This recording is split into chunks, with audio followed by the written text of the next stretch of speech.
Good morning from Jakarta, distinguished guests, ladies and gentlemen, members of the audience. Welcome to the conference on Towards Open and Inclusive Regionalism. This conference is hosted by the Center for Strategic and International Studies, Indonesia, in cooperation with the National Graduate Institute for Policy Studies, GRIPS, Japan, and the Rajaratnam School of International Studies, Singapore. This CSIS GRIPS RSIS conference is part of the Policy Research Network of Contemporary Southeast Asia, or PRN-SEA, a policy research network project by GRIPS Japan in collaboration with universities and research institutes in ASEAN. My name is Rocky Intan, and I will be your virtual host for the two-day event. Before we begin today's event, please allow me to warmly greet our panelists today. Please welcome Mr. Yusuf Wanandi, Vice Chair of the Board of Trustees, CSIS Foundation, Indonesia, Bu Clara Juwono, Vice Chair of the Board of Directors, CSIS Foundation, and Dr. Yusuf Sukma, Senior Fellow of CSIS Indonesia. Thank you for joining us today. Before we start our session, I would like to announce a quick rundown of today's event. The webinar will be opened by the three leaders of the three co-organizing institutions, and then the webinar will then proceed directly to the first session moderated by Dr. Shafia Mohibat. Now, without further ado, I would like to invite Mr. Yusuf Wanandi from CSIS to give his welcoming remarks. Yusuf, the screen is yours. Thank you, Rocky.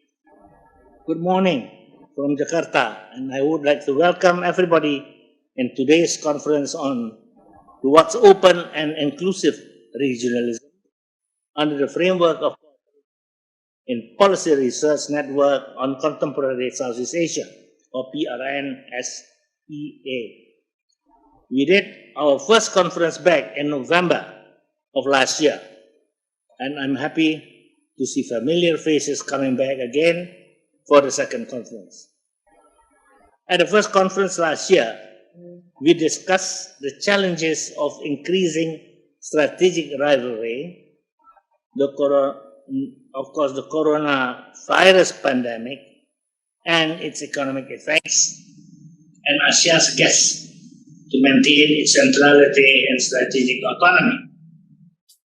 Fast forward today, these challenges have only sharpened. In fact, some of them have deepened and broadened in scope. First, the situation in Myanmar unfortunately has been worsened. The ongoing violence has been pulling the country apart at the seams. On the other hand, there is room for collective action for regional countries and major powers to play a constructive role in bringing the conflict to an end. And of course, the war in Ukraine has focused minds on the dangers of resolving conflict through violence and proxy wars, escalating into great power wars. In addition to the urgent need to immediately cease armed conflict there, looking at it from Indonesia, we also need to highlight how the war in Ukraine has inflated the price of basic agricultural commodities, as both Ukraine and Russia are major agricultural exporters. This puts further strain on the coffers of developing countries still recovering from the pandemic. Second, with the arrival of vaccines, the pandemic has somewhat abated, lowering the fatality of the virus across countries. But its economic after effects remain, such as supply chain disruption, rise in inflation, and overall loss in economic activity. If anything, differing approaches in handling the ongoing pandemic underline the need for countries in the region to coordinate their macroeconomic policies in response to it. Today's conference convenes experts from ASEAN and its dialogue partners to discuss the way forward for regional cooperation that is open and inclusive, from the recent security challenges in Ukraine and Myanmar that might complicate this, and economic cooperation to safeguard and facilitate the ongoing recovery. The conference will also discuss avenues of possible cooperation under the framework of ASEAN Outlook on the Indo-Pacific, namely maritime cooperation, connectivity, and the UN Sustainable Development Goals. I am confident that the esteemed experts gathered virtually today can enrich the discussion and provide ideas for the implementation of an open and inclusive regional cooperation. I thank you, and I'm looking forward for the discussion. Thank you very much, Pak Yusuf. Next, I would like to invite Ambassador Yutaka Imura from WIPS Japan to provide his welcoming remarks. Ambassador Imura, the screen is yours.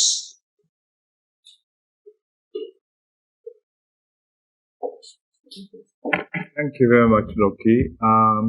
Good afternoon, ladies and gentlemen. My name is Yutaka Imura. I'm a senior fellow at CSIS.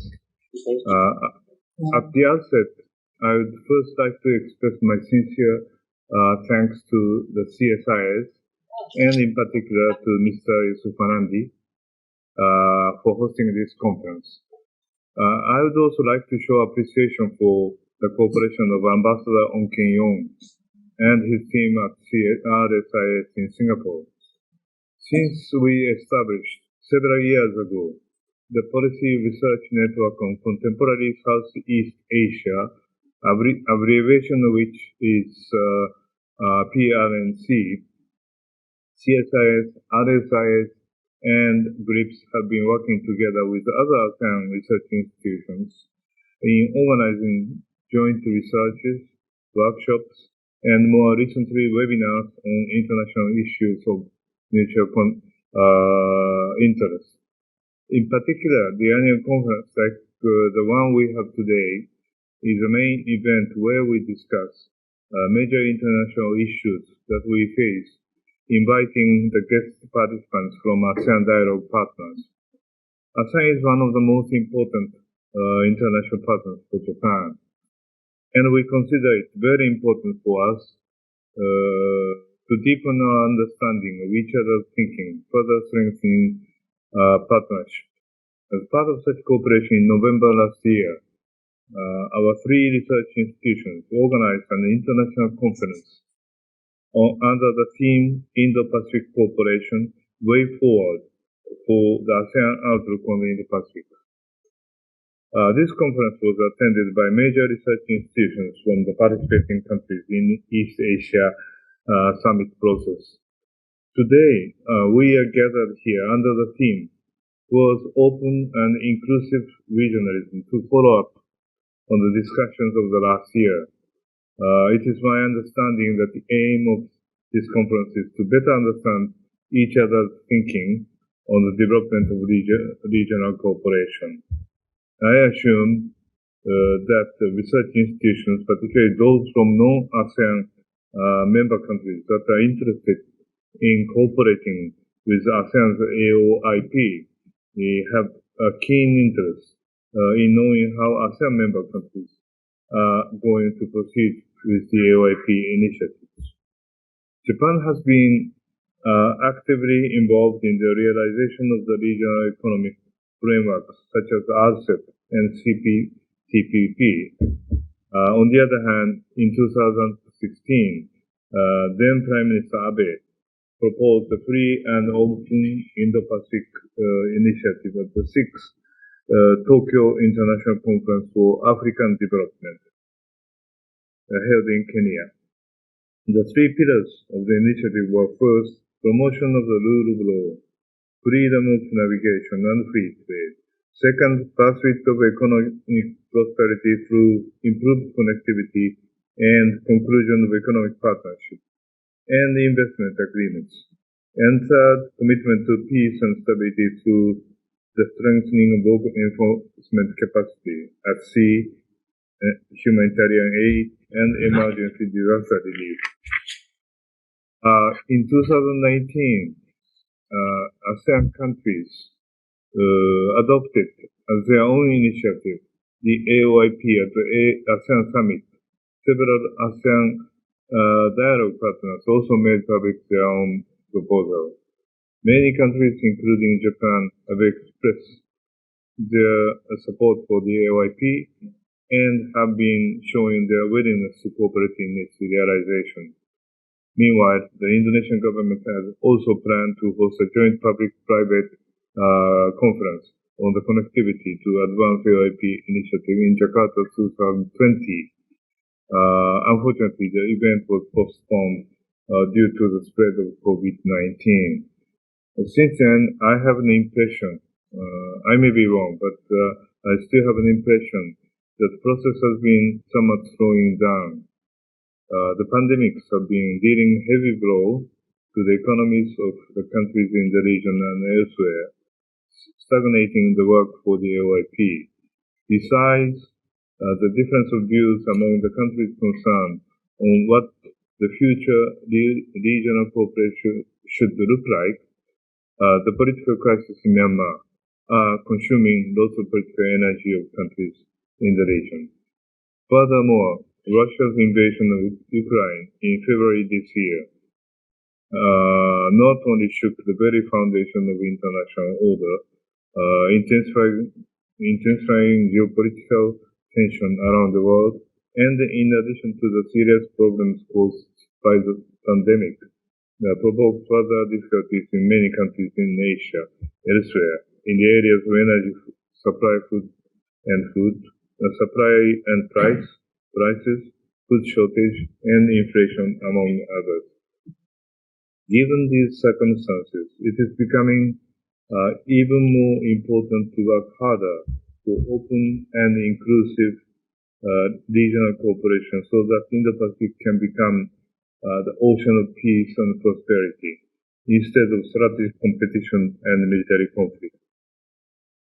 In this sense, representatives of the research institutions in ASEAN and its dialogue partners who have gathered here should reflect once more on the significance of the AOIP and understand urgent need for us to reinvigorate regional cooperation process with ASEAN at its core.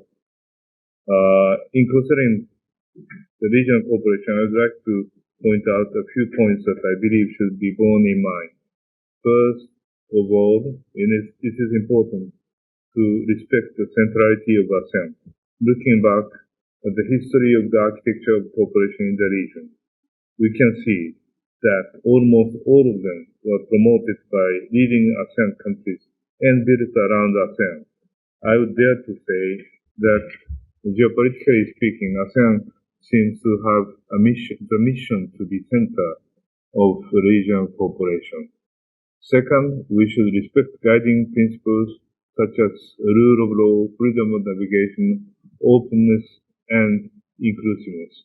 In that regard, I don't think the framers of AOIP would disagree with me when I say that AOIP should be open to all countries in the region, willing to cooperate.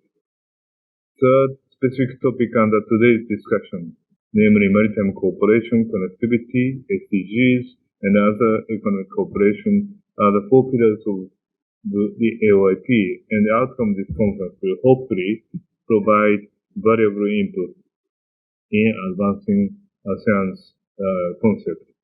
Fourth, several ASEAN dialogue partners, including Japan, Republic of Korea, and India, have already presented concrete cooperation projects at their summit with ASEAN. But in order to give a new momentum to the AOIP and to develop a community for regional cooperation in the true sense of the word, it is important to discuss and promote concrete projects and roadmap, not only in such bilateral fora, but also in a multilateral format. Finally, if ASEAN intends to develop the AOIP as it has proposed, now is the time for or the ASEAN to take an initiative and present a concrete vision and roadmap for the AOIP. Thus, ASEAN will be able to play an important role to reduce the heightened tension in international relations.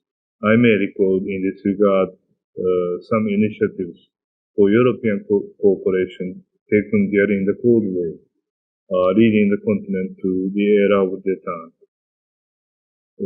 I sincerely hope that this conference will bring constructive results. Thank you very much. I stop here. Thank you very much, Ambassador Imura. Last but not least, I would like to invite Ambassador Antonio from OSS to provide his welcoming remarks. Ambassador Antonio, the floor is yours. Thank you, Rocky. I hope all of you can hear me. I just wanted to say a few straightforward things as we open this conference. This is a joint venture between RSIS and GRIPS and CSIS. We have been meeting together regularly in the past few years, notwithstanding the COVID-19 pandemic, where thanks to the digital platforms, like today we are also using this virtual setting to communicate our ideas with one another. The two things I want to stress going forward, looking at the situation in our region and what Pak Yusuf Wanandi and Ambassador Imura had said. Southeast Asia, we have only one regional body for the Association of Southeast Asian Nations, ASEAN. So we try our best, the 10 of us in ASEAN, to keep our region relevant, useful to anybody who would like to look at Southeast Asia, would like to work in Southeast Asia, would like to cooperate with Southeast Asia for whatever area of work. And ASEAN, we have basically adopted a very healthy and positive, broad-sweeping approach. We are focused on what we call open, inclusive regionalism. So we make friends with everybody. The only hope that the 10 ASEAN member states have is that other countries outside of Southeast Asia do not use our region or our individual ASEAN member states for certain activities which will contribute to tensions and unrest, leading to instability and insecurity. So ASEAN works with everybody. The only objective is that we must have peace, security, and prosperity. So Ambassador Imura had talked about the AOIP, ASEAN Outlook on the Indo-Pacific. In this particular document, ASEAN brought together all the ideas that we have as we build our ASEAN community over the past 1 decade or so. And there are 4 areas of cooperation which we have stressed in the AOIP, namely maritime cooperation. As you know, we are all surrounded by the sea. In fact, almost 65% of ASEAN territory from the 10 member states consists of seas and ocean. So maritime cooperation is very critical. And how do we connect one another? The old ways and the new ways. The new ways are all on the digital platform. So connectivity is a major component of the AOIP. And we look at sustainable development, and the UN, as all of you know, has already come out with their sustainable development goals for the next few decades. Last but not least, AOIP also looked at economic and other areas of cooperation. So in the past 3 years, we have been looking at how we can work together to deal with the COVID-19 pandemic. So AOIP is not something extraordinarily new.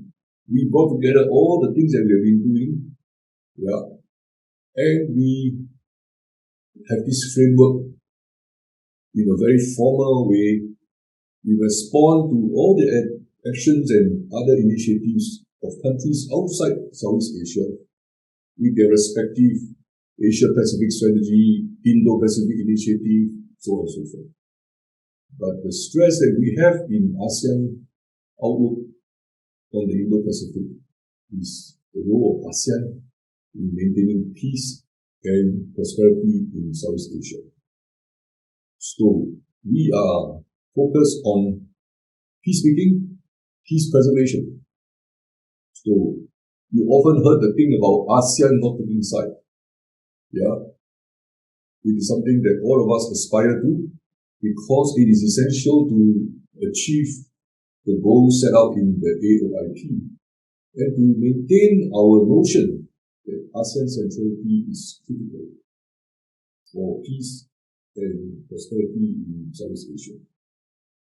So hopefully in the coming few hours today and tomorrow, we will highlight some of these ASEAN work, ASEAN objectives. But in the wider context, what ASEAN is doing is basically to strengthen multilateralism. Countries big and small, in our region, outside our region, around the world, have to accept that we need to work together. Multilateralism may not be as effective as each one of us would desire it to be, but it is for us to improve it, how to strengthen the rules, how to operate it in a manner that will be more equitable and inclusive for everybody across the whole region, whole world, in fact. So, multilateralism is the mainstay of ASEAN centrality, and we hope that this conference will allow us to flesh out some of these elements. For us in ASEAN, these are not new. We have been focused on this for the past 50 over years, once we formed the Association of Southeast Asian Nations for ASEAN. We would like to have more interaction, person to person, getting together to shake each other's hand, but unfortunately, due to the travel restriction as a result of the COVID-19 pandemic, we are still engaged in this virtual setting. But I look forward to those days when we can have more in-person interaction and contribute to this wonderful way of having dialogue and exchanges with one another for the sake of better understanding and cooperation among all of us. So thank you for having RSIS in this initiative, and I look forward to more fruitful discussion. Thank you. Thank you very much, Ambassador Ong. Begin today's first session. Our first session will be moderated by Dr. Shafia Fifi-Mukiba, Deputy Executive Director for Research at CSIS Indonesia. Dr. Shafia Fifi-Mukiba joined CSIS in December 2000. She is currently the Deputy Executive Director for Research since January 2022. Previously, she was the Head of Department of International Relations and the Deputy Head of Department of Politics and International Relations. Dr. Shafia Fifi-Mukiba earned her master's degree in the London School of Economics and Political Science and Doctor of Philosophy at the University of Hamburg. Her research interests include issues of regional security in the Indo-Pacific, ASEAN, maritime security, Indonesia's foreign policy, and development cooperation. I now invite Dr. Mukiba to start the session. Dr. Fifi, this week is yours. Thank you so much, Rocky. A very good morning to everyone from Jakarta. It's an honor for me to be able to chair the first session of the CSIS Group's RSIS Policy Research Network on Contemporary Southeast Asia. The first session today, the title is Cooperation in Open and Inclusive Regionalism, Concepts and Way Forward.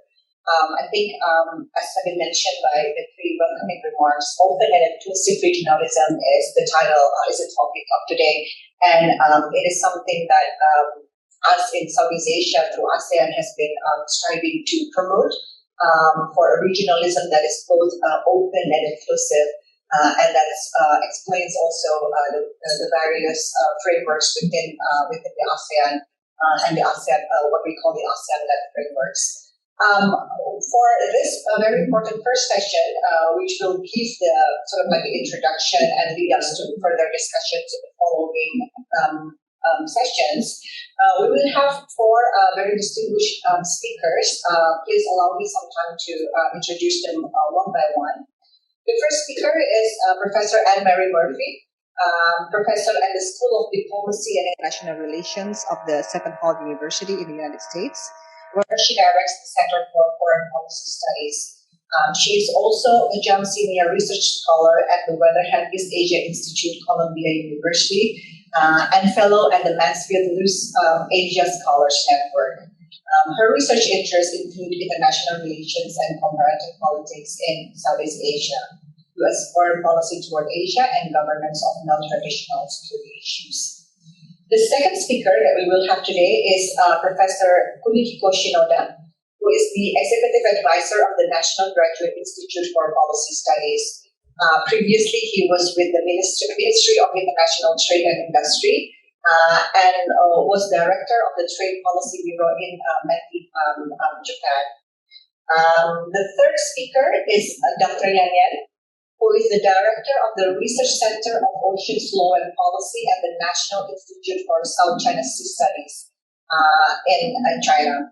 She receives her PhD from the University of Hong Kong on Public International Law and her master's degree from the London School of Economics and Political Science. Her research interest covers areas of the law of the sea, maritime security in the Asia Pacific, China's maritime law and policy in the South China Sea. The fourth, last but not least, of course, is Dr. Rajeshwari Pillai Rajagopalan, who is the director of the Center for Security, Strategy and Technology at the Observer Research Foundation in Delhi, India. Dr. Rajagopalan was the technical advisor to the United Nations Group of Governmental Experts on Prevention of Arms Race in Outer Space until 2019. And she was also non-resident Indo-Pacific Fellow at the Perth U.S. Asia Center in 2020.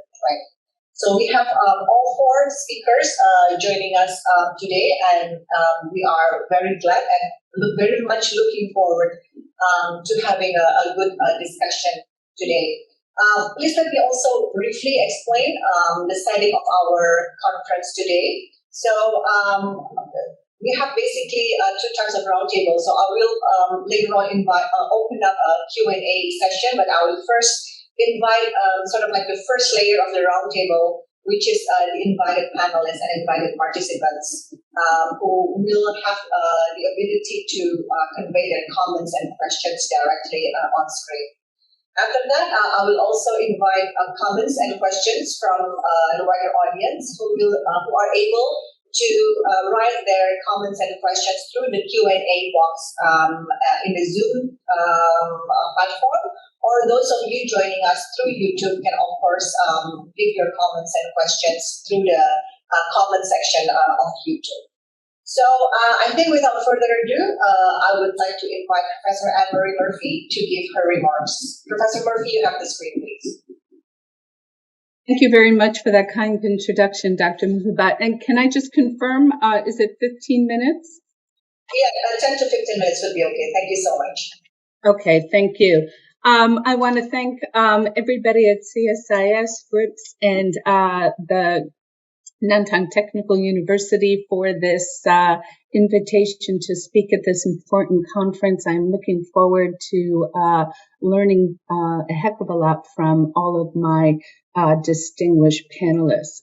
So I was asked to address two key questions today. The first was, how should we evaluate the ASEAN outlook on the Indo-Pacific as an initiative to promote open and inclusive regionalism?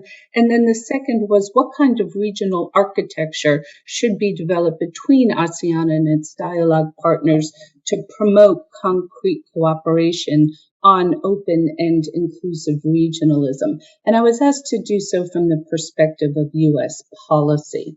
So, moving to the first part then of that task, the ASEAN Outlook, like many ASEAN initiatives, is a set of norms and principles that articulates the interests of ASEAN member states and is designed to influence the discourse and behavior of outside powers so that it accords more with ASEAN interests. The ASEAN Outlook articulates ASEAN's interests in the Indo-Pacific that is inclusive, open, transparent, and rules-based, a region where sovereignty and international law, particularly the UN Law of the Sea, are respected.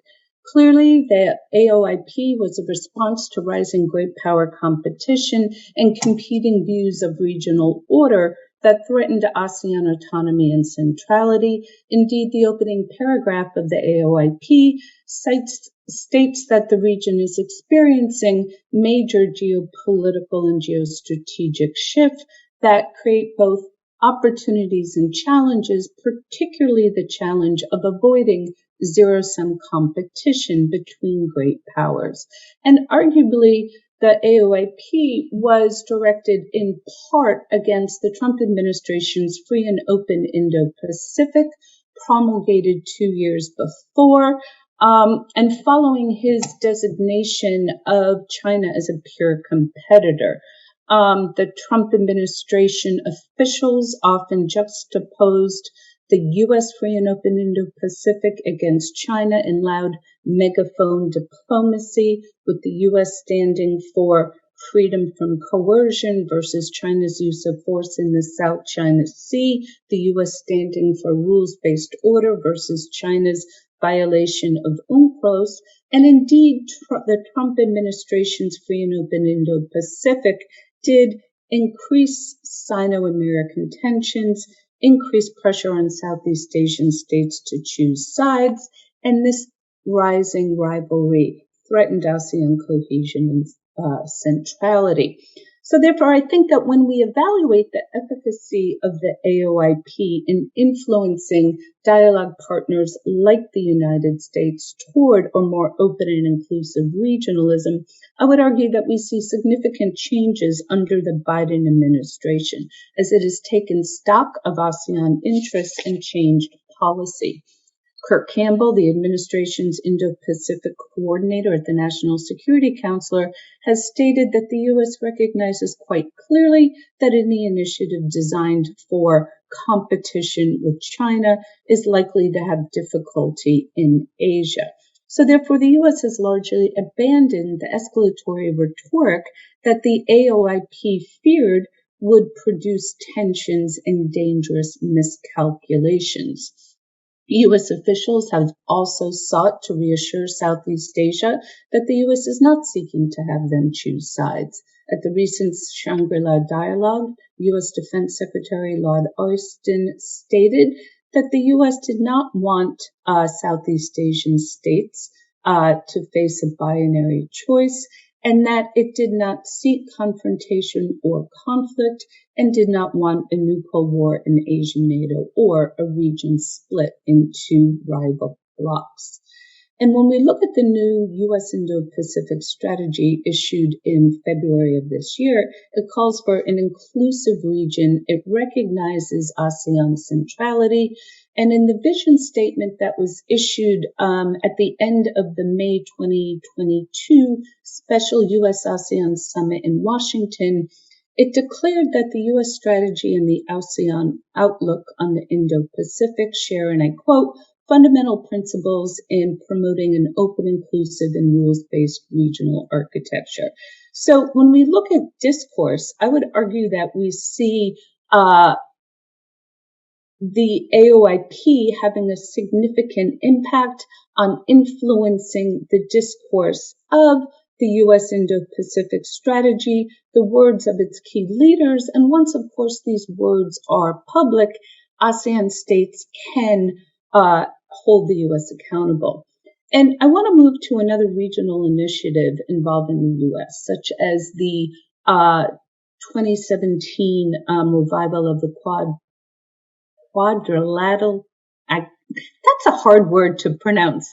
The Quad, which is a security dialogue between the U.S., Japan, India, Australia, all ASEAN dialogue partners, and we see a major shift. The revival of the Quad raised concerns in Southeast Asia because although according to the State of Southeast Asia survey, many Southeast Asian states are concerned about China's growing power and influence, there's also a concern that the Quad was an exclusive organization that would escalate rivalry with China. And the Quad, again, has recognized ASEAN concerns and taken steps to address them. In a statement following the May 2022 Quad Leaders Summit, they renewed their commitment to an Indo-Pacific that is inclusive and resilient, and I quote, "We reaffirm our unwavering support for ASEAN unity and centrality for the practical implementation of the ASEAN outlook on the Indo-Pacific." So again, we see the incorporation of the AOIP and ASEAN norms into the Quad. Now, if we move to evaluating the impact of the AOIP as a mechanism to enhance concrete cooperation between ASEAN and its dialogue partners in those four areas of maritime cooperation, connectivity, sustainable development, and economics, it's much more difficult to assess change in concrete behavior. First, because those four areas are so broad that virtually any effective cooperation between dialogue partners in ASEAN can be lumped into them. Second, because dialogue partners have a long history of cooperating both with ASEAN as an institution and ASEAN states individually. So making the argument that a specific initiative was a change of behavior due to the AOIP is difficult. So, for example, the U.S. put out a fact sheet ahead of the May U.S.-ASEAN summit, listed $12 billion of aid over the last 2 decades. And we see this long-standing pattern. And if we look at new initiatives, one of the things that came out of that was a commitment for $16 million for maritime security, particularly cooperation with the Coast Guards, and it was labeled AOIP. But then to make the counterfactual argument, well, gee, the U.S. has been working with ASEAN states through the Southeast Asia Maritime Security Initiative, through bilateral aid transfer, joint exercises, etc. So can we really say that was all just AOIP, right? This is where separating out and evaluating the impact of the AOIP, I think, is difficult. But I do want to go back to the Quad, because here I think it's actually much easier to see a shift in response to the AOIP. Because at the May 2022 summit, and even before that, we've seen that the Quad has evolved from solely a security dialogue now to a provider of concrete initiatives. So we see an evolution of the Quad with a series of COVID-19 initiatives, working groups on emerging technologies, maritime aware domainist supply chain, et cetera, et cetera. Many of these things that are key pillars of the AOIP. Moreover, at the May 22 summit, the Quad announced that it would seek to extend $50 billion in infrastructure that will, of course, support connectivity within the AOIP. And critically, it also announced the creation of the Indo-Pacific Partnership for Maritime Domain Awareness that will use satellite and AI to both produce and disseminate real-time intelligence and data on ships and other movements in the maritime domain so that regional states can better address illegal fishing, smuggling, and other illicit activities, all of which were key objectives under the AOIP. So in my view, when we look at the transformation of the Quad, we do in fact see a significant change in its concrete initiatives that does reflect ASEAN interest. Now, the question that really stumped me, and I wish I didn't have to go first, was this question of what kind of regional architecture should be developed between ASEAN and its dialogue partners. And I think it's a very difficult question for a number of reasons. First, what dialogue partners would like from ASEAN is a kind of rank list of priorities of importance, right? That the ASEAN states had discussed and had decided among themselves were key priorities. And yet we don't see that, right? In part because there's a diversity of ASEAN, in part because countries like Singapore might not care about sustainable development, et cetera, et cetera. And so that's one problem or one complication, I think. The second one is that we've seen a whole proliferation of new institutions and cooperative initiatives in the Indo-Pacific. So in the economic domain, we have RCEP, BRI, IFET, CPTPP, et cetera, as well as all of ASEAN's dialogue meetings, hundreds of meetings.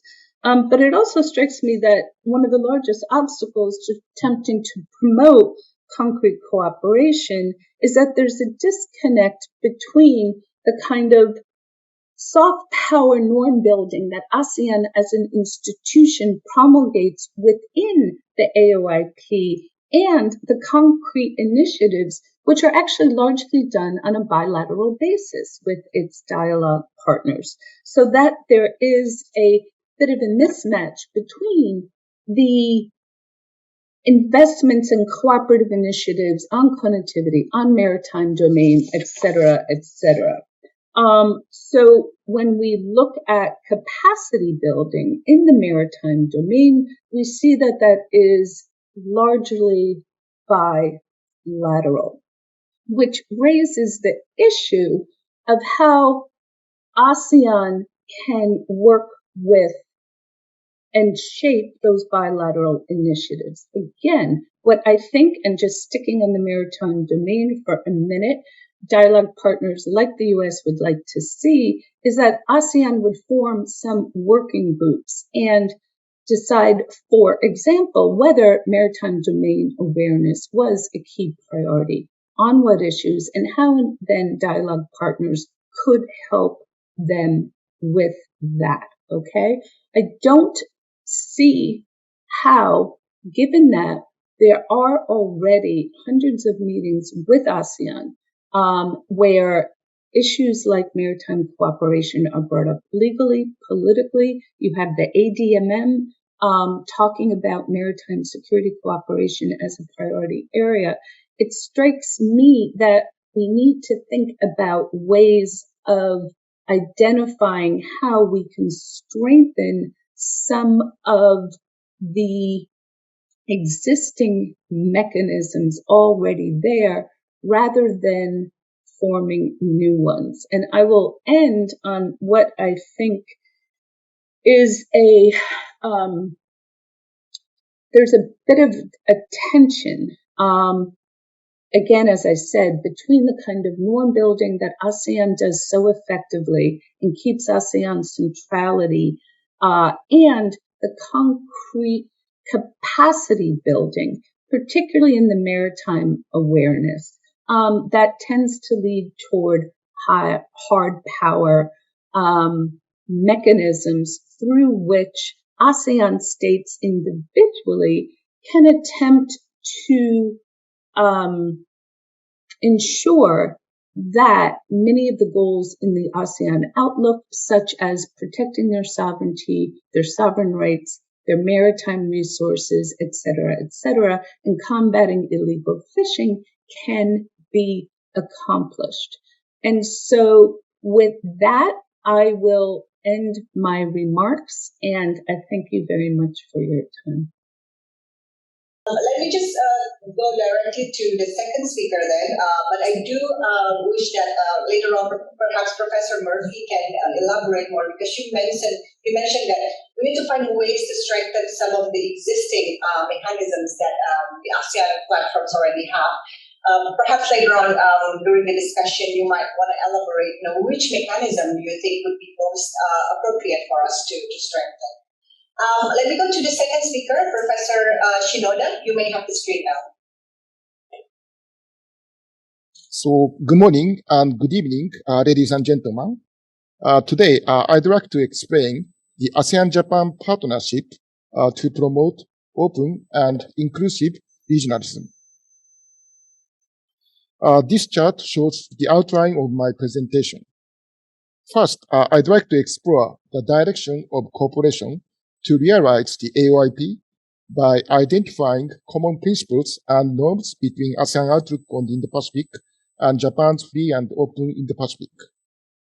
Second, I'd like to explain the mid to long-term political and economic structural changes in this region, and then propose concrete cooperation initiatives to address these structural changes in line with the 4 pillars of cooperation under the AOIP. And 6 years has passed since former Prime Minister Abe launched the Free and Open Indo-Pacific FOIP initiative at the 6th TICAD meeting in Kenya in August 2016. ASEAN also published the ASEAN Outlook on the Indo-Pacific AOIP in 2019. And other ASEAN direct partners, such as the US, Australia, India, and some European countries, have also come up with their own Indo-Pacific initiative. The government of Japan has established the 3 pillars for the realization of the FOIP, including first, promotion and establishment of the rule of law, freedom of navigation, free trade. Second, pursuit of economic prosperity. Third, commitment for peace and stability. In particular, in cooperation with relevant countries, Japan has carried out bridge building through international rules such as strict compliance with the UNCLOS, dissemination of principles of high-quality infrastructure investment, and the setting of trade rules such as the CPTPP and the RCEP, and also advanced concrete cooperation initiatives such as hard and soft infrastructure development for stronger connectivity, and capacity building related to maritime security and human security. ASEAN adopted the ASEAN Outlook on the Indo-Pacific AOIP as its own initiative on the Indo-Pacific at the 2019 ASEAN Summit. The AOIP made ASEAN centrality a fundamental principle for promoting cooperation in the Indo-Pacific region, and made ASEAN-led mechanisms such as the ASEAN +1 or East Asian Summit a platform for dialogue and the implementation of regional cooperation. The AOIP is based on the principles of strengthening ASEAN centrality, openness, transparency, inclusivity, and respect for international law. In addition, maritime cooperation, connectivity, SDGs, and economic and other possible areas of cooperation have been identified as 4 areas of cooperation to be pursued under the AOIP framework. Based on the principles and norms set forth by ASEAN's AOIP, Japan's FOIP, and the Indo-Pacific initiative of other countries, it is necessary to set a basic direction for the realization of AOIP in the future. First, ASEAN maintains neutrality in the midst of intensifying international tensions and emphasizes the unity of ASEAN. And it is important for ASEAN to play a central role in promoting regional cooperation in the Indo-Pacific. It is hoped that ASEAN dialogue partners and other countries interested in the concept will support ASEAN's initiative to realize AOIP. Second, in promoting regional cooperation in the Indo-Pacific, it is important to ensure the rule of law, freedom, and openness to formulate common international rules and to encourage countries to comply with them.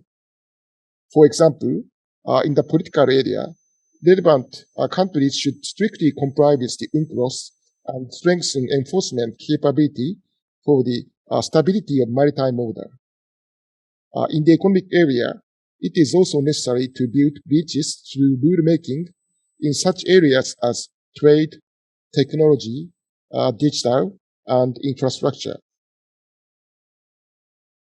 Third, in the Indo-Pacific region, the spread of the COVID-19 pandemic has brought to light new issues, including infectious diseases, threat to human security such as economic disparity and social fragmentation, and macroeconomic and financial risks. ASEAN and ASEAN dialogue partners should work together to take appropriate fiscal and financial policies and introduce solutions utilizing advanced technologies such as digital, biotech, and energy. And fourth, the importance of inclusiveness is emphasized in ASEAN's AOIP and in the Indo-Pacific Initiative of Japan and other countries. This means that the Indo-Pacific Initiative is an inclusive initiative that includes all countries in the region and does not exclude any particular country. It means the door is open to any countries that is willing to cooperate with ASEAN for the realization of the AOIP. Next, I'd like to move on to the structural changes in the Indo-Pacific region.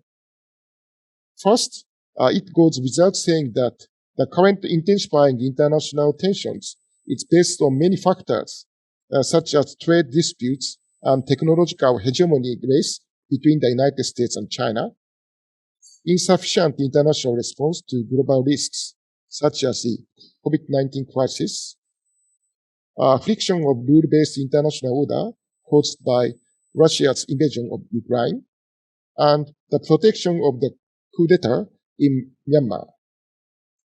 Second, the Indo-Pacific region is confronted with global-scale issues such as pandemics and climate change caused by the expansion of economic activities, in addition to urbanization and environmental problems, and declining birth rate and aging population.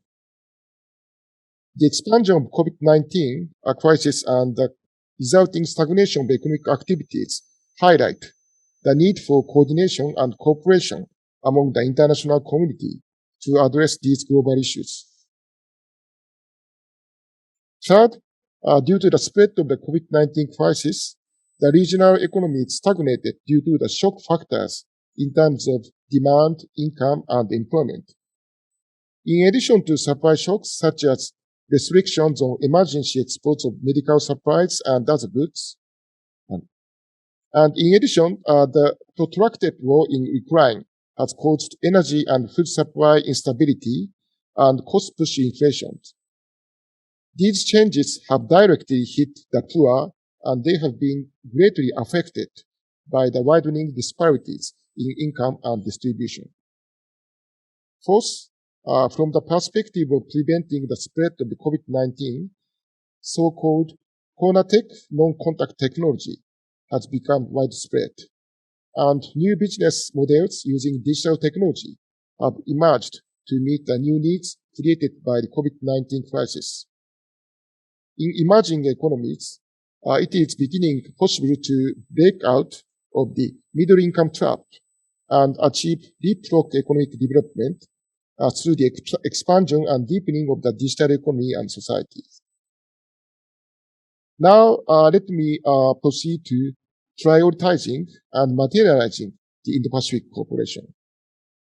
I believe that regional cooperation in the Indo-Pacific should be prioritized and materialized in consideration of the urgency and importance of each issue in a way that responds to the structural changes in the Indo-Pacific region. In particular, in a situation where pandemics still persist, it is essential to give high priority to pandemic response by strengthening medical systems, building resilient supply chains and digital economies and societies, and economic recovery through macroeconomic and financial policies. First of all, as for the maritime cooperation, assistance should be provided to countries in and around the South China Sea to build their capacity in international law, including the UNCLOS, and to improve their maritime law enforcement capacity, including measures against illegal fishing. It is also necessary to promote the development of multilateral agreement and communication mechanism for crisis management at sea, as well as the implementation of joint training in order to protect an open maritime order based on rules. Secondly, with regard to connectivity, Japan is already supporting the enhancement of ASEAN connectivity in terms of both hard and soft infrastructure, and is also promoting the development of human resources that will contribute to the enhancement of connectivity. In the future, Japan should also focus on strengthening connectivity between ASEAN and India and developing infrastructure in East Africa and Pacific Island countries. In addition, Japan and other direct partners need to work together to create rules for ensuring debt sustainability and promoting high-quality infrastructure investment in such forums as APEC and G20. In July 2020, Japan and ASEAN announced the ASEAN-Japan Economic Resilience Action Plan and decided to promote supply chain resilience by reducing non-tariff barriers for pharmaceuticals and food products and promoting trade facilitation and e-commerce. In April 2021, the economic ministers of Japan, Australia, and India agreed to establish the Supply Chain Resilience Initiative, SCRI, and specifically the SCRI will promote initiatives such as the sharing of best practice among companies on supply chain resilience, supply chain visualization, business matching, and digital cooperation. Thirdly, with regard to the SDGs, Japan has pledged its full support for the establishment of the ASEAN Center for Public Health, Emergencies, and Emerging Diseases. In addition, in order to strengthen the medical system against COVID-19 infections, Japan is promoting the supply of vaccines through the COVAX facility, the development of a cold chain for the supply of vaccines in emerging countries, and the expansion of diagnosis and treatment through contribution to the Global Fund. In May 2021, Japan launched the Asia Energy Transition Initiative, what we call AETI-80, to promote support for a gradual and realistic energy transition for the fast-growing Asian region, utilizing all technologies and energy resources. The 80 will provide ASEAN with support for the development of energy transition roadmaps, financial support for renewable energy, energy conservation and energy, technological development and support for offshore wind, fuel ammonia, and hydrogen, and human resource development for decarbonization technologies.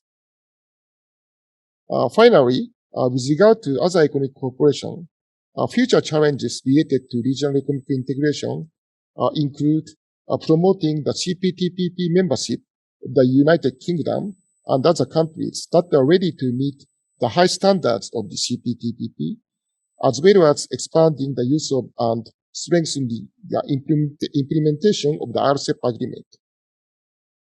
In addition, it is necessary to increase the number of participating countries and concretize rulemaking and cooperation on the Indo-Pacific Economic Framework, IPEF, which was launched in May 2022. And Japan is already promoting the Asia Digital Transformation, Asia DX, to create new business through co-creation between Japanese companies and companies located in emerging countries. And this should lead to contribution to the improvement of the SDGs in Asia. In addition, it is necessary to promote the realization of data-free flow with trust, DFFT, in order to ensure the safe and secure distribution of data and the use of digital technologies. Japan should also seek to further deepen the Chenmai Initiative and the Asia Bond Markets Initiative, which has been promoted within the ASEAN Plus 3 framework since the Asian currency crisis. Japan has flexibly provided funds to emerging economies through the COVID-19 crisis response emergency support loan. And Japan should also continue to provide financial support flexibly in cooperation with multilateral development banks and relevant countries. Thank you very much for your attention. Thank you so much, Professor Shinoda, especially for giving a list of Japan's cooperation with ASEAN and issues that Japan wishes to prioritize in terms of the Japan-ASEAN relations. We do notice that it's basically a long list of activities, and considering that there are a lot of pessimism going on with the AOIP, I do think that a smaller list of prioritization might be useful in a way to promote such cooperation. Maybe later on you would want to comment whether or not you agree with my observation. Now I'd like to invite the third speaker of today, Dr. Yan Yan. You have the screen now, please. Thank you, Chair. Good morning, everyone. I really wanted to, first of all, express my sincere gratitude that I can have the honor to participate in this event. I never participated in the previous session, so I'm not sure what you have talked about in the past years. But today, I would like to focus more on the maritime cooperation perspective. Let me first share my screen. I prepare a PowerPoint. Okay, so can you see my PowerPoint clearly? Very clearly, thank you. Okay, so wait a minute. Okay, let me start. Well, actually, this conference, when I see the agenda of the conference, it reminds me of my last conference in Jakarta back in the year 2019. Back then, I was in the One Track 1.5 conference, and the Foreign Minister of Indonesia, Madam Retno, introduced to all of us, both Track 1 person and our Track 2 scholars, the AOIP, and she urges the foreign ministers of the ASEAN countries to pass through this outlook in the following meetings. So that was my first time to see the AOIP, and it was quite impressive. Well, my feelings quite impressive. So after the conference, when I came back to China, I wrote an commentary article and introduced to the Chinese scholars of the AOIP, and I think that back at 2019, I was really looking forward to this AOIP, and I wanted to see how it can balance China and the United States in the region. So today, that's my story of my experience with the AOIP and Jakarta. So today I would like to talk about the AOIP and cooperation both on land and at sea, but my focus will be more on the ocean, because that's where I research area lies in. So first of all, I think that it's already been 3 years that the AOIP released in the year since 2019, and I do see that it's different. It is different from the U.S. Indo-Pacific strategy. I think the outlook is a response to the rising contention between the great powers, as well as it is a lens for the ASEAN future priorities. So I think it still bears importance of us studying the regional affairs. So the outlook itself on the Indo-Pacific, I think it envisages a ASEAN centrality, as many speakers already mentioned before, and also it's underlying the principle for promoting cooperation in the Indo-Pacific region. I think especially with the ASEAN-led mechanisms such as the EAS, etc., etc. So I think this is how ASEAN has been doing its business since its founding. ASEAN's main role in regional security have been the norms setting and confidence building rather than in exercising hard power or conflict resolution. So especially in this time of the increasing U.S.-China strategic competition, it is very important, and it is even more important than before. So I see the U.S. Indo-Pacific strategy. It wants a free and open Indo-Pacific, but with a more clear target on China and more military strategic orientation. But in comparison, I think Indonesia and the ASEAN outlook seeks an inclusive, much more inclusive, a true inclusive than the U.S. version of the Indo-Pacific strategy.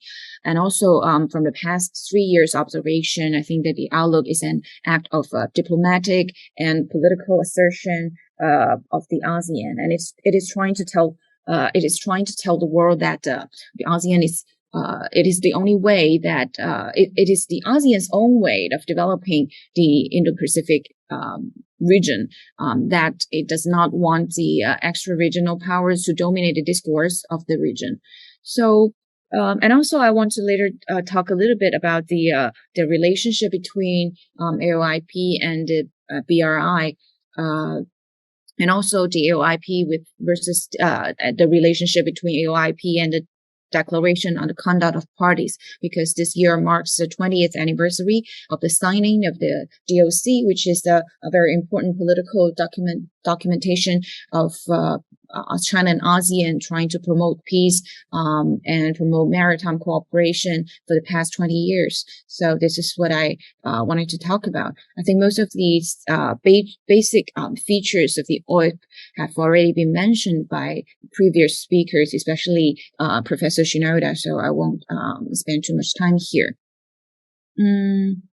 Now, I would like to, when I wanted to talk about the relationship between the AOIP and the BRI, I think yesterday we just saw the release of joint statement by China and Indonesia, because President Widodo visited China in the past 3 days. So yesterday we see the release of the latest joint statement of the China and Indonesia, and I think that it is worth mentioning.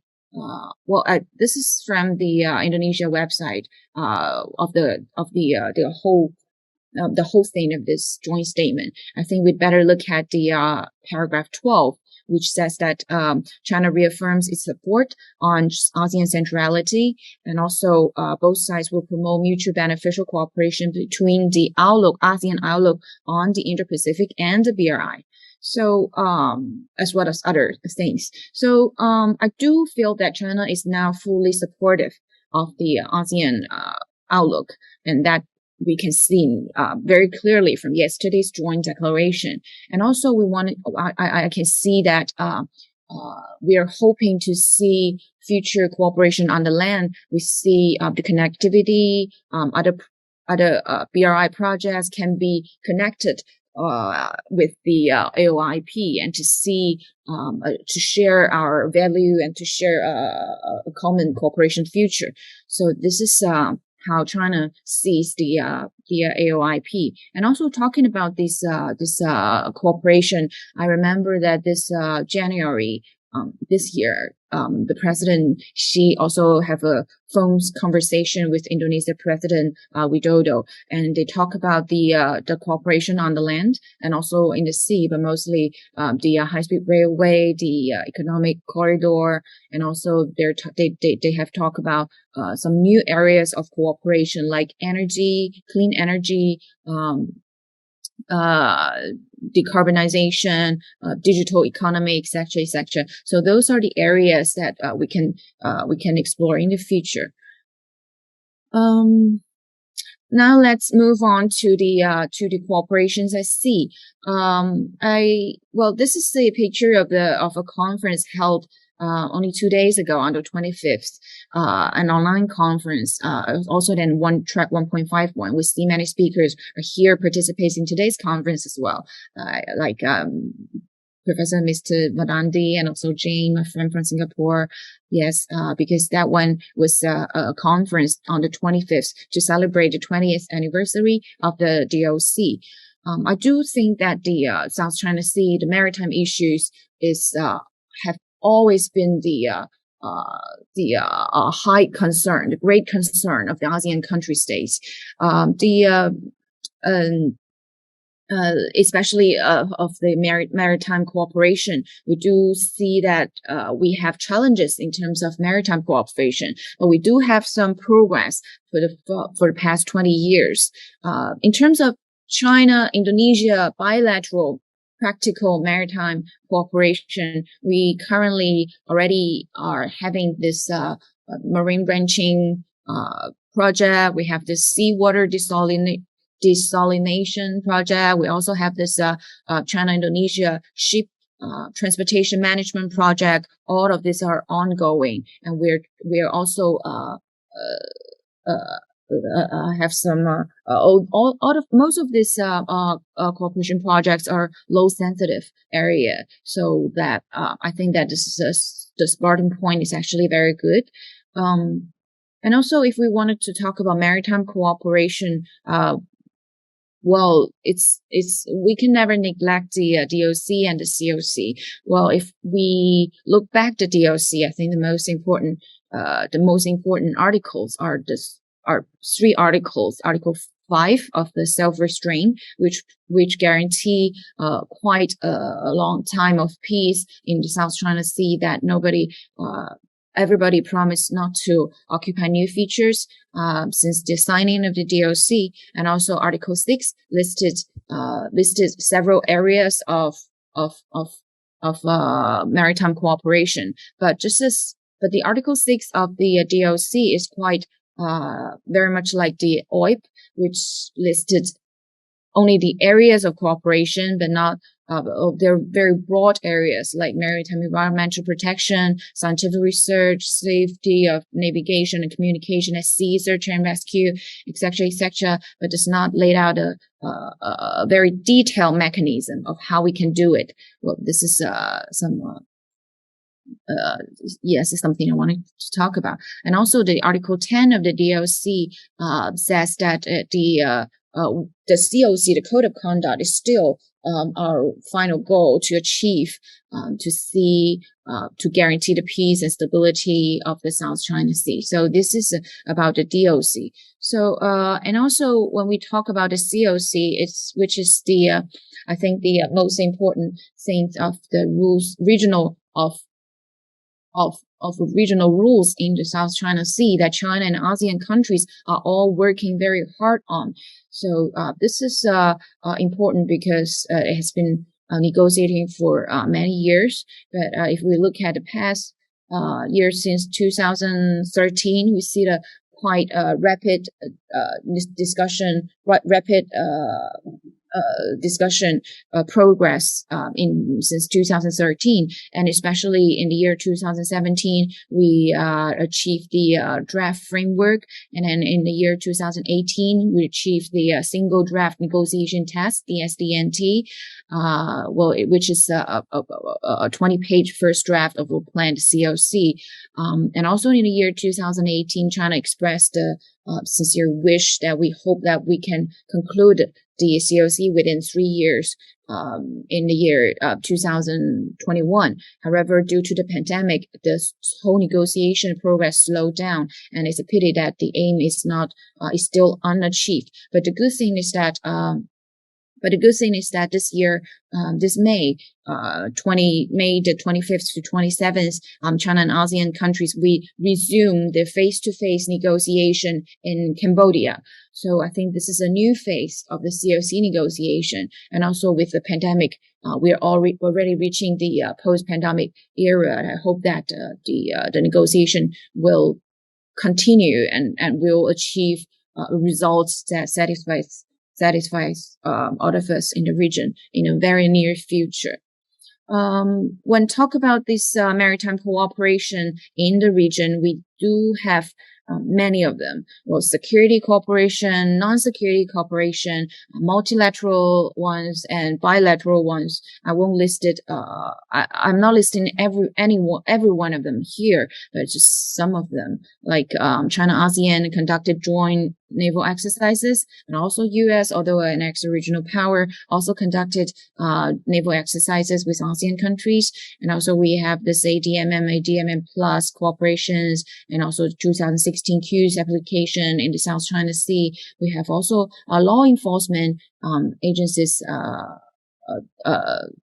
cooperations. Well, talking about security cooperation, I think that just now Professor Murphy mentioned about the U.S. Coast Guard in the region. Well, I do have a little concern of the U.S. Coast Guard's cooperation with the ASEAN countries in the South China Sea, and I have a paper last year and also lately this year.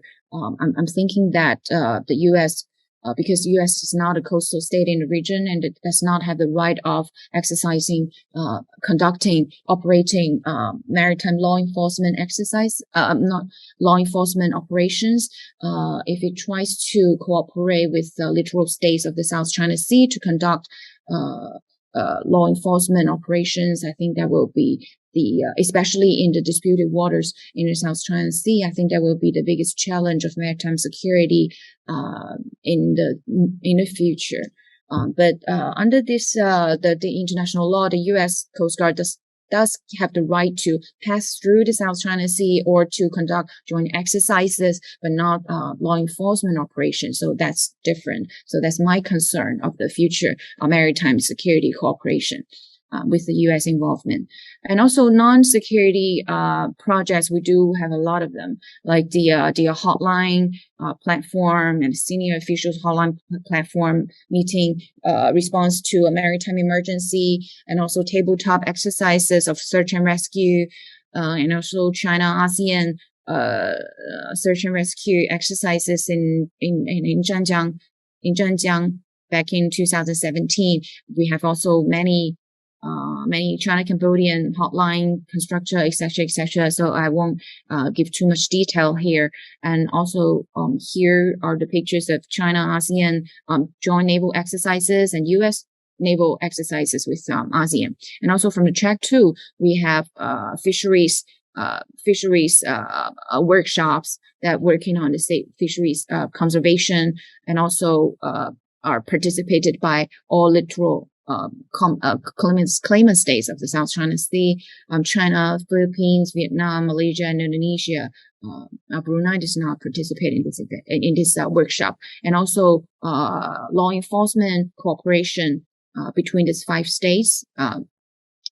This is a workshop held by the HD, by the NGO from Switzerland. So we do see a track 2 and also NGO participated in this kind of cooperation projects. So the way forward, I do think that there are many challenges and obstacles here to deepen maritime cooperation. One of the challenges us is that I agree with Professor Murphy, is that there are already too many mechanisms in the region and initiatives in the region. But some of them overlaps with each other. Some of them have conflict with each other. So, like hundreds of them. So, that brings the difficulty. So it's maybe easier to start from the bilateral ones. And also, I think that in the future, to guarantee a more practical cooperation in the future, I think the COC is still what we should work all together for, to guarantee the practical cooperation, maritime cooperation in the future.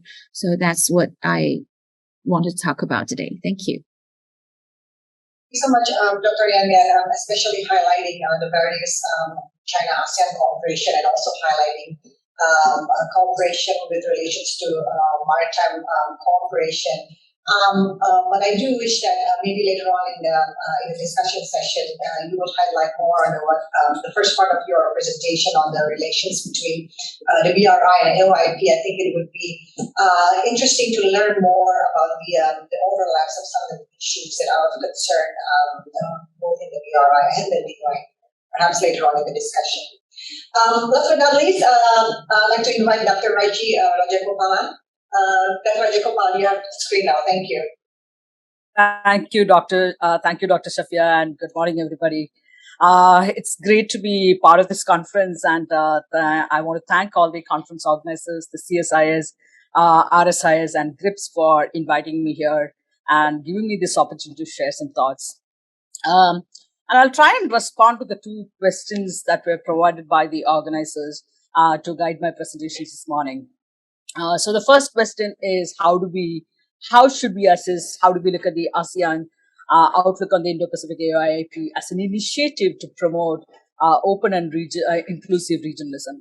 And I think that's a great question to me. But I think the most striking aspect of the ASEAN's outlook on the Indo-Pacific is not so much what it contains, but that there is a document of this nature that has been put out by the ASEAN. And I think that to me is much more significant than what it says and what it does not say. So I'll come to it as to why. ASEAN's AOIP, for instance, demonstrates the fact that ASEAN is united at some front. Despite the divisions and frictions within the ASEAN in recent years, that you have been able to produce an outlook on the Indo-Pacific, I think that is remarkable. Because one key problem with regionalism is that there are states with differing objectives. States are, at the end of the day, they are going to be driven by or guided by their national interests, respective national interests. But states are also part of the regional groupings because, and they do see it as in their self-interest to promote their own interests through regional groupings and so on and so forth. This means that getting all the different countries with different national interests to see the benefit of having a vision of this kind, a document that can be agreed upon by everyone. So to me, that sense of unity, this is not an easy process because there are always going to be negotiations back and forth in determining how their self-interest can be reflected in the policy document or a vision document better.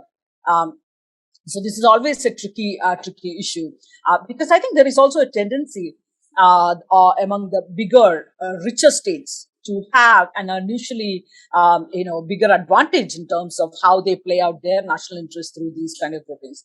They usually get to play a more dominating role in ensuring that their interests are included. And small countries are often have to compromise or go along, or there may be some incentives to buy the support of the smaller nations by the bigger nations in a sense. So, but I think over time, some of these differences within groupings, for instance, whether it is ASEAN or European Union, we have seen how that's kind of played out. Within many of these kind of regional groupings might become more challenging and problematic in the slightly longer term when you look at it. Take the case of the Western Hemisphere problems within the Organization of the American States. But I think the EU may be a better example for the ASEAN to compare or relate to. Within the EU, again, how the more wealthy and bigger states have always tended to impose their own national interests and get the rest of the union to play out those interests. And I think Germany is a good example how it has played a bigger role, whether it is in terms of the response to the current crisis in Ukraine, the Russian invasion of Ukraine, or the earlier Greek bailout and so on and so forth. These are some examples as to how some of the bigger players tend to have a much bigger space in terms of how they maneuver the groupings and so on and so forth. And these national interests, of course, become much bigger a problem and more challenging a problem when they go beyond economic issues. So the fact that ASEAN has come out with an outlook is seen as an important indicator of success, and certain amount of cohesion that some of the bigger states, bigger ASEAN states like Indonesia have been able to develop. And I think that's a remarkable achievement. Of course, this is not to suggest that ASEAN is all united and they speak in one voice. And there are, of course, divisions within ASEAN. And I think today, for instance, more than ever, the external powers are also taking advantage of these divisions. But the key is that without regional unity of some sort, nothing can be done, whether it is in terms of our work towards developing an open and inclusive regionalism, or getting things done on the development agenda or a climate agenda or trade agenda. Without the regional unity as the baseline, it is going to be effective. It's going to be very difficult to get things done. So when I look at the baseline for effective and efficient regionalism, regional unity is absolutely essential. And that basic level of unity suggests that we do today have an opportunity to talk about the need to collaborate on ways to strengthen open and inclusive regionalism. So clearly, regional unity is one important part. But I think the regional unity is also threatened by external powers today. Because for a long time, ASEAN had this successful engagement with both China and the US. But I think I don't think it would be a remiss to say that there is a new Cold War in the making. There is a very competitive relationship, even if sort of an open confrontation such as the one between the US and the Soviet Union is not visible, but I think you are seeing the signs of a new Cold War in the making. And I think that is going to be even more challenging when you talk about open and inclusive regionalism in a sense. With this competition, primarily a security one, it is beginning to have cascading effect on economic, social, educational, people-to-people interactions, and even on domains that you may have otherwise managed certain amount of cooperation among all the powers. So this is going to affect the development agenda of various countries, and it is also going to affect the technology development, which has become extremely critical in the last few years. So, of course, as a consequence of this competition, both sides, particularly I'm looking at the US and China, will also try to seek support. Again, standard bipolar politics and how it's going to play out. Both China and US are already currently trying to get the ASEAN support. China being a proximate power is a direct threat in some ways. The US being a distant power is not a direct threat, but with the conflict playing out in the region, the US will expect the region to play a more critical role, and sitting on the fence may not be a viable option in the future as this competition further intensifies further. So ASEAN's positions are likely to get complicated, and possibly will affect the minimal amount of unity that we have seen play out today. Certainly, so the external conditions and factors can and will intensify in the coming years.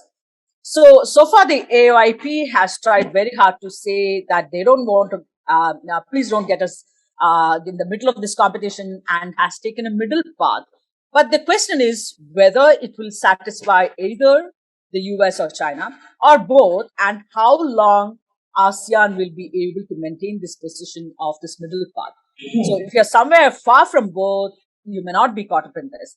But so far, in any case, at least going by the current times, the AOIP is an effort to trying its best to take the middle path and keep both China and US on its side happy in a sense.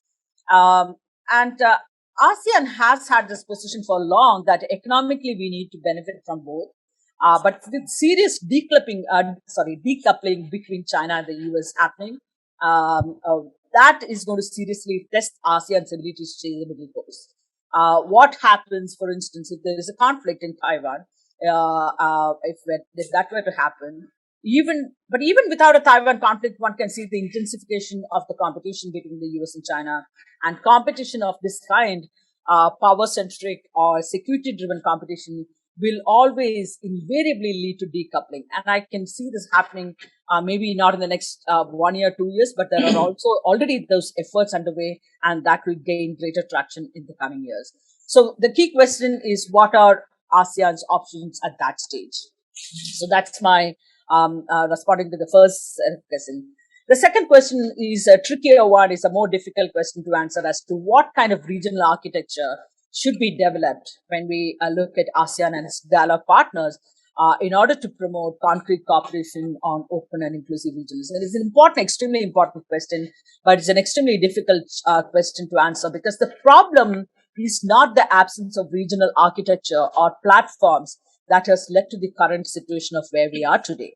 There is so much of political competition between states, the US-China competition being just one, but it's not limited to that alone. The region is full of this power-driven competition that we see today. The competitive relationship between China and India, between China and Japan, China and Australia, China and Vietnam, are all competitive relations that have made regional political and security dynamics extremely challenging.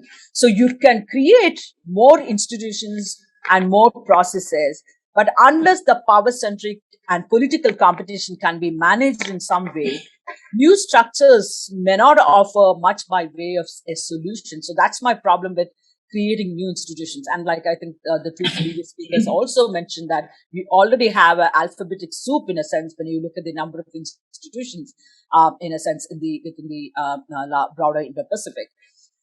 So open and inclusive regionalism to me will depend on the willingness of states to manage these political competitions. If one institution can do it, it should have been the ASEAN, but there have been fissures within spurred by external powers, or at the very least, those fissures are being taken advantage of by external powers and making those fissures even wider. So, but my point is that the lack of structures has not really been the problem. In fact, the AOIP itself calls for the revitalization of the EAS, ARF, ADMM, the expanded ASEAN Maritime Forum, etc.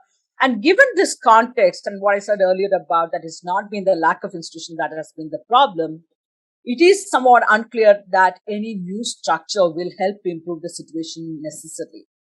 Instead, my counterpoint is, can we look at new processes that might help in improving some of the political competition that is the root of many of the issues that we face in the region today. For instance, take the case of massive infrastructure and connectivity projects, which have proven to be economically non-viable in many states, many countries.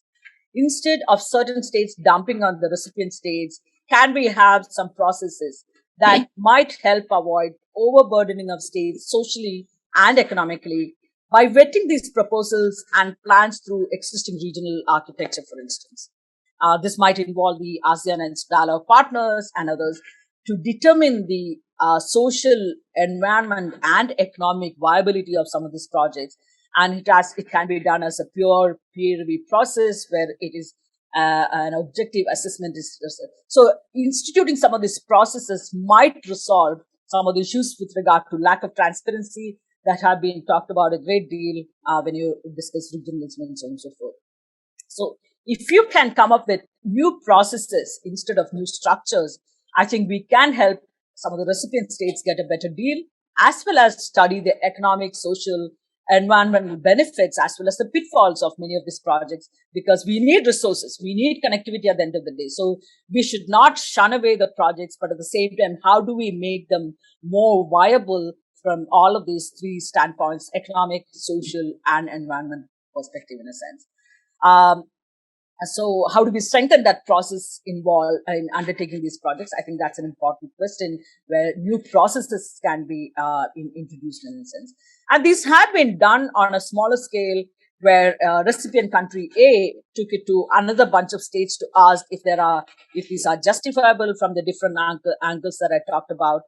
So if this process can be formally introduced and institutionalized under any one of the existing ASEAN architectures, I think that will be a win-win scenario for everyone and partly address the political competition that hinders open and the development of open and inclusive regionalism.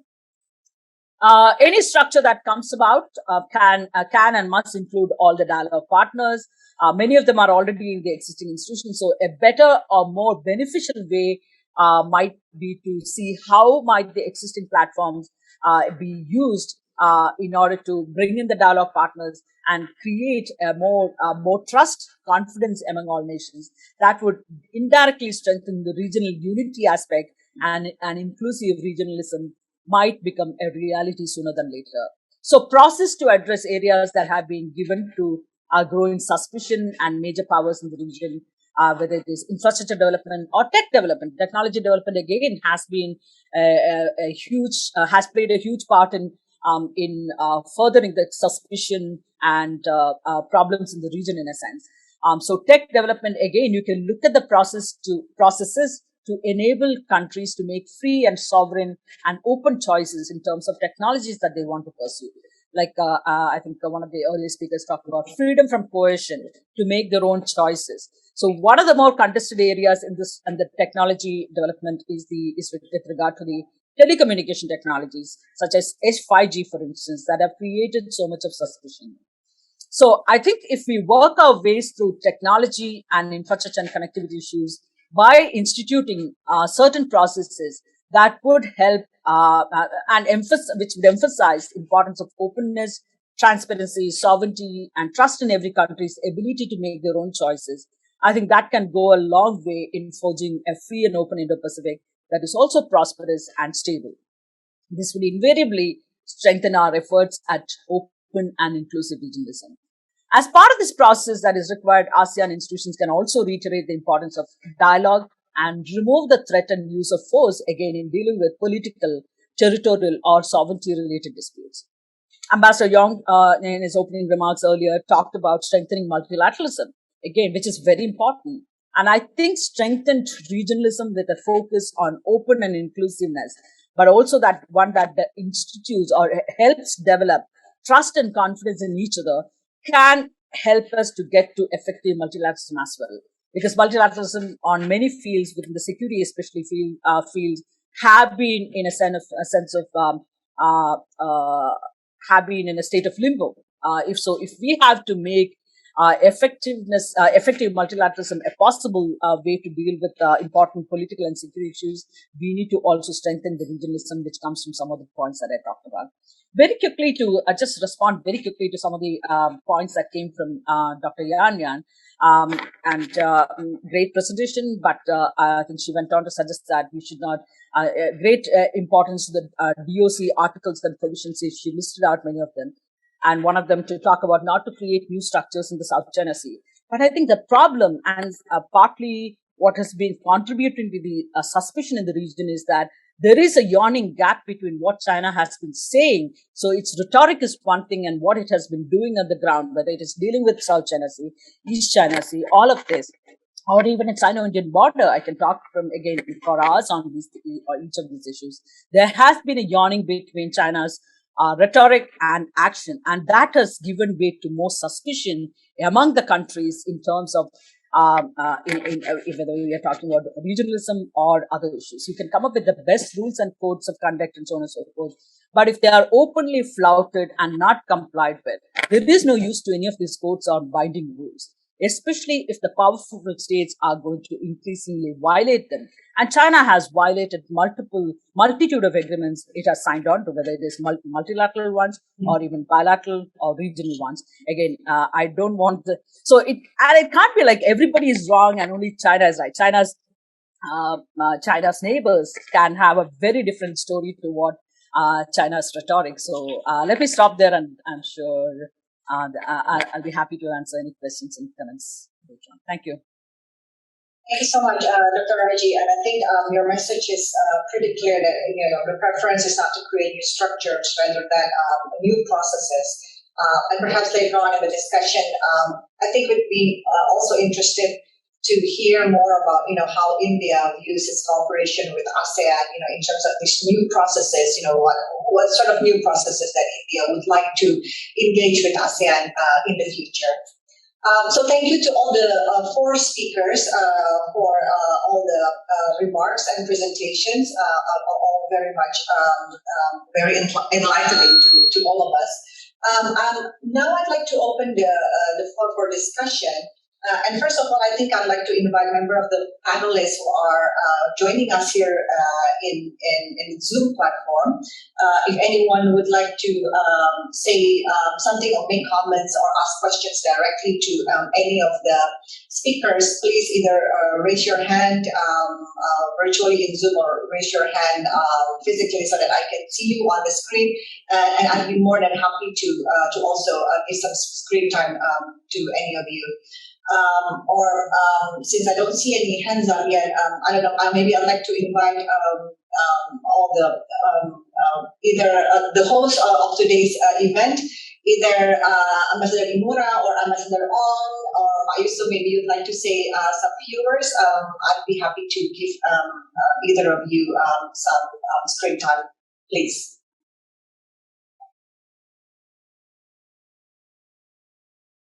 I may participate later. Okay. Vivi-san. Yes, please do. Yes, sir. Yeah. Can you hear me? Yes, very loud and clear. Yeah. I just want to ask one question, which is very important for us, I think for three of us. It's regarding AOIP. I'm just reading a joint statement issued at the end of summit between China and Indonesia. And I think I mentioned, Dr. Yang mentioned briefly about this. According to this joint statement, apparently China is now in support of AOIP, which was not the case beforehand. Has there been any change in the policy of China? If Dr. Yang can enlighten me, I would be very happy. Thank you, Mr. Imura. Would anybody else like to make some comments or questions? There is actually a question in the chat box addressed to either Professor Murphy, Dr. Yan, and I think also to Professor Shinoda regarding the very recent meeting between President Xi and President Joko Widodo, which referred to the AOIP, which is, I think, the first time that China officially endorsed the AOIP. And I think if either Dr. Yan, Professor Murphy, or Professor Shinoda would like to make comments on that, much appreciated. Since I don't see any more hands up, maybe I'll turn back to the panelists because I did have also a question addressed to each of the panelists if they would like to make comments on that and also make comments to Professor Kawai's question just now. Professor Murphy, can I go back to you now? Yes, I actually had my hand up. I don't know, perhaps the function's not working. Can I make a respond to the ambassador's question and then make a broader comment? Yes, please. Okay, so, is it lip service or not? That's very hard to determine, right? Particularly for an outsider as an American. But I want to follow up on what my Indian colleague said earlier, right? Which is that there is this tension between countries signing on and agreeing to support certain rules and, again, ASEAN normative instruments, whether it be the AOIP or the TAC. They don't have enforcement mechanisms, right? And so the question then becomes, when a signatory, whether it be to the DOC, to the TAC, violates some of its norms, such as peaceful settlement of dispute, renunciation of force, etc., what recourse do ASEAN states have? And in the Treaty on Amity and Cooperation, I apologize. It is almost midnight here, and I am up way past my bedtime. But this is what I think is difficult of attempting to reconcile the AOIP and the concrete initiatives, right? Because although ASEAN is in the AOIP expounding these principles, what we're seeing is key ASEAN members pushing back when these principles are violated, but they're doing it individually, right? So we've seen Vietnam push back against incursions into its EEZ, interference with its resource vessels, the same thing with Indonesia, the same thing with Malaysia, Philippines, etc., etc. And so there is a request and a demand on the part of many ASEAN countries for capacity building, particularly in the maritime security area, for their ability to autonomously and individually protect their own interests.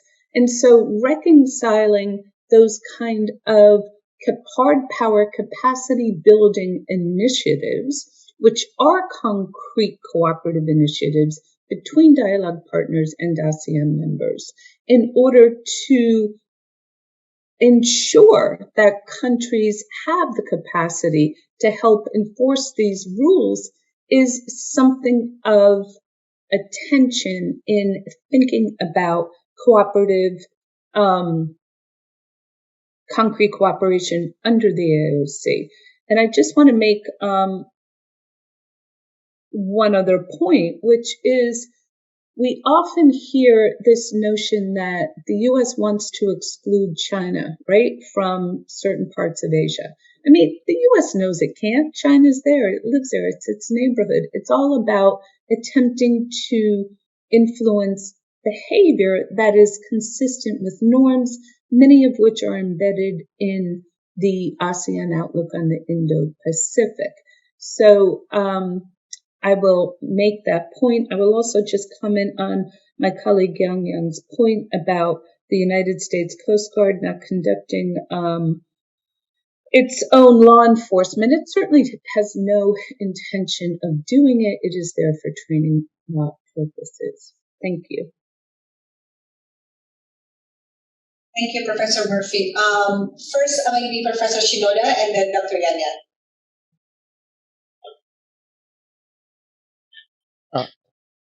Thank you, Dr. Muhibat. In my memory, China had this special summit to commemorate the 30 years anniversary with China, with ASEAN, in last November. And in the joint statement between ASEAN and China, so they mentioned the importance of the AOIP. I think this is the second time for China to mention the support for AOIP. And I hope so China will join the committee of AOIP and provide any economic support for the development and prosperity of ASEAN this time. And I think not only Japan, but also some other dialogue partners such as Korea and India has already announced their support of the AOIP by implementing some specific project in the joint statement in the Prime Minister, economic leaders level. So I'd like to welcome China's support for AOIP this time. Thank you. Dr. Yan?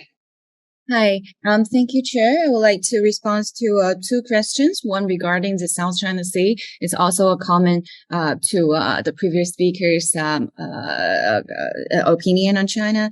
And also my second response is to Mr. Akawai's question regarding the AOIP and the US-Japan Indo-Pacific strategy. So first of all, in terms of the South China Sea, I do aware that you already mentioned about China's harassment or aggressive behaviors in the South China Sea. I really wanted to say that China already exercises very high level of self-restraint. The information that you have received regarding China is from the media is often very misleading. Well, just give you some, I would like to just give you some example. Like, for example, like 2 years ago, when the Chinese Coast Guard law entry into force in the year 2020 in February, everybody have an eye on Chinese Coast Guard's activities in the South China Sea and think that China will use force, will be more aggressive than before, and there will be maritime conflict after the Coast Guard law. Even though I wrote an article and many of the Chinese scholars wrote articles about how our Coast Guard law is in accordance with international law, with other, and our state practice is the same as other countries, including the United States, regarding this Coast Guard law and everything. But it's just that nobody's believed us. But two years have been passed. We don't see any maritime conflicts. I mean, real conflicts conducting by the Chinese Coast Guard in the South China Sea for the past 2 years. And also, I think the media and also many outsider observers neglect and try to ignore the fact that most of this maritime conflict, especially the fishing conflict, actually happen without China's without China. Like, for example, between Indonesia and Vietnam, we see that Vietnam's fishermen have, and with the Indonesia law enforcement agencies have conflict in the north part of the South China Sea, and also Malaysia, Indonesia, and Malaysia and Vietnam have also maritime law enforcement and fishing conflict, and even Vietnam fishermen died in the near shore of the Malaysia. But it seems to me that the international world just doesn't care. And also when Malaysia and Vietnam have a standoff in the Bengal Bank regarding the oil and gas exploration, I think that nobody cares about the standoff between those countries. Everybody's eyes are on China, and every tiny little step that we do, even our ships passing through those disputed waters, will be a big news. But nobody really cares about the real conflict happening at sea. Well, that's just happening. So, and also, many speakers talk about the EEZ, that is the Vietnam's EEZ, Malaysia's EEZ. I really wanted to point out that even if you don't recognize China's maritime claims in the South China Sea, there exist maritime overlapping claims between other claimant states. It is just, for me, it seems that a bit arrogant to say that this area is Vietnam's EEZ or is Malaysia's EEZ. So I think that before the final maritime boundary is settled, nobody knows which area is whose EEZ. That is more objective way of looking at the South China Sea, and that's my personal point of view. So, and I think that to resolve and to have a real confidence of each other, I think that we need to discuss about. We need to discuss the future and final settlement of the dispute, and so that we can finally have this settlement of the dispute, so that we can have a real maritime cooperation. And my second response is to the question from Mr. Kawai. I think I'm not sure whether it is the first time, because I think even during the pandemic, I think the China's high-level official have very close communication with Indonesia high-level officials, like the foreign ministers and the presidents. They have phone conversations, they have visits, the foreign ministers visit each other. So I think that China's support of the AOIP is quite clear. But the U.S.-Japan, the Quad, and the U.S. Indo-Pacific strategy is quite different. Like I said in my remarks, I think that the U.S.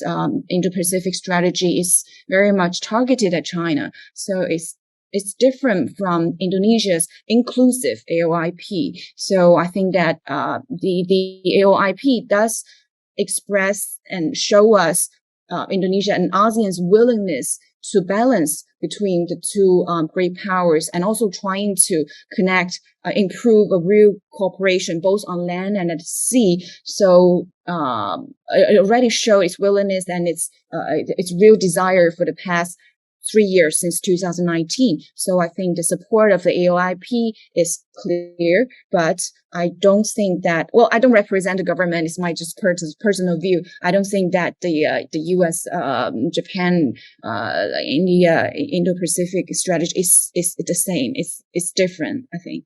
So that's two stories. Thank you. Thank you, Dr. Yan. Dr. Raji, would you want to make some comments on the ongoing discussion? Please, Raji.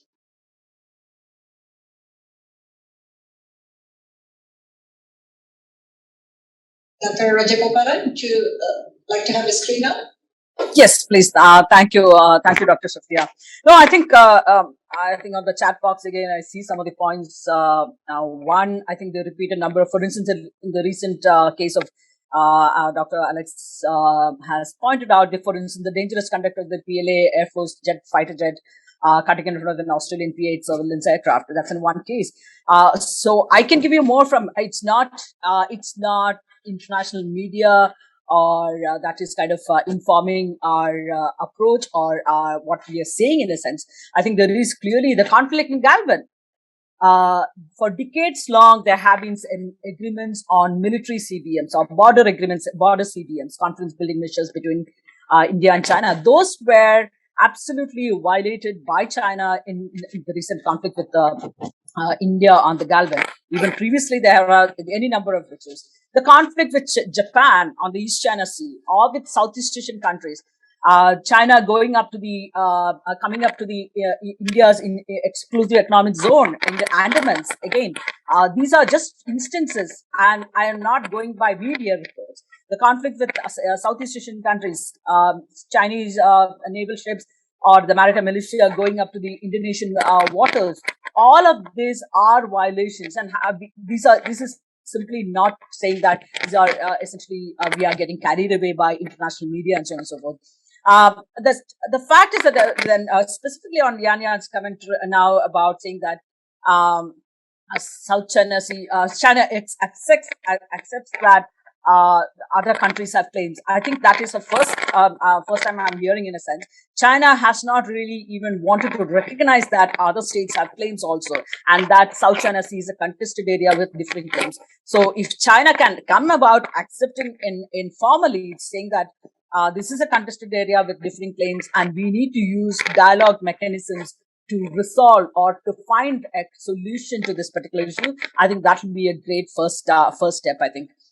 There were a couple of, I think there was another question on the Q&A box on, for instance, how a China-Russia alliance, whether a formal one or not, how that would impact on the AOIP. And I think that's an important question because I think, to me, I think that's going to make the great power conflict even more intense. Russia has its own logic and reasoning as to why they are stepping up their collaboration with China. That relationship has become much more strategic in nature over the last few years, particularly so after the Ukraine crisis.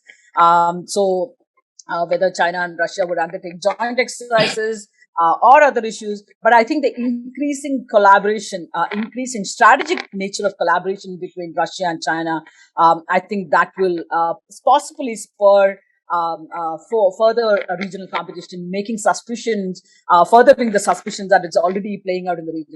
But unfortunately, the way I look at it, I think unless there is some sort of a power balance stabilization, the balance of power comes to some sort of stabilization, you are unfortunately going to see a region that is going to be heavily affected, influenced by the regional great power competition. And that's not going to be, I think we all wish that it could go away, but I think that is not going to happen in the immediate future, the way I see it. Thank you. Thank you so much. Ambassador Ong, I see you have your hands raised. Please. Yeah. Thank you, Fifi. Just to respond to this question from Kawai-san about the statement by Xi Jinping and Jokowi regarding the AOIP. Actually, factually, it is not correct that this is the first time. Maybe it's the first time between Xi Jinping and Jokowi in the bilateral China-Indonesia context. But for ASEAN, back in December 2021, at the special summit between ASEAN and China, the Chinese and the ASEAN side have specifically mentioned the ASEAN AOIP, and I believe the wording there in the joint statement coming out from the ASEAN-China commemorative meeting spell out China's positive outlook towards the AOIP. So it is not the first time that China accord recognition to AOIP in this particular Xi Jinping and Jokowi statement, as mentioned by Kawai-san. Back in December 2021, I have it there. Back in December 2021, actually the Chinese side and the ASEAN side reaffirmed the principles of the AOIP while recognizing that it is ASEAN's independent initiative, being open and inclusive, intended to enhance ASEAN community building process, and is not aimed at creating any new mechanism or replacing existing one. So as far as this particular paragraph 9 in the preamble of the ASEAN-China Summit of December 2021, hosted by Brunei, this is the sort of the authoritative statement on Chinese position with regard to the AOIP. Yeah, it is, I think, of a higher level of recognition by China of AOIP than the current statement made by the President of China and the President of Indonesia at the bilateral level with regard to the AOIP. Thank you, Fifi. Thank you so much, Ambassador Ong. Would anybody else like to make any comments? We do have a couple of questions, one in the Q&A box and one in the still in the chat box. One is, I think Dr. Rajagopalan already answered this a little bit with, thoughts on China-Russia alliance, whether formal or informal, would impact on AOIP. And there is also a question in the chat box from Andrew Mantle,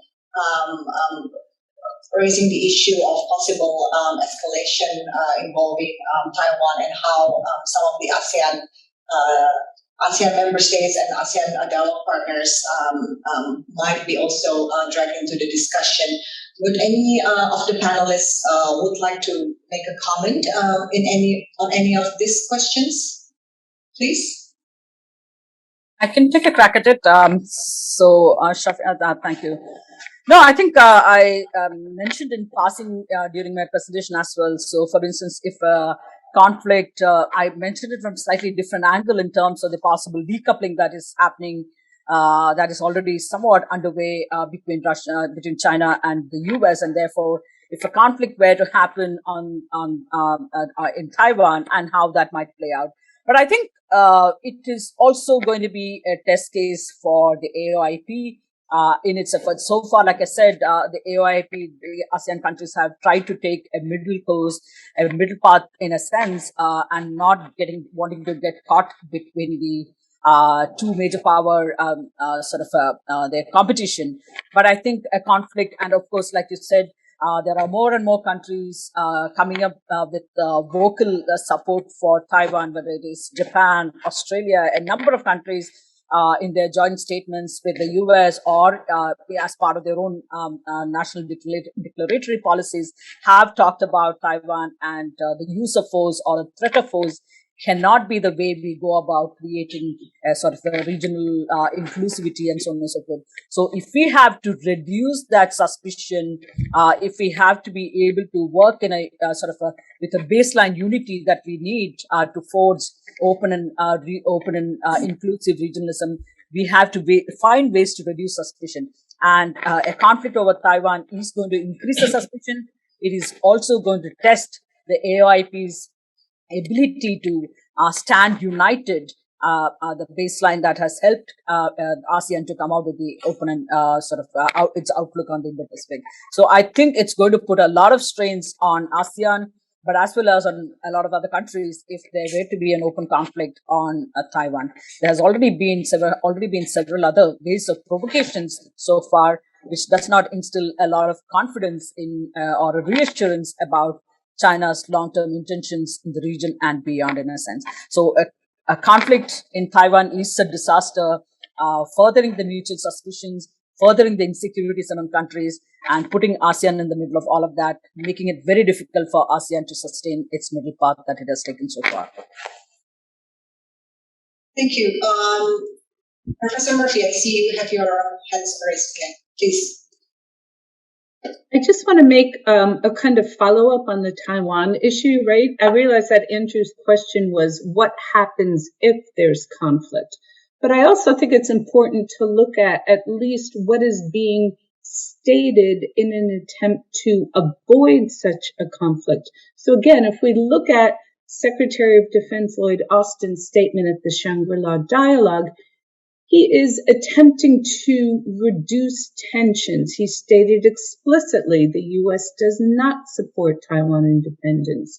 The U.S. is committed to the one China policy, et cetera, et cetera, et cetera. So there is an attempt, as the AOIP states, to reduce tensions, great power, rivalry, etc. And I just want to clarify that. That's my only point. Thank you. Thank you. Can I invite somebody else who would like to make any comments or maybe ask questions as well? Oh, Fifi? Yes, Ambassador Ong, please. My colleague told me that my date was wrong when I referred to the ASEAN-China commemorative summit. It was held on it is not December, I mentioned December. It was held on 22nd November 2021. So my ASEAN desk has corrected my wrong date. The commemorative summit between ASEAN and China was held on the 22nd of November 2021, not December. So correction over what I said earlier about the date of the joint statement by ASEAN and China. This was chaired by the ASEAN chairman at that time for the conference, for the summit, was the Sultan of Brunei, 22nd of November 2021. In case anybody is interested, they can look it up. Yeah. Thank you. Thank you, Ambassador Ong. Dr. Yan, please, and then after that, Ambassador Imura. Yes, just a comment and response to Dr. Burji. I'm not an expert on the Indian Ocean and the China-Indian relations, but I'm just a bit curious about what you mentioned about China violating some rules between China and India, because if I hear you correctly, you mentioned that China send our warships or vessels pass through India's EEZ. I'm not sure whether which rules or international law China violates, because I think that it's just as the U.S. Urging the freedom of navigation as a general international law rule. And we also see that many extra-regional powers send their warships in to the South China Sea, UK, Europe countries, and Australia, and everybody. So I think that it is China never say that you cannot come to the South China Sea, because it is freedom of navigation is actually indeed a general international law rule. So I think the transit and passage is actually okay and no problem for the military aircraft, military vessels. ships. And also, my second response is to the Taiwan issue. I think that this is Taiwan thing is definitely Chinese China's internal affair. So the one China policy cannot be changed, from the Chinese side. So I think no matter the ASEAN platform or other international platform are not a good venue or appropriate venue for us to talk about the Taiwan issue, because territorial integrity is the core interest of every country. So that's my personal point of view. It's China's internal affair. Thank you. Ambassador Imura, please. Yeah, thank you very much, Fifi. I just want to follow up what Ambassador Ong Kyun-yong said regarding the China's position on the ASEAN outlook on the Indo-Pacific. Ambassador read the preamble of joint statement of ASEAN-China Special Summit last year, more precisely 22nd November 2021. And if I compare the two pieces of paper which is now in front of me. Now the joint press statement issued after China Indonesia summit July 26th, which is yesterday. I think there was some shifting in a positive direction. Maybe this is a question I think I should address to the Chinese government officials. But it said, this statement of yesterday said China and Indonesia, both sides agreed will promote mutually beneficial cooperation between ASEAN Outlook on the Indo-Pacific, AOIP and BRI, as well as promote collaboration of the GDI key areas and AOIP priority areas, contributing to the implementation of the AOIP. Now, being positive about contributing to the implementation of the AOIP, this is somewhat new language that our Chinese friends are using. Of course, if Dr. Yang can clarify on me what seems to be shifting position of China, my impression is correct or not. If not, maybe the next time we see, we can discuss about this. This is very important because we are going to have, toward the end of this month or either next month, there will be ASEAN-related summits as well as foreign ministers meeting. And we are very much curious in what kind of language the China will accept referring to AOIP. I'm already retired diplomat. I'm not in the battlefield, but if there is a shift in positive way, I welcome this. Thank you very much. Thank you, Ambassador Imura. I also see Professor Shinoda having a hand raised, but let's see, we have about 6 minutes left, and I really like to turn back to all of the 4 panelists to sort of like give their final remarks. and also maybe their final comments to some of the things that was mentioned. And also perhaps, if we go back to the title of the session with regards to cooperation on open and inclusive regionalism concepts and way forward, maybe say a little bit of the way forward part, what we should do to promote this open and inclusive regionalism. So I'll go back to the order of the speakers again. So I'll start with Professor Murphy, and then Professor Shinoda, and then Dr. Yan, and then Dr. Rajagopalan. Please. Thank you very much. I have commented on my fellow speakers, so I don't have that much to add. It strikes me that when we think about the way forward, that the list of cooperative pillars is very, very broad. As I said earlier, almost anything can be pushed in there. And I think it would be extremely helpful for outside partners to have a certain sense of priorities from ASEAN. I know that that's often difficult for ASEAN, but I also know that many of my Indonesian colleagues are looking forward to the Indonesian chairmanship. So perhaps some things may be able to play there. Thank you. Thank you. Professor Shinoda?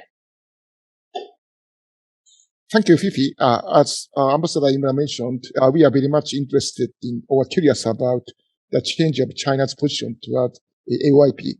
Actually, according to the joint statement of the commemorative summit between China and ASEAN in last November, the word AOIP was written in English text, but in Chinese text, there is no word of the AOIP, just outlook, ASEAN outlook, no Indo-Pacific. And this time, so I hope so, China changed its position towards AOIP. And Japan has conducted any kind of the third country market cooperation in collaboration with United States, Australia, India, or China. So if China support the AOIP, we can have the collaboration of this economic cooperation project towards ASEAN countries in the future. Thank you very much. Thank you. Dr. Yan? Yes. Well, 2 points, 2 final points. And first of all, regarding the airplane question, I think that when you send your military aircraft to any country's airspace, territorial airspace, very close approaching the airspace of any country will feel unsecure and will have doubt that what you're trying to do and will have some defensive moves. So I think that's very understandable. So that's my response to the question. And second, I think I'm not in the position to answer Ambassador's question regarding whether China's position has changed, because I'm not a foreign ministry person.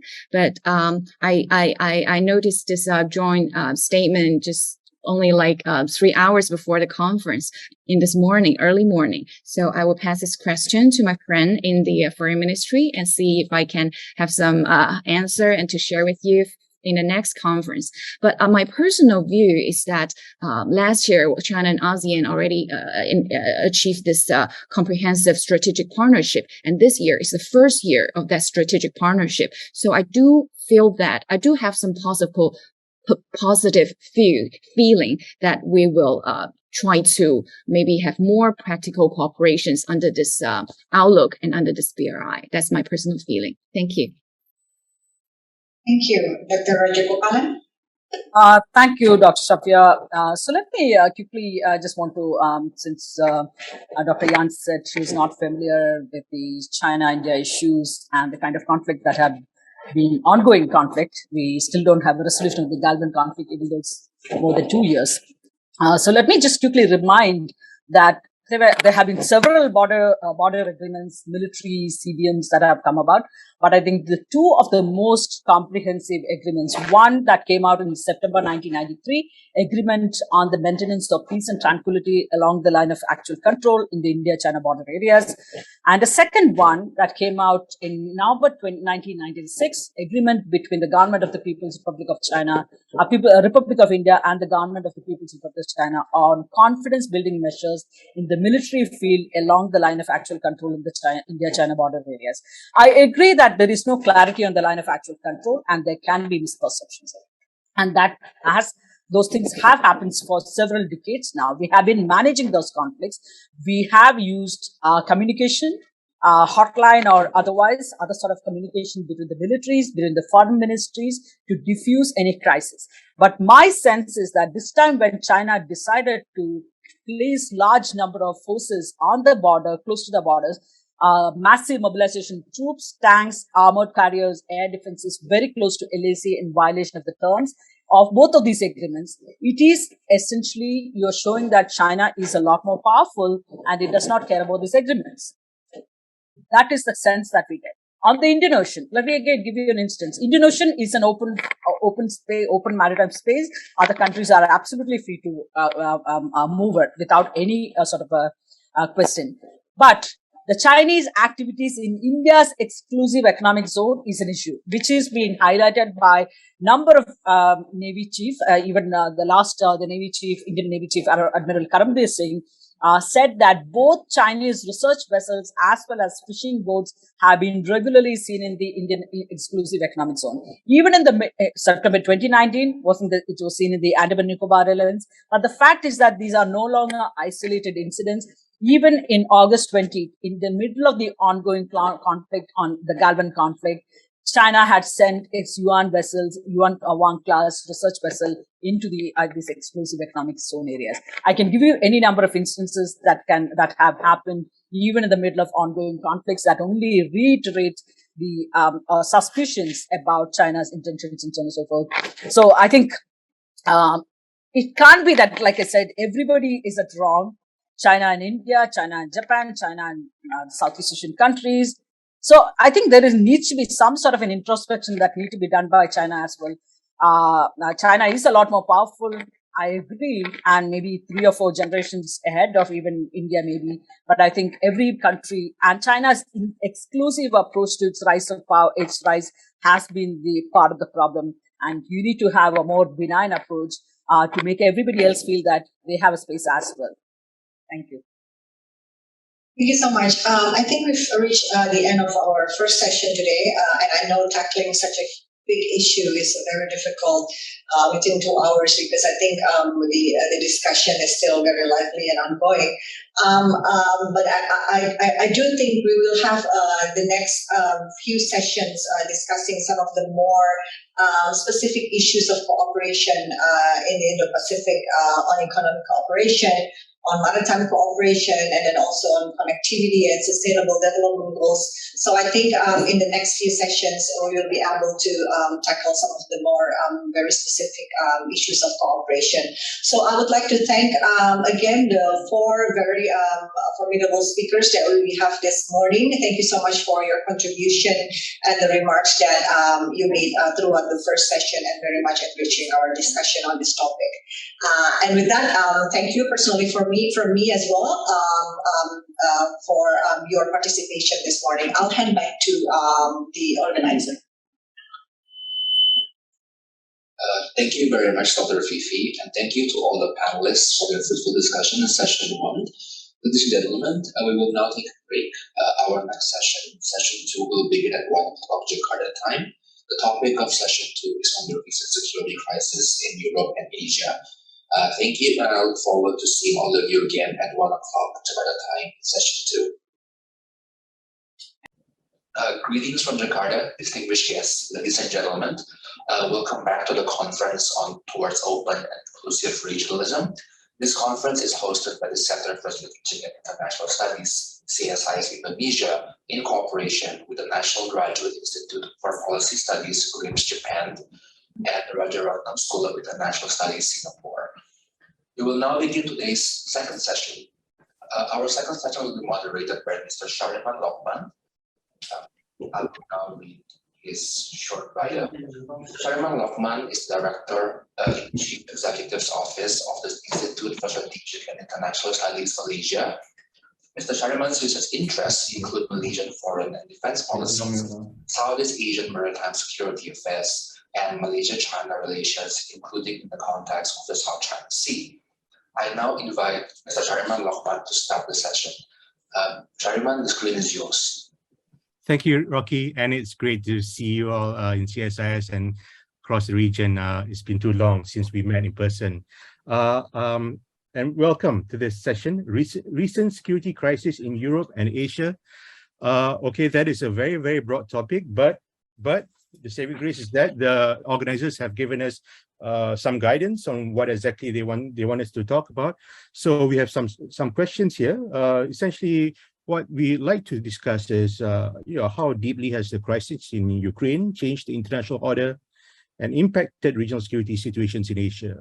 The other question concerns whether ASEAN can contribute to achieve peace in Ukraine.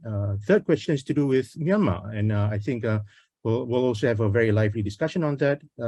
Essentially, how has the crisis in Myanmar changed the regional dynamics in Asia? What can be done by regional governments and ASEAN dialogue partners to bring about an end to the crisis? So to address these very important questions, we have two speakers and two discussants.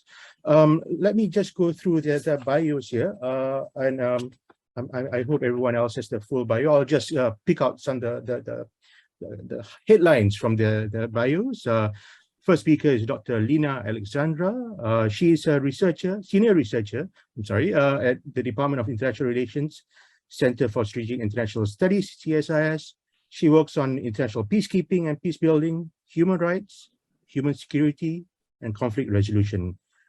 She has come back to this region with a very good degree from the University of Queensland, doctorate from the University of Queensland. And second speaker is Dr. Gudrun Wacker. She is Senior Fellow in the Asian Division at the German Institute for International and Security Affairs. Now, she works on a broad range of topics here, Chinese foreign and security policy, especially EU-China relations, very, very hot topic there.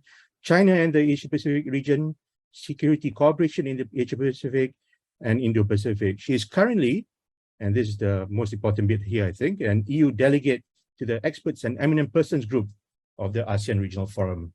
And we have two excellent discussants as well. The first discussion will be no stranger to Indonesian audiences, especially those who follow his very, very nice Instagram account. But he is far more than that. He is Ambassador, Mr. Masufumi Ishii, Ambassador of Japan, formerly Ambassador of Japan to Belgium, NATO, and Indonesia, retired from Ministry of Foreign Affairs in 2021, much to our sadness. But he is with us now as special visiting professor for Gakushuen University. And I hope I pronounced the university correctly, and I hope they do not come after me.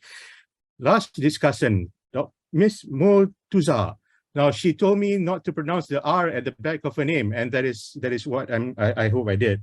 Ms. Motuza is an ICES fellow and lead researcher, socio-cultural at the ASEAN Studies Center.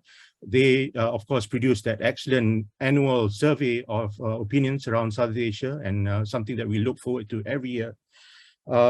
She is also a key member of the Myanmar Studies Program at ICES. ICES is in the Institute of Southeast Asian Studies, not my ICES or the other ICES.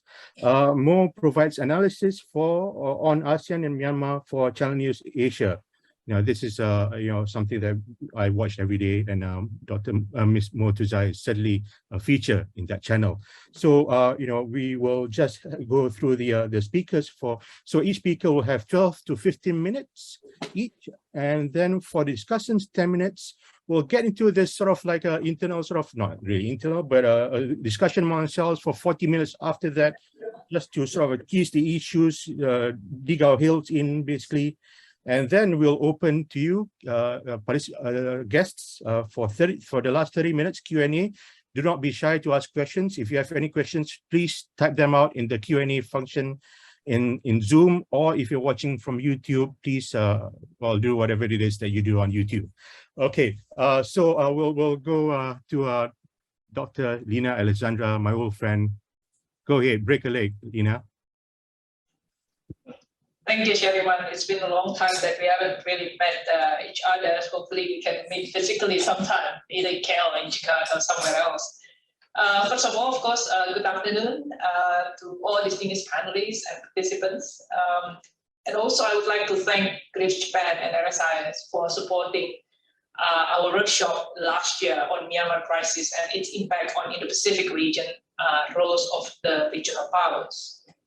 Before I share some of the highlights of the workshop that we had last year, I would like to, of course, share some of the recent updates. Probably most of you already know, but I think it is very important to highlight it here because the situation is very concerning for all of us, I think, in the region, especially 2 days ago of the recent death penalty imposed by the junta against four pro-democracy activists using terrorism charge. Among two, of course, the Kojimi from the 88 generation and PRN-SEA, the elected MP from the NLD. And these certainly already invoke some declaration from the pro-democracy activists that they will launch the revolutionary war against the junta. And this will certainly start the protracted conflict between the military and pro-democracy groups. And this is something that we are already predicting. And of course, it's an unfortunate situation. And I think to some extent, the military has been also adamant to continue to pursue the upcoming election in August 2023. And on the other hand, definitely the pro-democracy groups are gearing up to block or prevent the election, since it will be ultimately used to legitimize Min Aung Hlaing's position as Myanmar president. And basically, from the special envoy of the ASEAN chair from Cambodia this year, there has been some updates about the possibility of quote-unquote negotiation on the two conditions from junta. The first, no intention whatsoever to change the government from the other side, the opposition to the military. And second, all negotiations should refer to the 2008 constitution, which definitely is something which will not be fulfilled by the pro-democracy activists for obvious reasons. I think this is something very nonsense to some extent. And all these unfortunate conditions will certainly fall into Indonesian lap next year, as Indonesia will be taking over the chairmanship in 2023 in ASEAN. And obviously, almost 2 years have passed after the coup started in February 1st, 2021, and no significant implementation of ASEAN 5-point consensus can be seen so far in terms of cessation of violence, delivery of human assistance, and more importantly, facilitating dialogue among all stakeholders in Myanmar. While current Cambodian special envoy claimed that it has achieved some results, such as setting up the humanitarian assistance corridor or engaging with various stakeholders in Myanmar, it does it under the full control of the military junta that strictly decides what and whom the special envoy can talk and engage with. At the same time, ASEAN's decision not to invite any political representative to ASEAN high-level meetings has been very much watered down, as we are seeing representatives from the SAC attending various ASEAN meetings, including the last time in the ADMF Plus, as well as other technical level meetings in ASEAN. And what is quite clear for us as well, ASEAN has been divided in its efforts to push for the implementation of the 5-point consensus, and currently without clear direction as an organization on how it should pursue the 5-point consensus implementation. So now on the key issue on the involvement or the role of regional and major powers in mitigating or even solving the crisis in Myanmar. I think it is quite obvious for us there has been very high expectations for regional powers to play some roles in mitigating the crisis in Myanmar. Obviously, at the utmost is to push for a return of democracy, while to some extent also at least to restore some stability in the country. But also, I think from the region, it is quite clear that there has been some expectation for the regional powers to play some constructive roles, although to the extent not messing up the situation. For example, by stop supplying weapons, by stopping to supply weapons, especially to the military junta, and to support, of course, in the impartial humanitarian assistance delivery, and to put some pressures to the junta to stop the violence, as well as later on to support the peace process among the ethnic groups. And also, there has been some expectations to create a kind of a quote-unquote division of labor among the regional and major powers on how they can play out their leverages and capacities to help mitigating the situation, to restore some stability, and to the utmost, of course, to bring back democracy to Myanmar. I think we need some rationales, definitely, for the role of regional powers in Myanmar. I think it is quite clear that there are some implications, the damages from Myanmar crisis that have been experienced by the regional powers. The first is the disturbances on trade relations and assets. And we all know that economic relations need to see some stability to be able to proceed.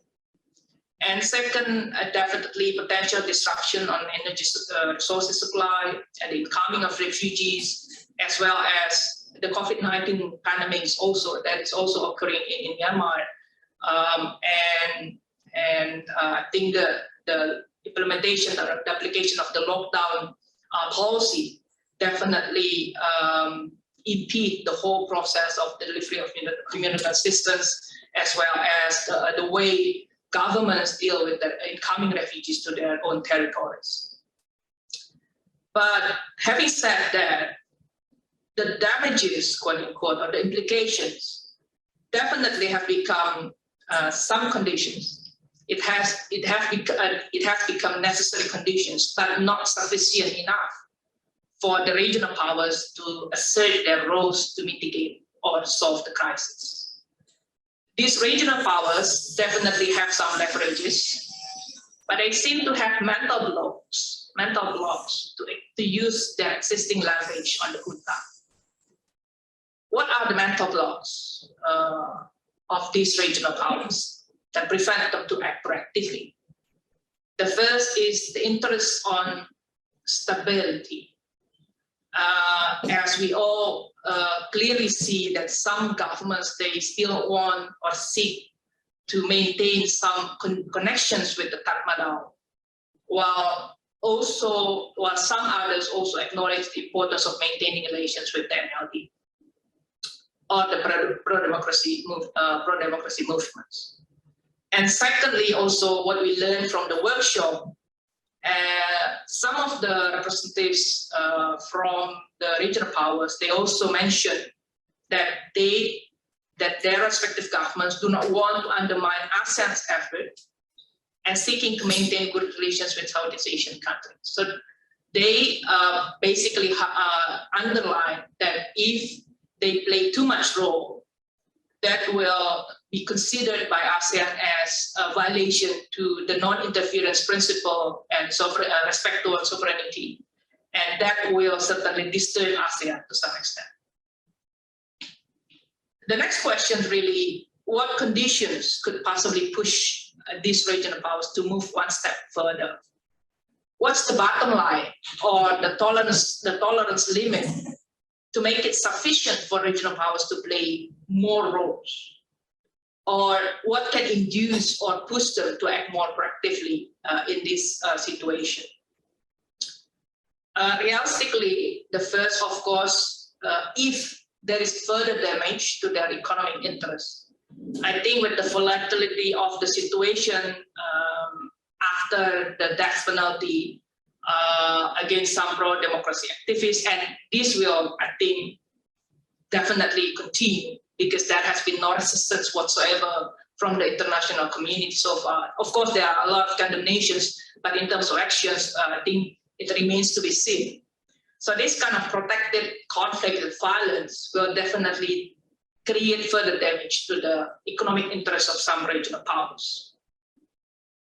Second, if we put it into the frame of US-China competition, for example, if one of the certain major power jump in first, play some more proactive role, this might trigger the other side to also play a bigger role in dealing with Myanmar.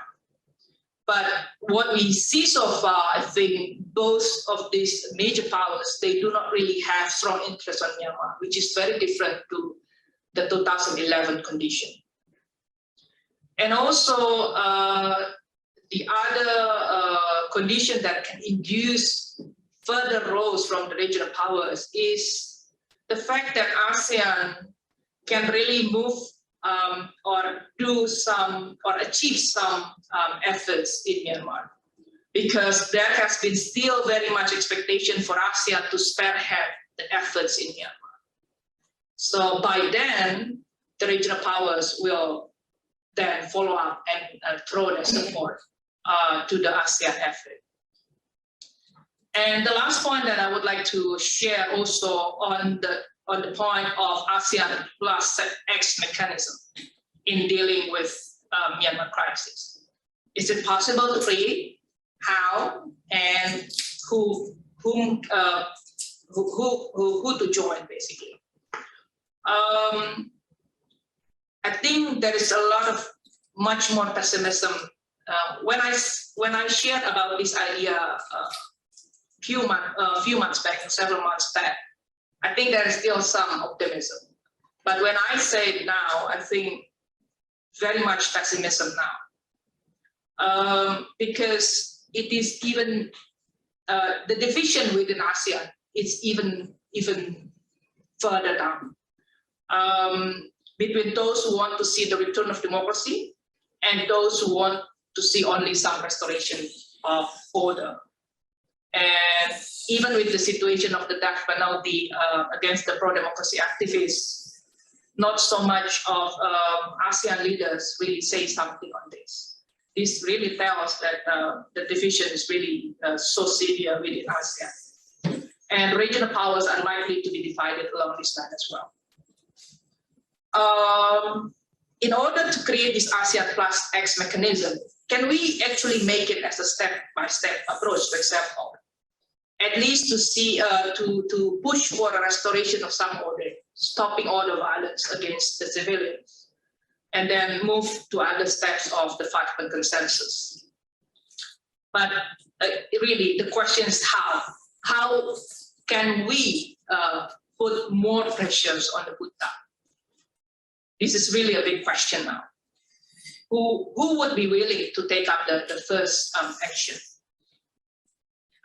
And also, we in CSIS have been trying to see whether there are also other actors in Myanmar that we can engage with, finding kind of a certain agent of change from inside that can bridge two opposite sides. But I think, again, with the further development in Myanmar, we now start to lose those who are actually in the middle, because they just want to fight against the military. I think the situation is getting harder and harder. Back to the 5-point consensus, in relation to creating ASEAN plus X mechanism. Now I just put the question mark here, really. Is 5-point consensus still working? So many have put a lot of doubts now whether ASEAN is still really want to push for the 5-point consensus. I think there should be a thorough, deep review next year under the Indonesian chairmanship, whether ASEAN really want to uphold this 5-point consensus, or we'll need to come up with something new that is even more effective to deal with the Myanmar crisis. Possible participants to the ASEAN Plus X mechanism, who will be the X? I think obviously ASEAN dialogue partners are very much expected to help, plus definitely EU and UN, I think, to some extent will be needed at some point to help creating the ASEAN Plus X mechanism. And I think the further second track discussion will be needed to flesh out the idea how we can really do something in dealing with the Myanmar crisis. So as a conclusion, I think definitely we need to put really in our notes that we should not write Myanmar off, and all the efforts that ASEAN will have to do will certainly need the involvement of the regional and major powers to help. I think with that, I end my presentation. Thank you very much. Thank you, Lina. I wish we could have audio for claps, but the technology has not advanced yet to that extent. But you raised some really important points that we are definitely going to go back to during discussion. But now, without further ado, Dr. Gudrun Wacker, please, floor is yours. Yes, thank you very much, and thanks the organizers for inviting me. Here it's still morning, but good afternoon to all of you.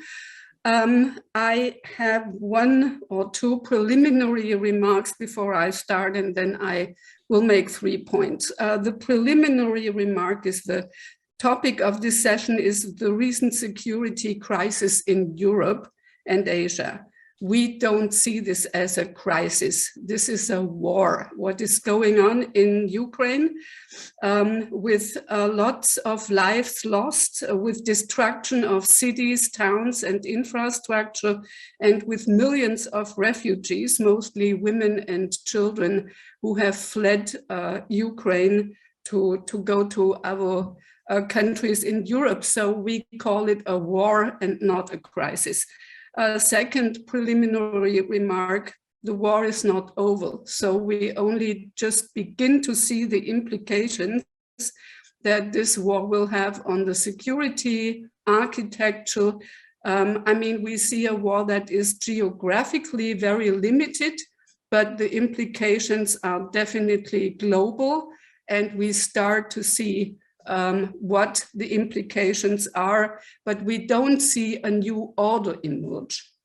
So my first point is on the European security architecture, which after the end of the Cold War was a mix of exclusive and inclusive mechanisms. So you have on the one hand NATO, which is an exclusive organization, but quite effective, you can say, although it hasn't been used very often because it's a defensive mechanism. And then you have the OSCE, which is inclusive. It's a result of the Helsinki process, but over the years it has sort of deteriorated in its effectiveness. And then as a supplement, we had the NATO-Russia Council. So this was a way, an effort to bring NATO close to Russia and have a mechanism that includes Russia. The problem is that whenever there was a serious crisis with Russia, the NATO-Russia Council failed to address it, not to mention resolve the crisis. So I think this kind of mix of inclusive and exclusive security architecture in Europe has been challenged when Russia annexed Crimea. So several years ago, it had already become sort of dysfunctional and ailing, but now with Russia's invasion in Ukraine, it has completely collapsed. I mean, NATO has not collapsed, on the contrary. Obviously, countries now want to join because they see NATO, they see NATO as a guarantee of their security, and they see Russia more of a threat. So you can say it's a watershed event for European countries that now all rethink their own military posture, and they think more again about national defense as the prime task for their armies, and not international peacekeeping missions or other missions that they can do. So we don't know what will replace this order in Europe, but my hunch is it will be more exclusive than it was before. It will be more against Russia than it was before. And the inclusive mechanisms will probably be marginalized even more than they are already. My second point is on the implications for the international order and the regional security in Asia. At the global level, I think we already see that the UN Security Council is paralyzed when one of the big permanent five is directly involved in a conflict. Great power rivalry is back. This mainly involves the US and China, but Russia as well. So the UN Security Council basically paralyzes itself, they cancel each other out. Then there are implications for nuclear non-proliferation that are possible. We already see that North Korea has used the situation to step up its own efforts, and the Russian threat to use nuclear weapons, tactical nuclear weapons, has proven to be quite effective as a deterrence. So this might, create some appetite in other countries to go down the same road. And then probably the gravest of all, there are implications for very basic principles of the UN Charter and also the ASEAN Charter about a peaceful resolution of conflicts. And I think if Russia achieves its goal, whatever a victory would look like in the case of Russia, the principle of might makes right will have some traction and probably inspire some other countries in the world and create a precedent, including in the Indo-Pacific, with China and the Xi Jinping being one candidate to follow the principle of might makes right instead of the rule of law. And then there are some global implications which we already can feel, especially in countries of the global south, but also in the industrialized countries: rising energy prices, rising food prices, rising prices for fertilizer, and the inflation that is coming with it, the interruption of supply chains, which has already been very grave with the pandemic, but now due to the war as well.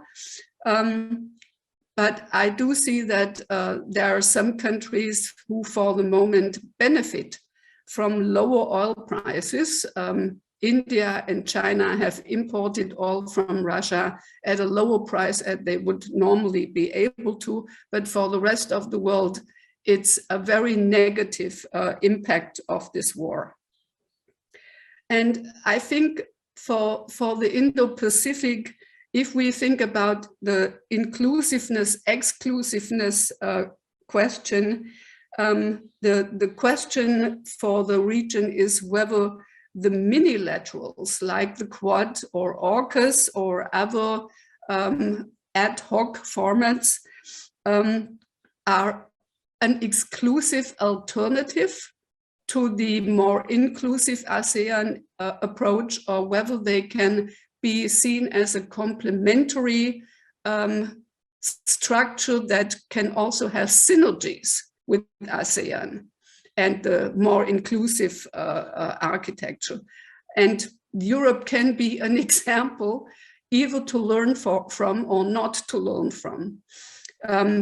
if you still believe that inclusive, I mean, we have a big debate in Europe whether, you know, our leaders should still call Putin and even try to make an effort when clearly they did everything before the war started and it didn't help at all. My third and last point is about whether ASEAN can contribute to achieve peace. I think this year Indonesia is the chair of the G20, so there will be the summit meeting coming up. I think it was the right decision of Indonesia to invite Russia, not to exclude it from the G20. That would have been a mistake, and it was also a correct decision of the West to show up nevertheless and go into this, you know, use this opportunity to address the issues. And there will be some more summit meetings in Asia, like the APEC, where Russia is a member, and also the East Asia Summit, where Russia is a member. So these are opportunities. I'm sure it will be brought up. If it's not officially on the agenda, it will be, you know, during the coffee breaks and outbreak sessions, I'm sure it will be addressed. From my perspective, framing the present situation of what is going on in terms of international order, to frame it as the ultimate battle between democracies and autocracies is not very helpful. And one look at how ASEAN responded to the war in Ukraine shows that it's very divided, and it's not divided along the lines of democracy and autocracy.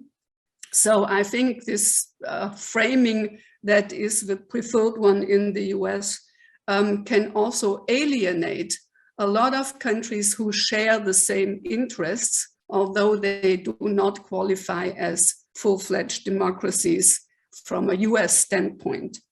So what can ASEAN do? I think most importantly is to help avoid food shortages.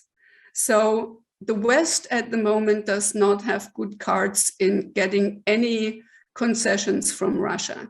But there are a lot of countries, including in Asia and Africa and Latin America, who have remained neutral in this conflict, and they are in a better position to use back channels and quiet diplomacy to push Russia to allow to follow through with the agreement that was just brokered with the help of Turkey and the UN Secretary General to allow grain exports from Ukraine. So this is one of the things that ASEAN countries can do, maybe not all of them. And there are other countries like Brazil, South Africa, India, other African countries who should try to do the same and push Russia. I think the trip that the Indonesian president just made to Ukraine and to Russia is a good effort, despite the fact that there will probably not a lot of outcomes, positive outcomes or concrete outcomes.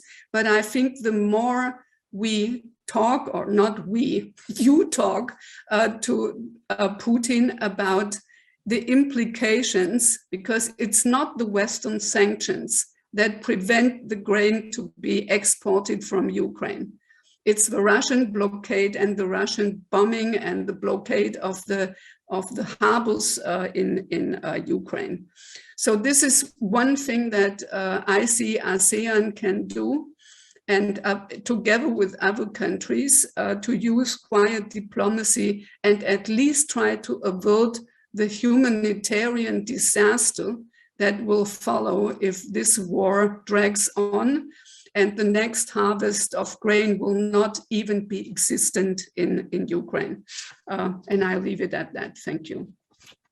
Thank you, Dr. Wacker. I really appreciate how, you know, Lina started us on this track, and you've pushed us further down the track on this really profound issue of, you know, is there a role for structures that do not include certain countries that we feel to be rather, on the, not entirely a positive light.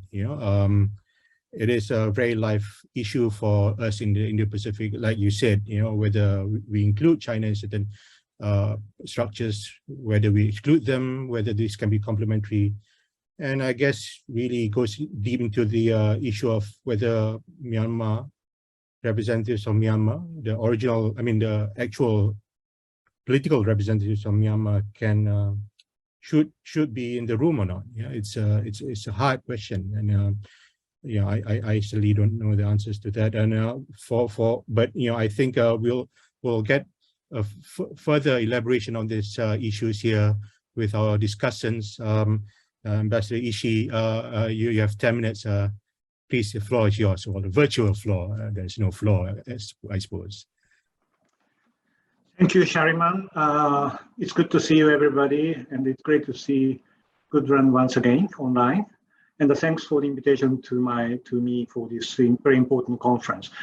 I like both presentations, which, as I said, covered nicely all the three guiding questions. But let me follow up Gudrun's remarks and stick to the point about Ukraine war's impact on security situation, particularly in Asia. And then let me also go further to discuss what we should start doing now, building up on what Gudrun gave me. Can Kondo-san show the slide? I have only 2 pages slide. Don't worry, I will not pass 10 minutes.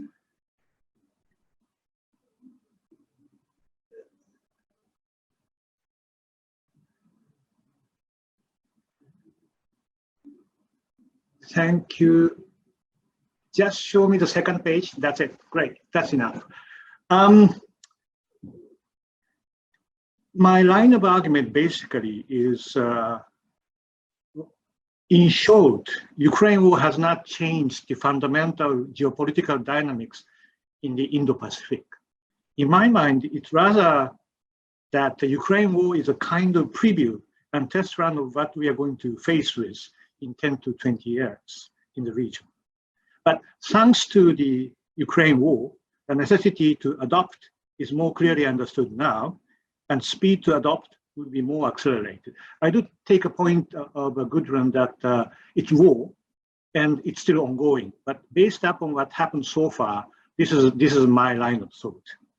First of all, what is the geopolitical dynamics we need to realize? I'll give you 2. Number 1, G3 will emerge in 10 to 15 years. Although US is still the only superpower for now, its relative supremacy has been steadily in decline, and within 10 to 15 years, GDP and defense spending of US and China will become the same level. It does sound like G2, but India will join this superpower club soon. As you know, UN predicted that next year, India's population will exceed China's. More importantly, it will keep on rising, and population bonus will continue well into 2040s, while China's population will start declining, and the aging situation in 10 to 20 years in China will be as serious as that of Japan now. By then, India's GDP will be world number 3. So the positioning of and interaction among these 3 big powers, G3, will decide the basic direction of international affairs. Number 2, India and Indonesia will be decisive for creating global majority. Let's say we create new G7 in 2040s, G3, US, China, and India will be in, then Japan and Indonesia, which will be by then either world number 4 or number 5 economy. Then EU, if it stays united, I'm sure they will, and whether you like it or not, Russia. We need to realize Russia will not disappear after Ukraine war. And from that viewpoint as well, I support Gudrun's argument that the inclusion of Russia, not the exclusion of Russia, to those East Asia Summit and G20 is the right decision. I accept that, I agree with that. Although decline in Russia's economic power is further accelerated, It will more stick to its nuclear arsenals and never give up veto power in United Nations Security Council. So difficult, but cannot be ignored. It is likely that US, Japan, and EU will stick together. So do China and Russia, like the situation now. Then, who are left in between? India and Indonesia. Where they stand will be decisive, like it is now. Next slide, please. Can we move to the next slide? It's okay, slide doesn't matter. So let me continue. Then my next point is what should we start doing now to adopt this dynamic based upon the lessons we are learning from Ukraine war? In short, we should do everything possible to make sure that deterrence will not fail in Indo-Pacific while it did in Ukraine. First, we should strengthen our own defense capability. US could not deter Russia, so that means US relative decline has become clearer. We also shouldn't be surprised if US prioritize its engagement to those who try to help themselves. Japan will come up with new strategic documents by the end of this year, and like Germany, substantial increase of defense budget is under discussion. Even NATO's standard of 2% of defense or GDP is in sight. Public support is stronger than ever, partly because of Ukraine war. Second, we should get US stay engaged in the region. Ukraine war means physical US pivoting in Indo-Pacific is postponed for now, but there are things we can do to create reasons for US stronger engagement. In micro sense, treaty allies like Japan should enhance planning efforts. If division of labor and roles and missions in crisis become clearly defined and prepared, US will feel more responsibility to fulfill. In macro sense, the best way to secure US engagement is for Asia to stay economically vibrant so that the US cannot stay away from the source of prosperity. IPEF is a good start, but we should keep pressing US to re-establish market access arrangement with us. Third, we should create closer cooperation among like-minded countries to fill the gap created by US relative decline.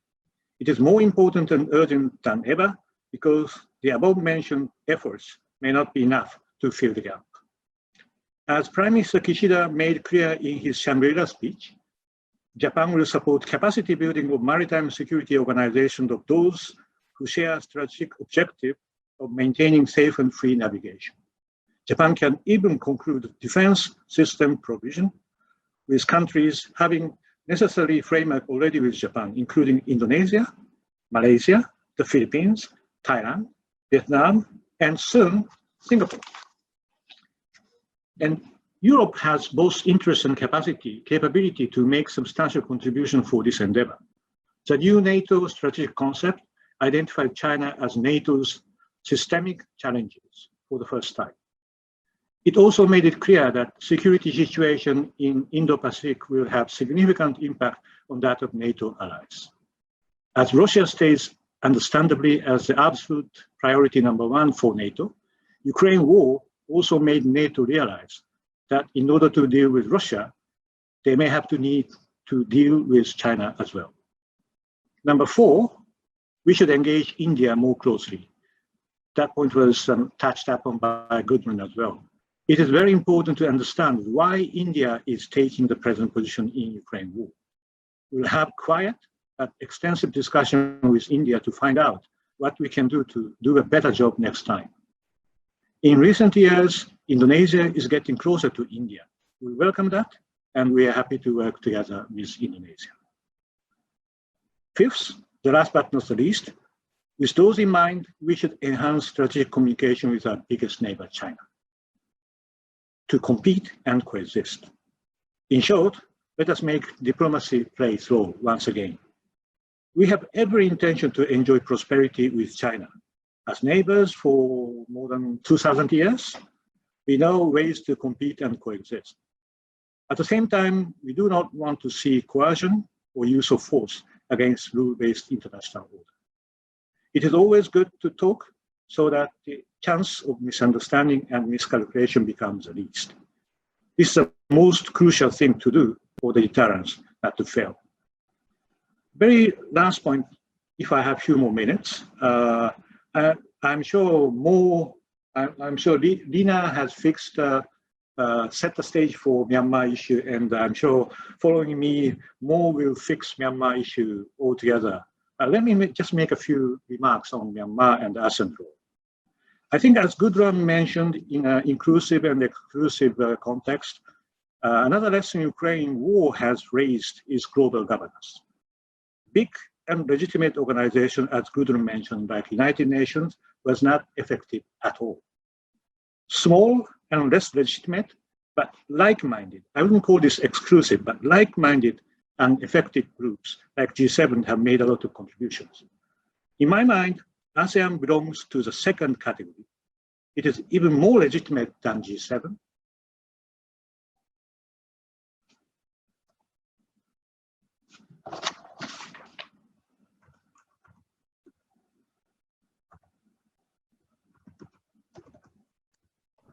Can you hear me? Yes, we can hear you. Okay, sorry. I think you lost me. I was saying that ASEAN belongs to ASEAN belongs to the second category, small but effective, like-minded, and it is even more legitimate than G7, involving all the countries in the region. But it needs to improve its effectiveness. ASEAN has a history of making a leap to the next level while Indonesia is a chair, and the next year, 2023, is for that time. I hope we will see more effective and more legitimate ASEAN next year. We all need it in the region. In this regard, some development towards solution of Myanmar situation, which I'm sure more will bring about, will be a big success story we all need at this difficult time. We're happy to work together with ASEAN as we are doing now. But ASEAN is best positioned for solving this issue. 2023 may be a good opportunity for us to pool our resources together for that purpose. I'll stop here. Thank you. Thank you very much, Mr. Rishi. From my takeaway from your presentation is simply that there is a role for all kinds of arrangements. We don't necessarily have to have just stick with an all-inclusive regional effort. There are roles for bilateral sort of arrangements. There are roles for more multilateral efforts. Like-minded countries, like you said. So I really appreciate that view of yours. And now we go to Mo. You have as Ambassador Ishii said, you are supposed to fix Myanmar. So Mo Fixes Myanmar is a very good title for your next book, actually, I think. Even if it's a bit on the humorous side, but I must also say that Mo has always been very insightful on her nation, and look forward to your presentation. Mo, 10 minutes, please. Shariman, thank you. Good afternoon to everyone tuning into this important conference that GRIPS, RSIS, and CSIS Indonesia are jointly organizing, and I really appreciate the opportunity that the organizers have given me to share my thoughts and views. Shariman, don't get me into more trouble than I'm already in. I think I wouldn't be sitting here if I could really fix what's happening in Myanmar. I mean, basically, there's no quick fix, as we know, and I think that has been clearly, amply highlighted by Lina's very important and insightful update on the situation. The executions that started off this week of the unrelentingly bleak situation in Myanmar only signal that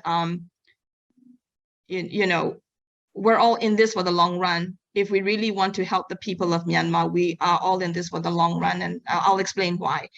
In the time that I have, I'd like to kind of focus the points I have, or the responses I have to Lina's update and presentation, and also a bit linking it to Dr. Gudrun Wacker's observations on the Ukraine crisis, and attempting also to maybe respond to Ambassador Masa's insights looking at regional dynamics in this context of open and inclusive regionalism. I'll go through it in 3 main points. So the first main point I'd like to discuss is the similarities and differences between the Ukraine, the war in Ukraine, the Russian invasion of Ukraine, and the ongoing crisis in Myanmar. Now, Dr. Gudrun made this very interesting observation that what's happening in Ukraine is not a crisis, it's a war.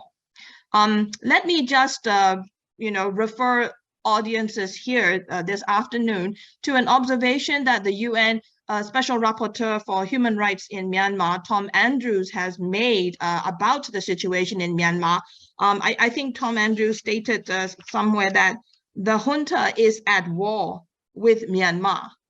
So we're really looking at an entity that purports to protect and safeguard the security of the country and the people, but which in reality, as we have seen now, is really unleashing war situation on people in the country. So with that, I think the way that then the Ukraine crisis, the war in Ukraine, and the political crisis that has now multifaceted dimensions and implications in Myanmar, it's clear enough, I think, for ASEAN and also for the broader international community to really pinpoint on the territorial sovereignty, the violation of territorial sovereignty and integrity that Russia's invasion of Ukraine really made very clear.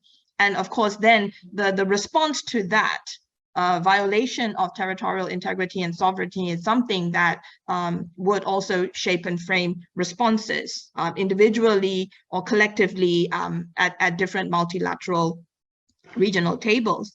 The situation, the crisis, the conflict that's happening in Myanmar, I think, is viewed still largely as something that was more of an internal development. But of course now, especially as the aftermath of the 2021 coup wears on, it is now pointing to much more serious regional security implications. And I think it's no news that the Myanmar people largely view the 2021 military coup in the lens of the military acting as an invader and treating it as such. And that also, I think, has resonance with what I mentioned about Tom Andrews saying that the junta is at war with Myanmar.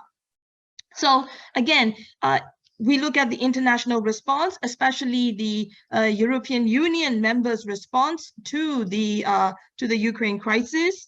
And I think, people in Myanmar, when this erupted, I think, of course, the sympathies, the kind of sympathies that resonated were with the people of Ukraine.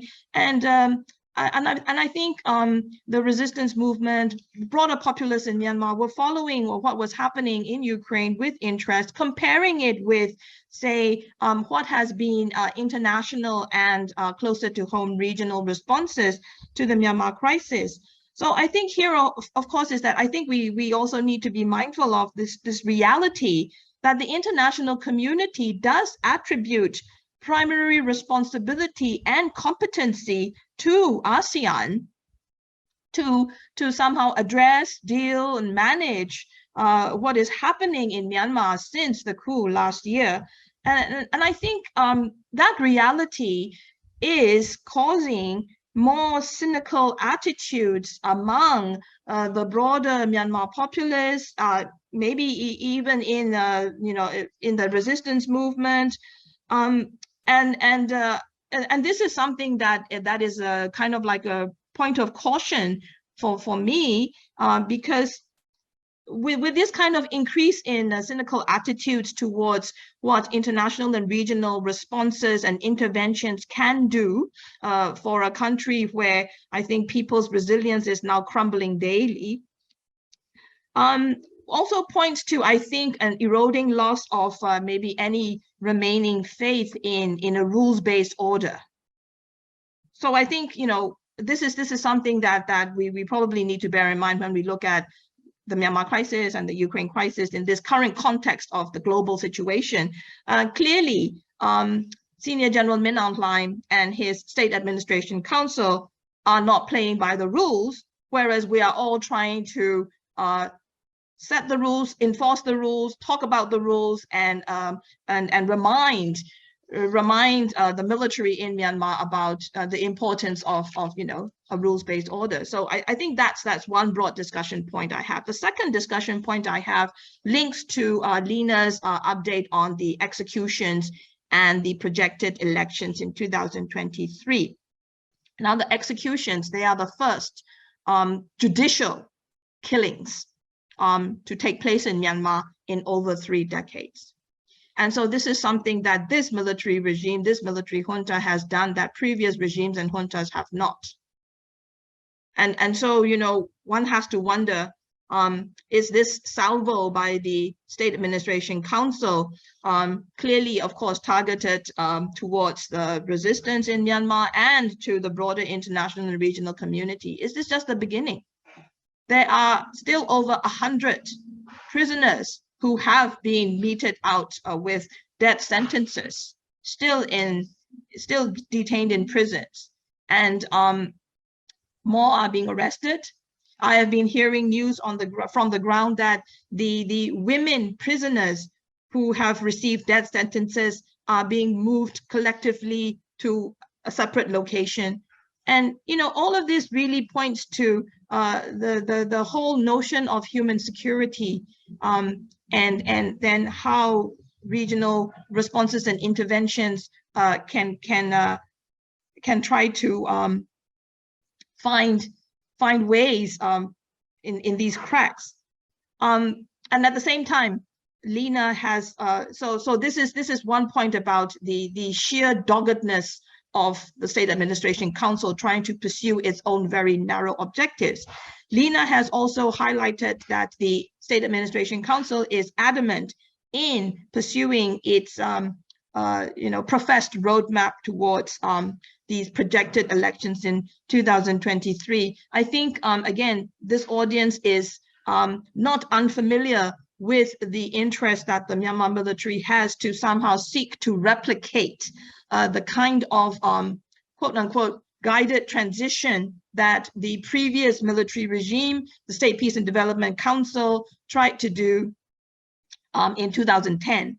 But you know, 2022 is not 2010, and the State Administration Council has clearly shown itself that it is much more ruthless in asserting and entrenching its power at all costs, even at the cost of using the lives of people in Myanmar as bargaining chips.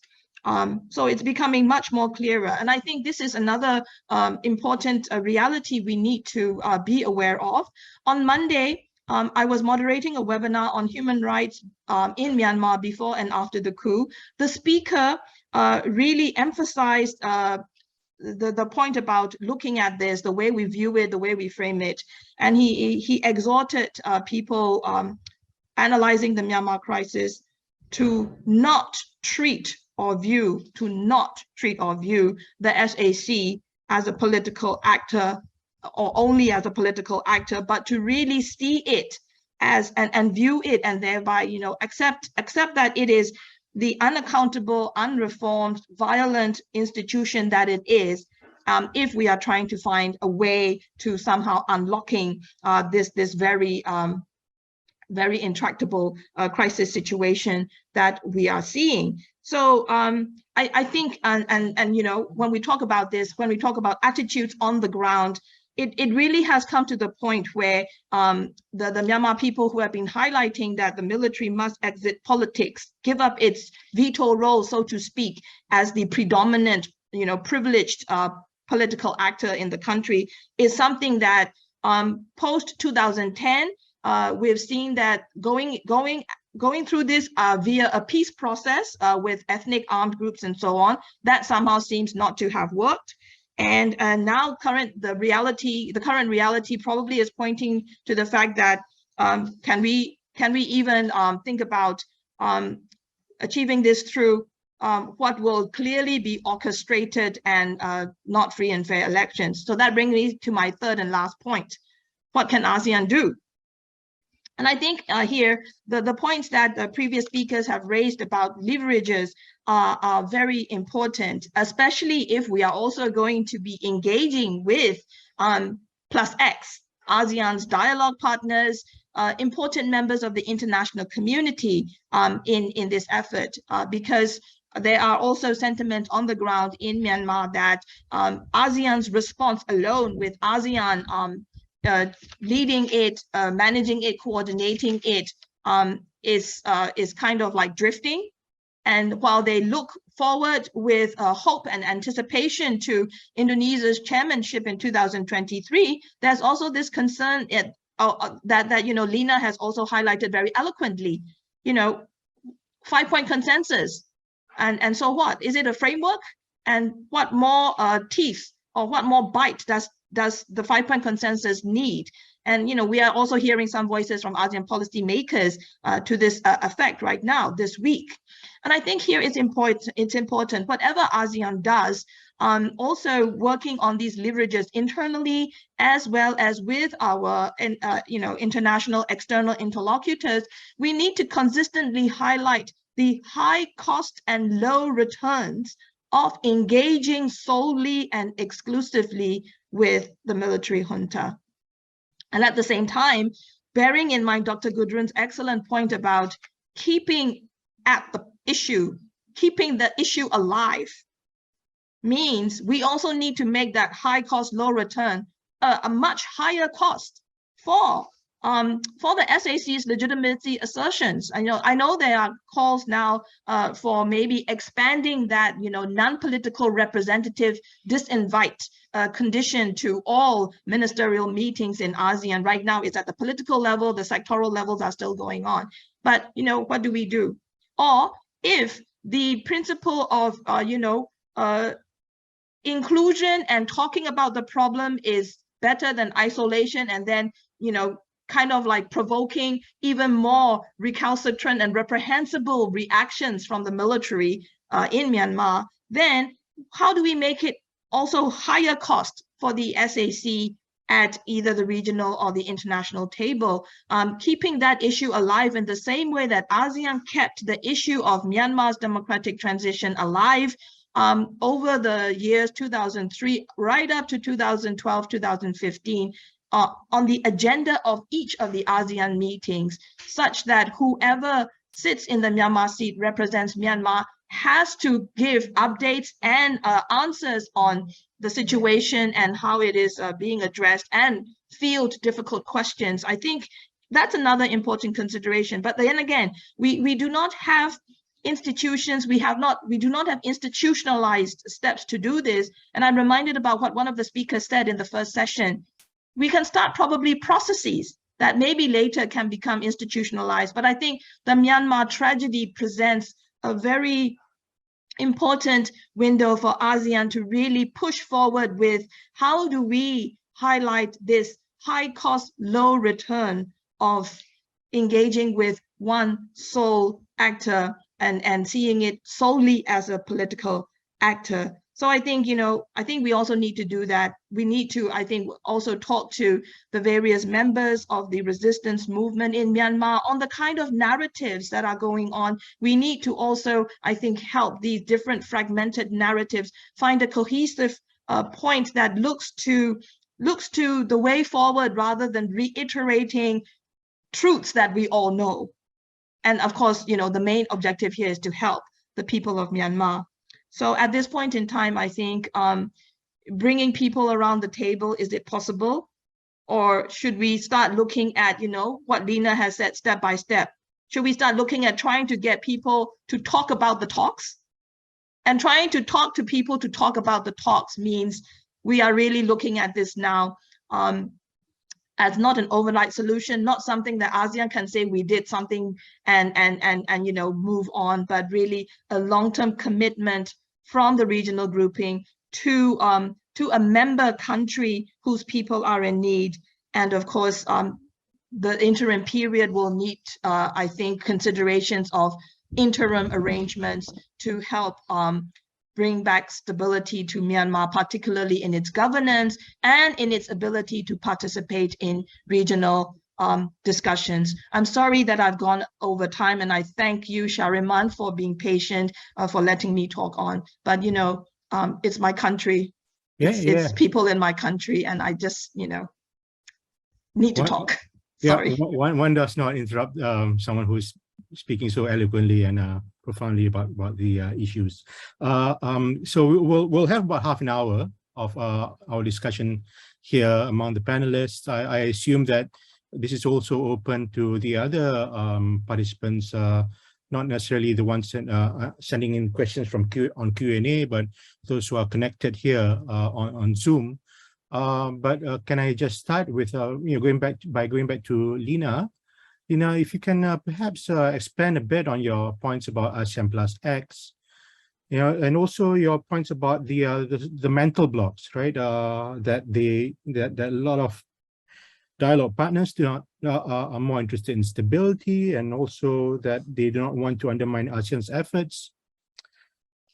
Given the dire situation in Myanmar, given how it's become seemingly so intractable, given that, as you have noted, that opinions have become so polarized, it's very difficult to find people in the middle anymore. I mean, how could you find some people in the middle in this situation? You know, I mean, you know, is there at all any prospect for any dialogue partner to play any constructive role at all? You know, because perhaps like what people like Bilahari has been saying, maybe the dialogue partners simply do not want to play a role. That they just want to push it to ASEAN and say, you know, this is your problem. We just want to do the minimum. It's like a, you know, relegation of your responsibility. You know, can you perhaps expand a bit on those issues, Lina? Okay, thank you, Shariman. Thank you especially to Ambassador Shi and also Amu for giving some inputs, very excellent inputs, I think, to my presentation earlier.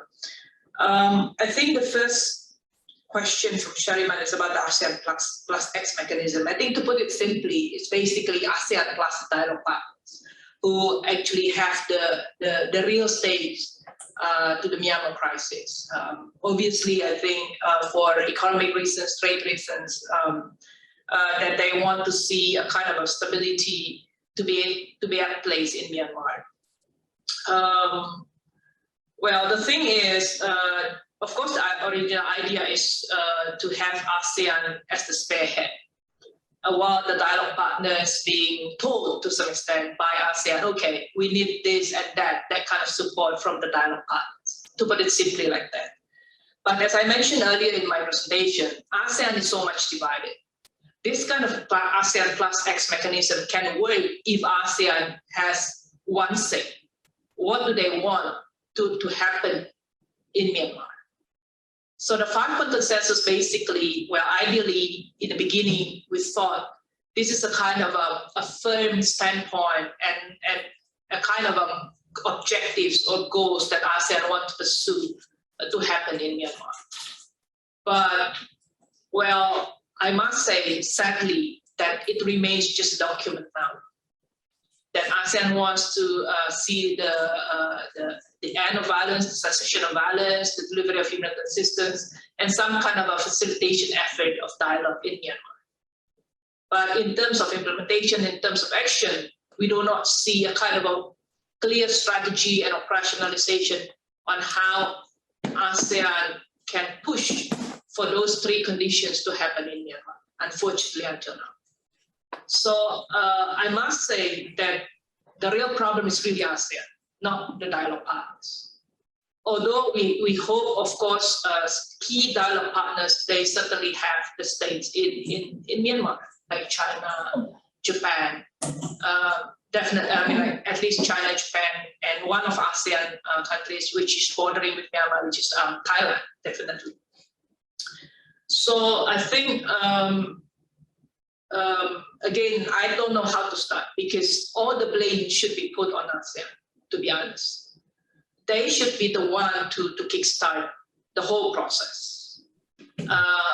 Whether we like it or not, compared to the other special envoy, for example, only the ASEAN special envoy can actually explore some access. And Cambodia, to some extent, of course, they enter into the country, but also in my presentation earlier, I criticized a lot because the way they move inside the country, when they can enter, whom they can talk with, they can engage with, is always defined and determined by the junta, which is not something ASEAN envisioned in the beginning. So on that note, I think I would like to put emphasis also, and I think more specifically also Ambassador Ishii also mentioned about the chairmanship next year, which is Indonesia. And a lot of expectation. Actually, a couple of weeks ago, we had a closed door interaction with some of the key stakeholders in Myanmar, in Jakarta. And then from that discussion, we really learned that they have very, very, very high expectations on Indonesia next year.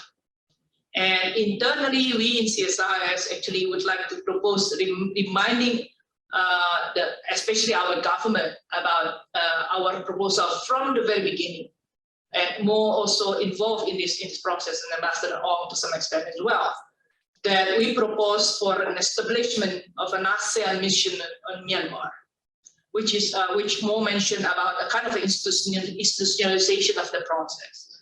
And at least I know a lot of people actually put their skepticism on whether we can create this kind of an office, maybe not a mission, ASEAN office in Myanmar, something like that.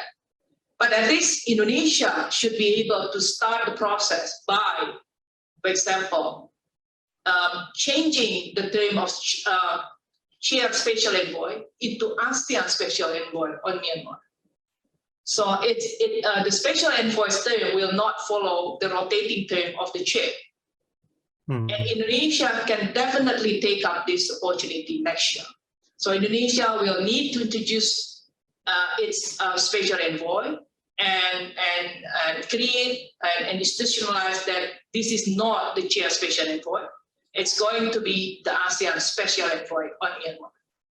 And that will be the starting of the process toward this institutionalization of a kind of office, whatever, the whole process in dealing with the Myanmar crisis. By then, I think the dialogue partners will be interested to help to throw their support to ASEAN. Without that, I think if I'm a dialogue partner, I will definitely ask, what do you want me to do? If I take the all initiative, then ASEAN will be disturbed, as I mentioned earlier. So these dialogue partners have certain interests, they want to intervene into ASEAN internal affairs. This is not something that ASEAN would like to do, would like to see, of course. So it has to start with ASEAN first. Otherwise, it will be very, very difficult.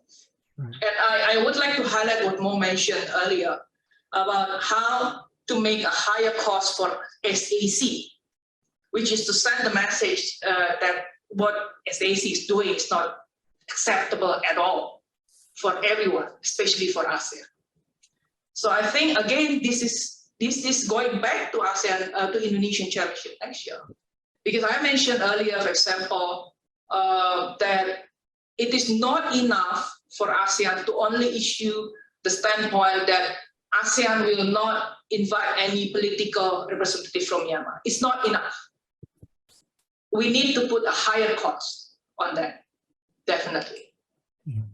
Because it has been watered down, as I mentioned earlier. It has been watered down so much. You see here and there in all ASEAN meetings, a lot of ASEAN meetings, I mean, that SAC representatives still attending. ASEAN needs to come up with a more full-fledged strategy on how to put a higher cost for SAC. So I think I'll stop there first. Thank you.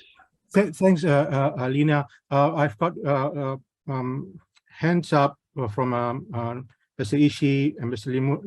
Imura and Dr. Walker. I'll definitely go to you. But if I may be so bold as to ask Ambassador Ong, because Lina mentioned about how Indonesia is under a lot of pressure for its chairmanship next year. I just, as someone who's actually run the secretariat, someone who's been involved in the whole process, can I ask Ambassador Ong,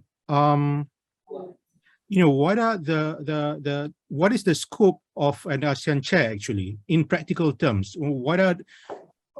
How much can it do? How much, what are the limits to what an ASEAN chair can do? Because it sounds like a big thing, but I hear different things about an ASEAN chair. Sometimes they say, oh, it's severely limited, we have to follow the consensus. But in some cases, a chair can make something greater happen on its own. I mean, is it something you can help help us understand, Ambassador Ong? Well, thank you, Shariman. Yeah. I hope all of you can hear me.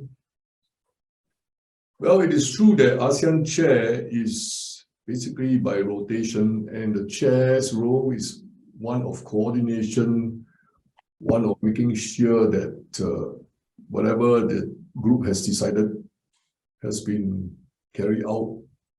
The performance of the people involved will be reported to the ASEAN leaders to decide whether the decision of theirs have been implemented or otherwise. So, to put it simply, the ASEAN chair is not a powerful player in the ASEAN family. It is basically, if you like, we use this word called the class monitor, or the class prefect. In our schools, we have a prefect. Each of our classes, it ensures that discipline is followed, things are carried out according to the rules, and the prefect will help the class teacher to make sure things are organized according to what is expected by the school authorities. However, over the years, different ASEAN chairs have shown ingenuity and innovation in managing the tasks assigned to them. So you can't say no if you are rotated to be the next chair. But what can you do during your chairmanship? You can try to find some solution to a pressing problem. Right now, there is a pressing problem in ASEAN, which is the situation in Myanmar. And I think it is good for the ASEAN chair to find what I call innovative way, not to break any of the convention or the rules as we have practiced in the organization over the past 50 years, but to seize on the situation to improvise certain, what I call expediency moves. So here in this case, I heard just now someone was mentioning about abandoning the 5-point consensus. And because the 5-point consensus has not brought about any good constructive result going forward. And in fact, the Myanmar State Administration Council has executed a few of the protesters they arrested earlier. I want to stress two things here, Shariman, if I can. One is that ASEAN is a rules-based body. We make a great deal on this. And it's not just political hay that we are trying to make, but going forward with the ASEAN community and earlier with the ASEAN Charter, we make a big deal out of this idea of a rules-based organization resting on rules-based actions. So the ASEAN Special Envoy has been appointed by the ASEAN leaders, and this is based on the ASEAN Chairman of the year. So I heard just now a suggestion that maybe we can make a special exception and not just go by the chairmanship's rotation. It may be possible, but the argument must be made that it goes back to the basic, what they call premise of having this ASEAN chair. It is basically to make the organization more efficient. So now the chair's position is not coming out as expected with regard to the Myanmar crisis. So what can we do? So perhaps, as Lina has suggested, we go for an ASEAN special envoy. But it doesn't mean that this will solve the problem. A clever guy like Singapore will say, okay, you have an ASEAN special envoy, in fact, instead of an ASEAN envoy based on the rotation of the chairmanship.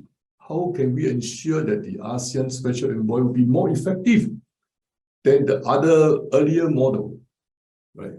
So what is important for us, those of us who are genuinely concerned about the situation in Myanmar, and for me, I'm concerned about the future of our own organization called ASEAN. We go back to the basic argument. We are a rules-based body. Yeah. Now we have made a decision among all the ASEAN leaders, including the man who was at that time in charge of Myanmar, and there is a 5-point consensus, and this is called an ASEAN agreement. An ASEAN agreement has not been followed, so we have to take specific action. What is it now? Yeah, we go beyond that. The ASEAN leaders should be given a proposition that since the 5-point consensus has not been followed, the next step, since ASEAN leaders are given 2 years or 3 years to have this carry out, and nothing has happened, so we go forward and say, an ASEAN agreement is now no longer followed by the party concerned. We take the next step. Somebody will argue that in the ASEAN Charter, there is nothing provided to deal with any errant ASEAN member state. But in this case, an ASEAN agreement, although it's an informal kind of agreement, not the kind of treaty or free trade agreement that we sign, it is an ASEAN agreement because all 10 of them agreed to it. You have not followed this 5-point consensus, therefore, Myanmar, you have now to take the consequences of your misconduct, whatever you call it. And now we have to ask you to either shape up or be shipped out. So this must be very clear. Yeah? By giving this kind of ultimatum, we would demonstrate to our ASEAN dialogue partners, including the European Union, China, India, anybody, that we are meaning to execute a serious process going forward. For me, the 2 ASEAN dialogue partners which are critically important in Myanmar are India and China. Why? Not because they have the firepower, but they have the geography to worry about. India is worried about its problem in the northeastern states. China is worried about its problem in the southwestern border area. Right? So it is no longer a firepower situation, having the nuclear capability to blow out anything that they don't like. But it is now a very practical, realistic, geographical situation. If they get involved, then I think there is significantly different pressure on the SAC, number one. Number two, ASEAN leaders will also have to say, we have an agreement here, 5-point consensus, and not have been followed. It has not been followed. So what do we do? If you don't shape up, you will be shipped out. And then we can organize a serious process of how do we further this track by making sure that we follow the rules in the charter as well as in practice. So the bottom line, Shaiman, is that we do not know whether this will work. But my suggestion here is that we go back to the basic. The basic is that we follow our long-held principle. Follow the rules. Or in Singapore, we say, follow the law.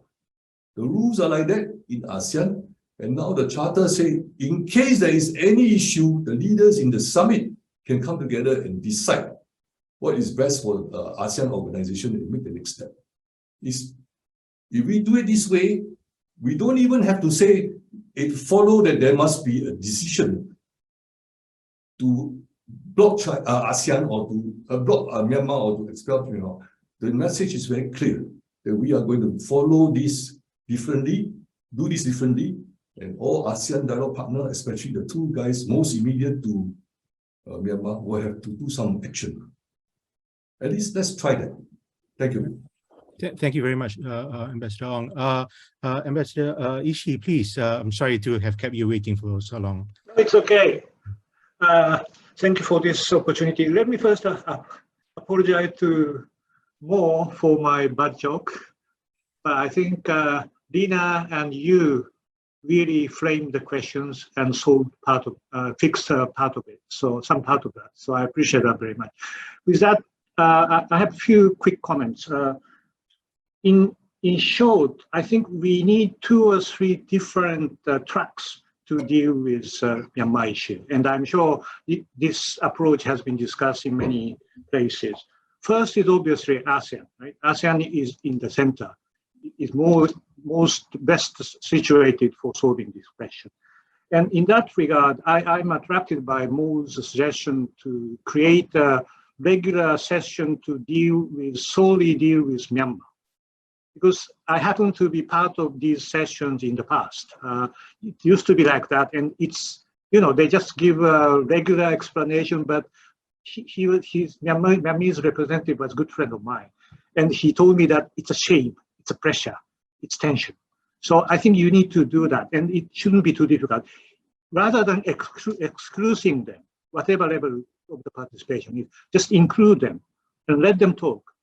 Put the pressure on them. I think that should be the approach. If they refuse to be present, be it, but you give opportunity to them to make their own cases. I think that should be the next approach taken by ASEAN.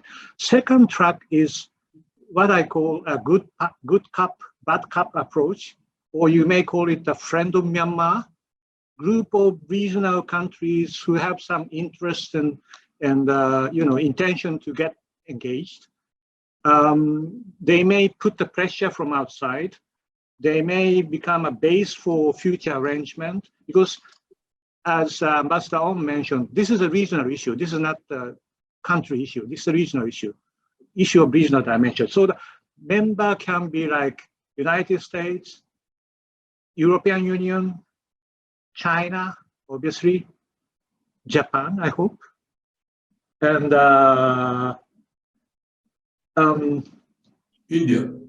India, Bangladesh, and ASEAN chair. This makes 7.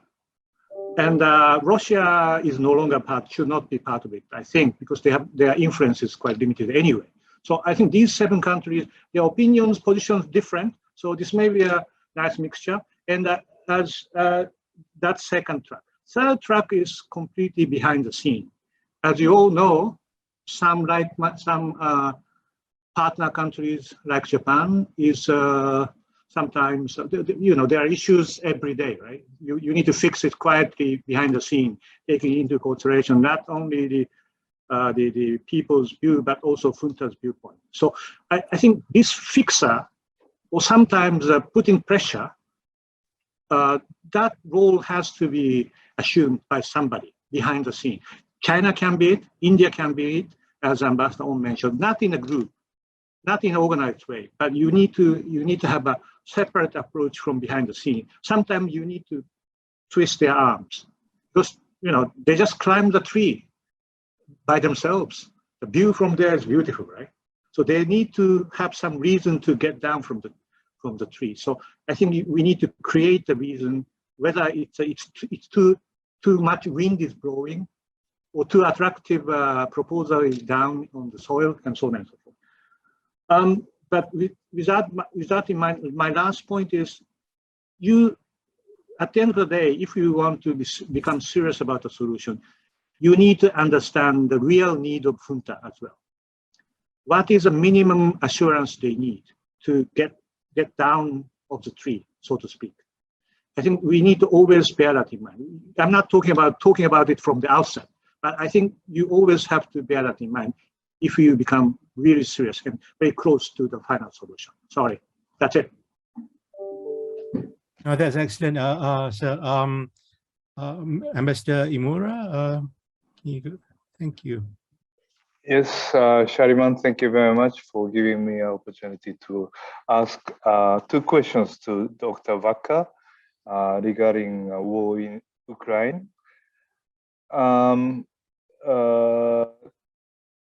The first one is regarding European attitudes toward Indo-Pacific cooperation.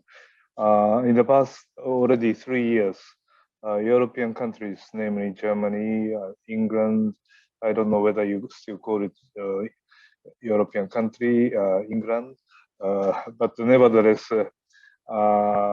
it belongs to Europe. And Dutch also came out with their own proposal, European Union, and I think two others, in addition to the United States, which came up earlier with their free and open Indo-Pacific, and Japan already 2016. We discussed about it during the first session. Dr. Walker was not there, unfortunately. We had a very interesting discussion. And my question is, why European countries started to come up with their own ideas on the future Indo-Pacific cooperation and also on the AOIP. Now you have the worst serious problem since probably not since the end of the Cold War, maybe since the end of the Second World War. So my question is whether the war in which you are deeply involved, is it distracting your attention from Indo-Pacific Ocean, which is very serious for us, because with the presence of European countries, engagement of European countries in the Pacific, I think that would work much better for the peace and stability in the region. So this is my first question. And by the way, Chinese, this was a topic that we discussed this morning as well. Chinese, for the first time, China did not want to talk about the AOIP since the ASEAN proposed this idea. But for the first time, last November, as Ambassador Onkenyo mentioned, in November, in the joint statement of ASEAN China Special Summit, China jointly with ASEAN countries reaffirmed the principles of the ASEAN outlook on the Indo-Pacific. This is the first time that we see this kind of official statement. Then this morning, yesterday morning, maybe more precisely this morning, at the end of the visit of President Jokowi to China, they came out with joint press statement on this bilateral meeting, and China went further. If you compare with the previous statement of the last year, Chinese and the Indonesian president said that both sides will promote mutually beneficial cooperation between the ASEAN outlook on the Indo-Pacific and BRI, broad and what I forgot, anyhow, China's initiative, as well as promote collaboration of the GDI key areas, GDI meaning Global Development Initiative. This is Chinese initiative, and AOIP's priority areas, contributing to the implementation of the AOIP. That means, I think, Chinese are ready to contribute to the implementation of AOIP in their own way. But anyhow, they are ready to talk. This is a new, I guess, new phenomenon. And meanwhile, if Europeans are no longer there, that would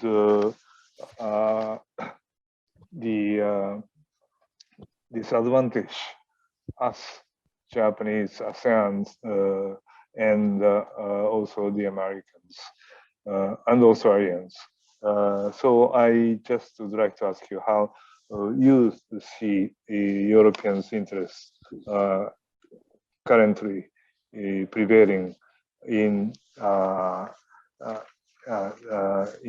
the AOIP. That is my first question. And second question is regarding war itself.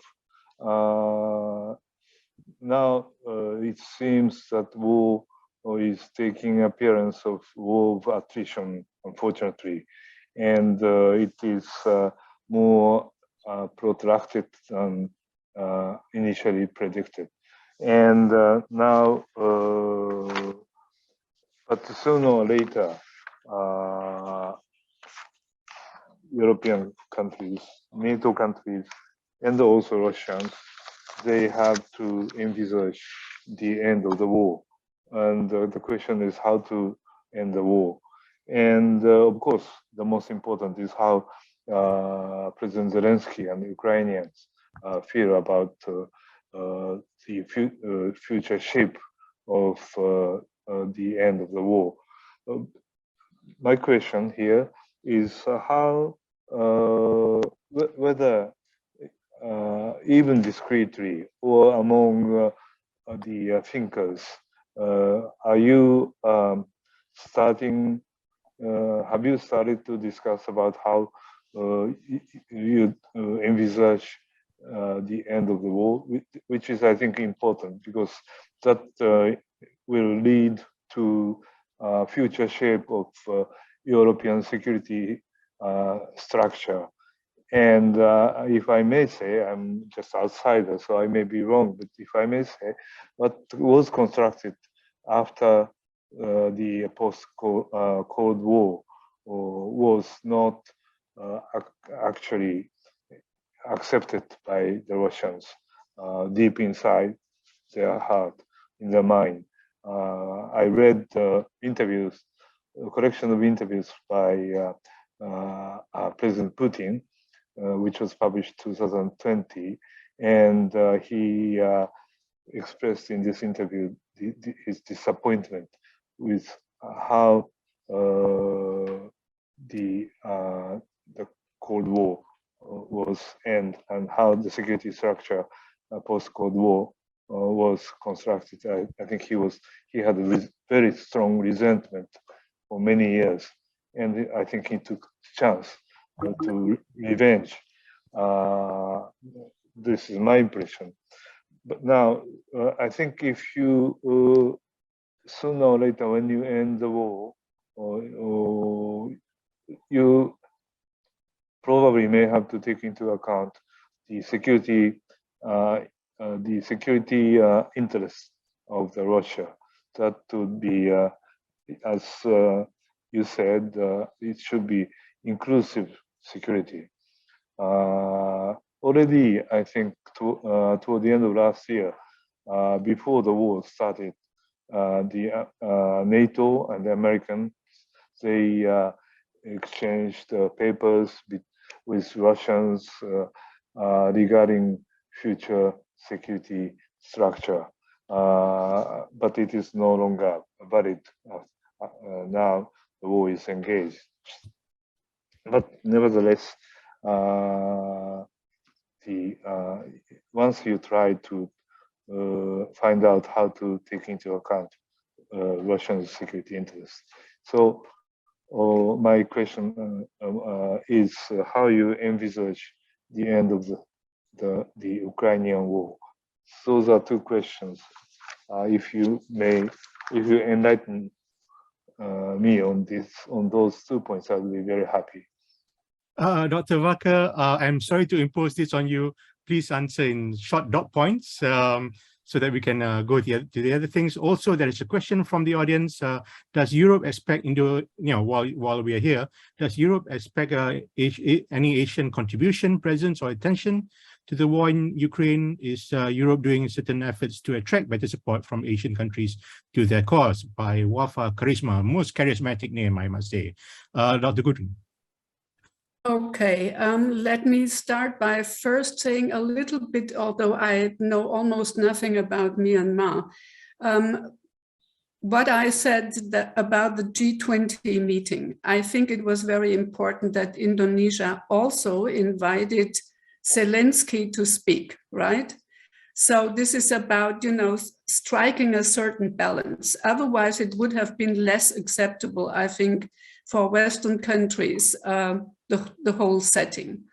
So I made this point that it was correct to invite Russia, but there was a counterbalance, so to speak, by inviting Zelensky to address the G20 foreign ministers.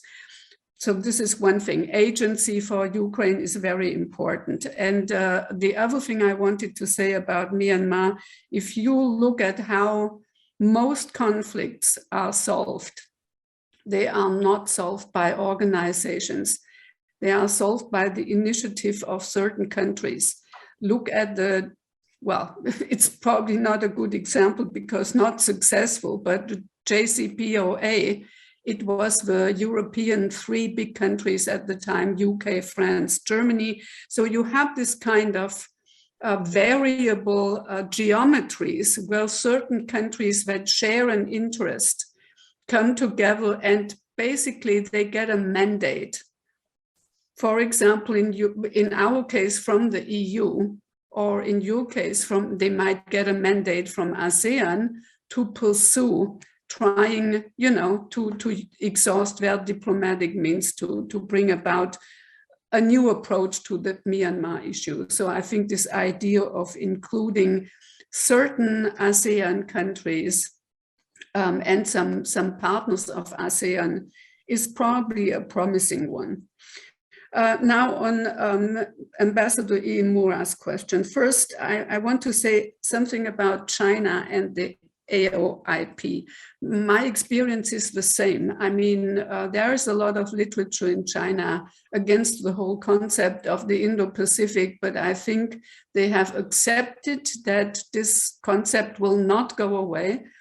And also that the ASEAN outlook on the Indo-Pacific makes it more acceptable to China in a way, because it's not the exclusive approach that the US, despite what the rhetoric says, is pursuing. So my experience was the same at the last EEP meeting, that China was talking about not only the Global Development Initiative, but also the Global Security Initiative being sort of, you know, compatible, make it compatible with the ASEAN outlook on the Indo-Pacific. So there seems to have been a change of mind in a way to accept the Indo-Pacific, but then also try to water it down in a way.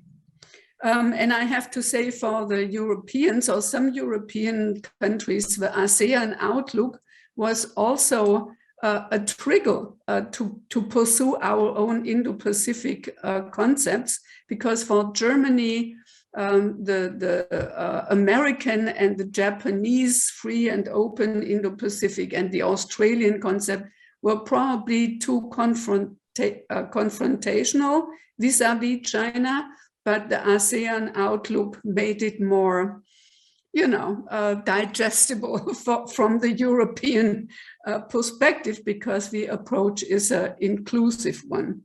And this is true for the German, the Netherlands, Dutch approach.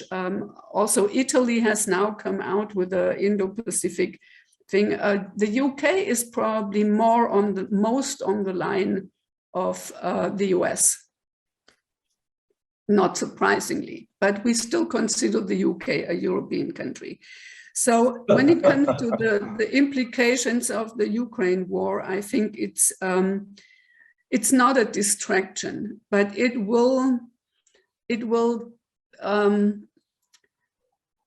bind some of the resources that were earmarked for the Indo-Pacific. For example, there is this European Peace Facility, which is for capacity building, and a lot of it was earmarked for the Indo-Pacific, but now this is almost exclusively devoted to supporting Ukraine militarily. For the next 2 years, the budget is simply eaten up. But I think in terms of diplomatic efforts and also some limited military efforts, we still see that the European Union is very engaged with the Indo-Pacific. There was this first summit meeting in France. This was before the war started, but it will be continued. Our foreign minister has been to the South Pacific. I don't think that's the most brilliant idea to focus on the South Pacific. For Germany, we should seek a division of labor with Australia and New Zealand on that. But the diplomatic efforts are there, and I think it's because the Europeans are connecting the dots, just like Ambassador Ishii did before, saying the behavior of Russia we see now. We already see not stepping over the red lines, but scratching the red lines and extending them in the case of China. So if we have to take a firmer stand also on China and try to raise the costs for this kind of behavior, so in the hope that deterrence will work in the region. Actually, just yesterday it was announced that the German Air Force will participate in the pitch black exercise in Australia this year, which I personally did not expect because of, our military is already stretched very thin. So yes, it will distract some real resources, but I think on the diplomatic level and also in a way from the European Union on the capacity building, there will be efforts going into the Indo-Pacific because the strategic importance of the Indo-Pacific has not changed. The trends are still clear in terms of, economic and strategic significance of the Indo-Pacific.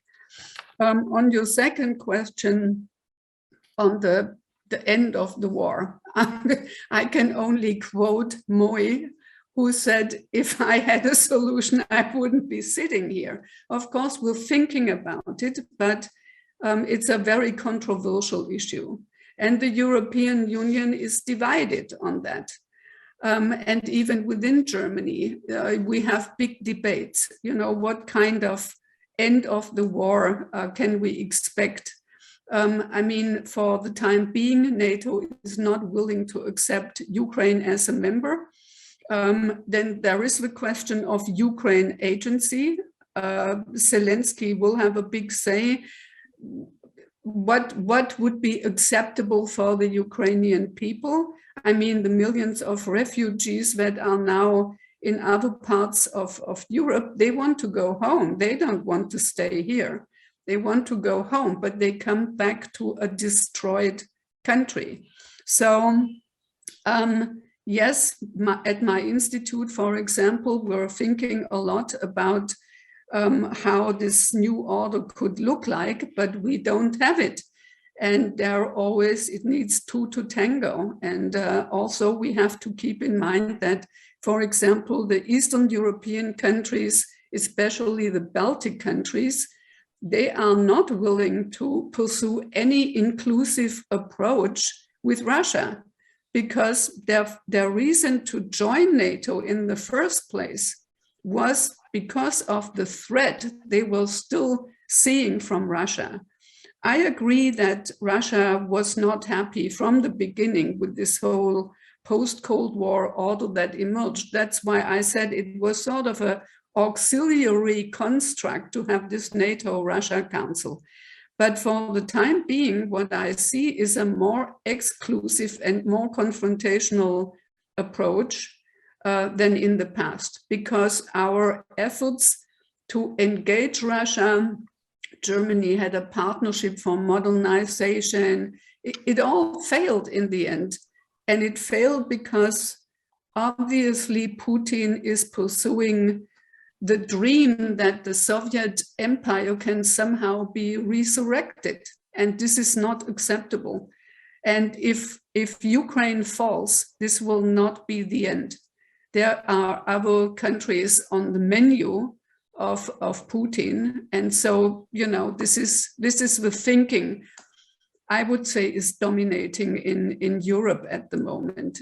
There might be countries who are not interested very much in the whole issue, except what it means for the citizens, like triple energy prices, etc. But if it comes to a new security order, and I would admit that we have made mistakes in the past, especially the US, but also my country. But our approach to engage Russia, to create economic interdependency has failed. And I think this is also something that Asian countries have to think about. We used to consider economic interdependence as a stabilizing factor in international politics. And it turns out it can be turned into the opposite if you're willing to weaponize it. And Russia is not the first country to do that.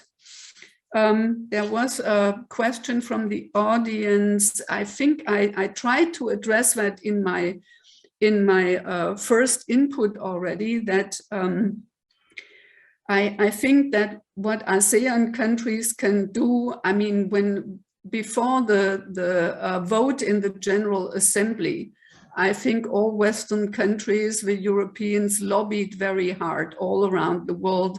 Otherwise, we would not have gotten 140 votes in the General Assembly condemning Russia.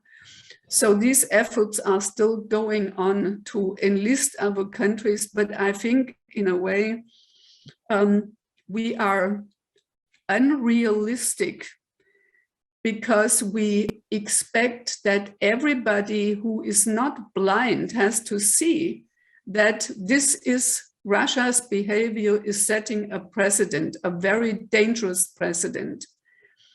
But in the majority of countries in the world, from their perspective, the US has done this 100 times and got away with it. And this is something that we have to understand in Europe, that we are not representing the majority of countries. And if I look at India, it's very strikingly similar position that China has. I mean, if there weren't the bilateral conflict between China and India, they would almost be in total agreement on the Russian behavior. So this is a reality that we have to understand. So we have to come up and also fight against this narrative, the Russian narrative, which seems to be very dominant, that it's all the West's and NATO's and the US fault, that this is a proxy war, that it's the Western sanctions that prevent the grain from being exported from Ukraine. We have to counter this kind of misinformation. This is very important, including in ASEAN countries. And here, I think that this is also something for ASEAN to think about, how to educate people better in recognizing misinformation and narratives that are simply false. I don't say ours is 100% correct. There is hypocrisy, there are double standards, but there are still facts. And the fact is that it's not our fault that grain is not exported from Ukraine, for example. Sorry to be so long, but I'm also very passionate about Yes, that's great. Andrew, if you could take about a couple of minutes, and then we'll go to the speakers, back to the speakers, and maybe the discussions if we have time. Yeah, Andrew, thank you, Andrew. Can you hear my voice? Fantastic voice, Andrew. Go ahead. Just a follow-up to Ambassador Ong's remarks on, emphasizing that ASEAN indeed is a rule-based sort of organization. So, given the fact that Myanmar has apparently not complied to the 5-point of consensus made by ASEAN, what crossed to my mind is probably this is already the time when the leaders has to gather again to have another consensus on 5-point consensus, just to evaluate whether Myanmar has complied and just to evaluate whether the 5-point consensus has been effective and has been well implemented in ASEAN. And the likely result of the consensus, objectively speaking, would be more or less that Myanmar has not complied. So if we follow that organizational logic, what ASEAN needs today is another consensus of the 5-point consensus. And I think this will highlight at least 2 extreme points. The first is we should wonder how likely another consensus would be on the 5-point consensus, given the different perspective that ASEAN leaders have now on the ongoing crisis in Myanmar. Take, for example, Cambodia's perspective on the conflict.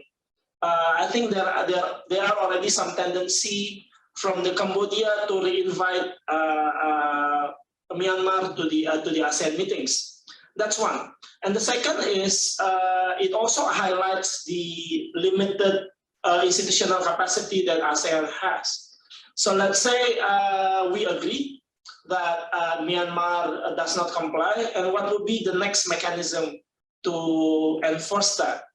Could we think now some scenarios from mild sanctions to a very extreme sanctions, such as expelling Myanmar from ASEAN membership? And that would be my short hypothetical questions to the table. If Ambassador Ong or probably another panelist can address, I would be very thankful. Yeah, Andrew, thanks very much, Andrew. And for those who have not actually heard Andrew sing before this, your life is incomplete. He does generally have a good voice. Lena, if you can, also do a couple of minutes so that we can. I'm sorry, Ambassador Ong, we'll probably need you to write an article to answer Andrew's question, so we'll leave it for later. But Lena, please. Thank you, Chairman. And just 3 quick points. The first, I totally agree with Ambassador Ong that the chair should come up with innovative ways to be able to deal with this Myanmar crisis, which is going to be a long-run process, as Mo mentioned. But I just want to emphasize that, of course, we all know that 1-year term of chairmanship is not long. Not much can be done. But I think it is enough to create some basis for a long-term approach for Myanmar crisis. At least I think ASEAN chair, although Ambassador Ong mentioned the chair is a kind of coordinator, head of the class, things like that. But I think chair has an important role, at least to remind that ASEAN has principles, that ASEAN has rules to obey. And the chair will need to guide all members to act consequently after reminding that ASEAN has principles to obey. And chair will definitely have a role to shape the agenda, to set the priorities. And in this case, I think this is very important to be able to bring ASEAN to be able to deal with the Myanmar crisis. But again, of course, it depends on whether it has the political willingness to do so. Second, I think responding to the proposal from Ambassador Ishii on the different tracks to deal with Myanmar crisis, I definitely agree. But again, the big question is really who should take the lead? Whether it is ASEAN track, whether it's a good cop, bad cop approach, who should take the lead? And the third point, I think, responding to Dr. Wecker input, I think this is really important and something that we can really think seriously to give mandate to the so-called like-minded countries, for example. And I think for the past few months, we have been discussing also about whether a Troika mechanism is possible. But with Troika mechanism, what at least we in CSI are thinking is not a kind of a co-envoy system, but rather we still have one special envoy, but then maybe create a structure with deputies, something like that, to support the work of the envoy. Meaning that this structure is actually comprising of these like-minded countries. Maybe I'll stop there. Thank you very much, Arima. Awesome, Alina. Dr. Vaca, back to you if you have anything to say in a couple of minutes. Yeah. Well, if these are the concluding remarks, so to speak, I only want to make two comments. One is, I think, on Ukraine, what really, well, there can be a contribution from ASEAN countries and other Asian countries as well, is to try to avoid the humanitarian catastrophe that is looming due to rising food prices. I mean, people dying of hunger is really unacceptable, I think. And, you know, this is all due, we live in this globalized world. So you can say the conflict is far away, but the implications and repercussions can be felt in every country that depends either on food imports, grain imports, or energy imports, or fertilizer imports, or whatever. So I think the efforts, diplomatic efforts from your region can go into this. And then another thing that is very important from my perspective is that we have to prevent, if possible, that our response to the energy prices, the rising energy prices, our response will undermine the efforts to fight climate change. Because I think we really live in a world where our planet is at stake. And you know, and we have to make every effort. And I see that now everywhere it's discussed to go back to coal-fired plants, etc., to make up for the shortages in gas and also rising energy prices in general.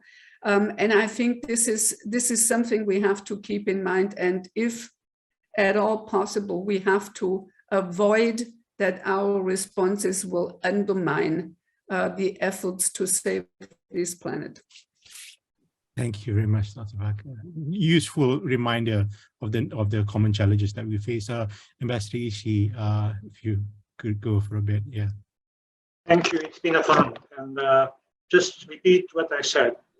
Most important thing is to make sure deterrence will not fail in our part of the world. For that, you need to have to do two. One, become stronger, sort of erasing all the vacuum. Number two, but talk to potential challenge. That is the best way to cope with the situation, and do things step by step. Don't expect that you have a big leap overnight, but don't be discouraged. We are making a step forward every day. So I think just carry on making steps forward every day together with like-minded countries. That should be the way to cope with the situation. Thank you for moderating this wonderful session. Thank you, Ambassador Ishii. Mo, your turn. And if you have time at all to give a very succinct answer to the question, to the thing raised by Ambassador Ishii, I think earlier, which was how do you get the junta to basically climb down? there must be incentive for them to climb down. I mean, if at all it's possible to address that. Thank you, Shariman. I think I will also follow on from Ambassador Ishii's advice points. Accountability, I would emphasize accountability. And of course, accountability also links to what Lena and Ambassador Ong have highlighted about, enforcing the rules or really talking straight to the SAC about the rules, and to be able to talk to them, to make them to hold them accountable, and also enforce ASEAN's rules means, yes, we are also accountable to our stakeholders on drawing up more mechanisms that will ensure this accountability, that then we can also talk to the SAC about this. So I think the main premise here of the discussions that I've been hearing this morning and this afternoon, I think premises on how do we make inclusion work to our advantage of a rules-based order in the region, rather than somehow inadvertently giving recalcitrant parties the advantage. And I think that's the tricky part here. So this is where I raised this possibility about, talks about the talks, which is something that other key stakeholders invested in trying to find a way out in Myanmar are also thinking about. What has happened overnight on the 1st of February 2021, unfortunately and tragically, cannot be solved overnight. But I think once we start this process of really talking about the talks, then we can find out more about what is this existential threat that the military is feeling, and what are their conditions. I mean, currently the conditions that the military chief has shared to the ASEAN Chair Special Envoy, Mr. Prak Sokhonn, are the conditions rather than the concerns. So again, we need to have parity if we're going to have talks. But before that parity can be achieved, we need to probably think about the talks and really discuss what will it take for extricating the military from the future political life of Myanmar, and really getting them to do the job that they are supposed to do, which is to protect the people and the security of the people of the country of which they are the armed forces, not to shoot them, but to protect them. Thank you very much for that, Mo. If I may at all abuse my position here, I hear what I'm hearing today is essentially that there is currently this shift, this dismay about inclusion and engagement that was done in the past, but that the answer is not necessarily to shift all the way to the other side and just focus on competition and exclusion, but you have to do both, for a number of reasons, and also there are also challenges that we face all together that cannot be solved through mere exclusion and competition. I very much thank the organizers for putting this panel together. I had no expectation that we would run out of time in 2 hours. I thought 2 hours was too long. It turns out that we could have gone a bit longer even with 2 hours. So our next session, I'm told, is at 7 p.m. Jakarta time, 8 p.m. KL, Singapore, Beijing time, 9 p.m. Tokyo time. So I guess the organizers will put up the link. Put up the Zoom at those points. Thank you very much to all the panelists and to all those who participated. Goodbye. Thank you, Shariman. Thank you very much. Bye-bye. Bye. Ending the session, and thank you to all the panelists for the fruitful discussion in session 2. Distinguished guests, ladies and gentlemen, we will now take some well-deserved break. Our next session, session 3, will begin at 7 p.m. in Jakarta time. The topic of session 3 is on economic recovery and cooperation. Thank you, and I look forward to seeing all of you again at 7 p.m. Jakarta time in session 3. Thank you. Good evening from Jakarta, distinguished guests, ladies and gentlemen, members of the audience. Welcome back to the conference on Towards Open and Inclusive Regionalism. This conference is hosted by the Center for Strategic and International Studies Indonesia in cooperation with the National Graduate Institute for Policy Studies, GRIPS, Japan, and the Rajaratnam School of International Studies, RSIS, Singapore. This CSIS GRIPS RSIS conference is part of the Policy Research Network of Contemporary Southeast Asia, or PRN-SEA, a policy research network project by GRIPS Japan in collaboration with universities and research institutes in ASEAN. My name is Rocky Intan, and I will continue to be your host for this two-day virtual event. Before we begin today's event, please allow me to warmly greet our panelists, especially Pak Yusuf Wanandi, Vice Chairman, Board of Trustees of CSIS Foundation, and Ambassador Yutaka Imura, Senior Fellow of the National Graduate Institute for Policy Studies, GRIPS, Japan. Without further ado, I would give the floor to our moderator for today, Dr. Lee Soo-hyun. Dr. Lee Soo-hyun is an assistant professor and coordinator of the MSc International Political Economy program at the Rajaratnam School of International Studies, Nanyang Technological University, Singapore. She received her PhD in political science at the University of Michigan, Ann Arbor.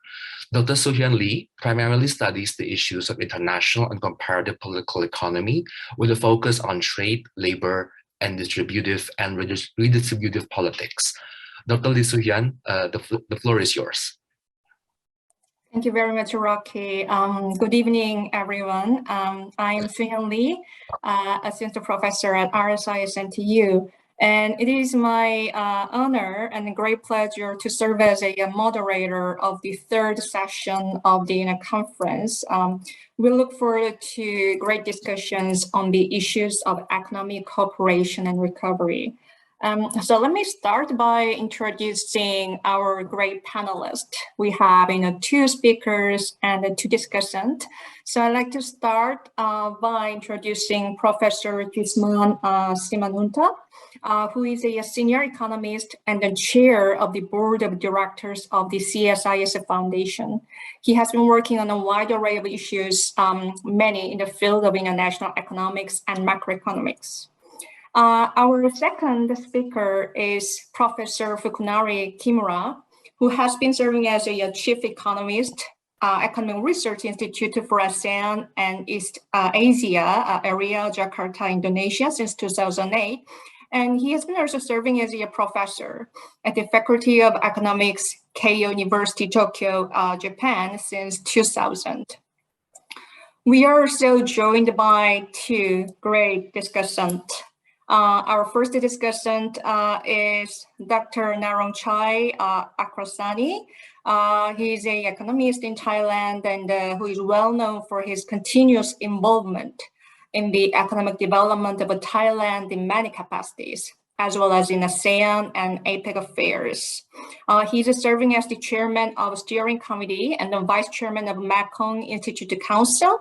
And he's also the Thai Development Research Institute founding and board member. Last but not the least, we have a second discussant, Dr. Jeffrey Gresh, who is a professor of international security studies at the College of International Security Affairs, National Defense University in Washington, D.C., and then his research primarily focused on maritime affairs. So I'd like to briefly remind you that each presentation of the speaker will last for 12 and then 15 minutes or so, and then we will move on to comments from the two discussants. So Dr. Gusman Simanunta, the floor is yours. Thank you very much. Thank you, Dr. Lee. Greetings from Munich in Germany. I'm currently on vacation, but I was contacted last night on the need to jump in for Dr. Jose because of illness. I'm glad to do so. And I'm really happy to look old friends in you, like Imura-san, Punarisan, and others. And later on also Narongchai Akrasane. The conditions we are facing with right now is really a very difficult one because of the war in Europe, governance rivalry. They need to somehow gradually end the huge stimulus program of the pandemic years. So we are in for a slowdown in the world economy. And the IMF has just issued an update on the World Economic Outlook yesterday. And projection was revised downward heavily in major economies.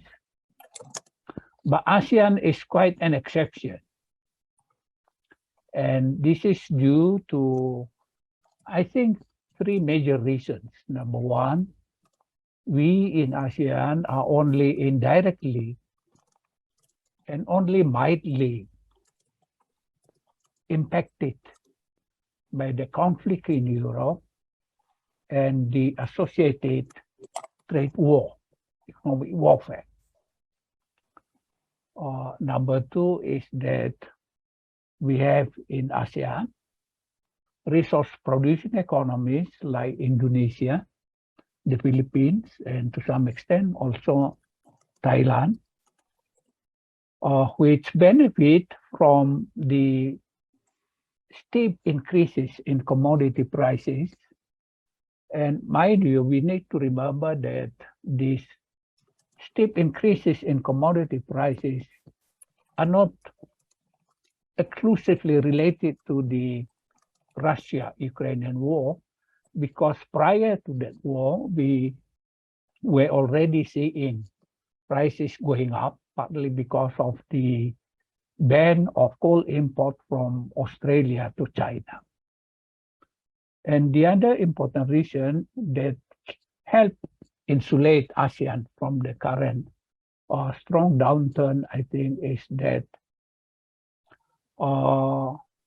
we, ASEAN, can rely on 2 or 3 major economies in our neighbors that are also only marginally affected by the crisis in Europe.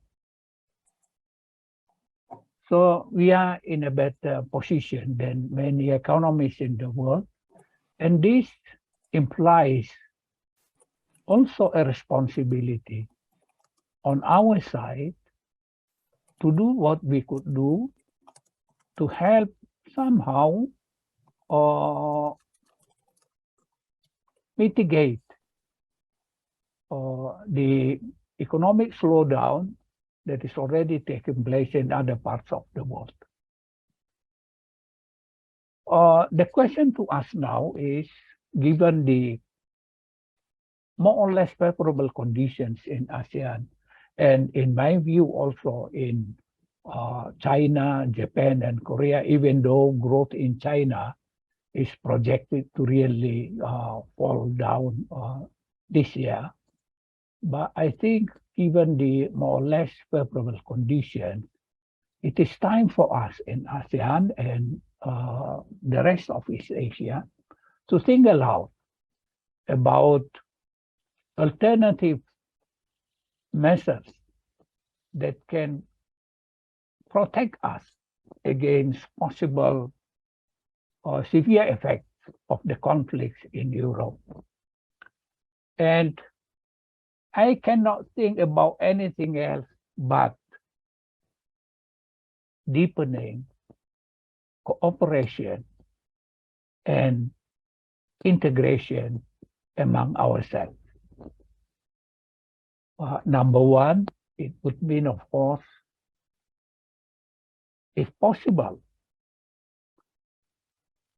accelerating the implementation of all the commitments we have made in many of the regional initiatives that we are part of. It applies to RCEP, CPTPP, and last but not least, in my view, a great deal also related to ASEAN. ASEAN will need to do something. We have overslept over the last few years.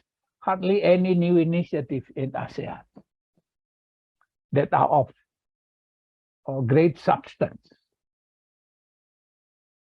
Number two is, apart from this, accelerating existing mechanisms. I think we need to reinvent ourselves. East Asia, and we have exercised in this over the last decade.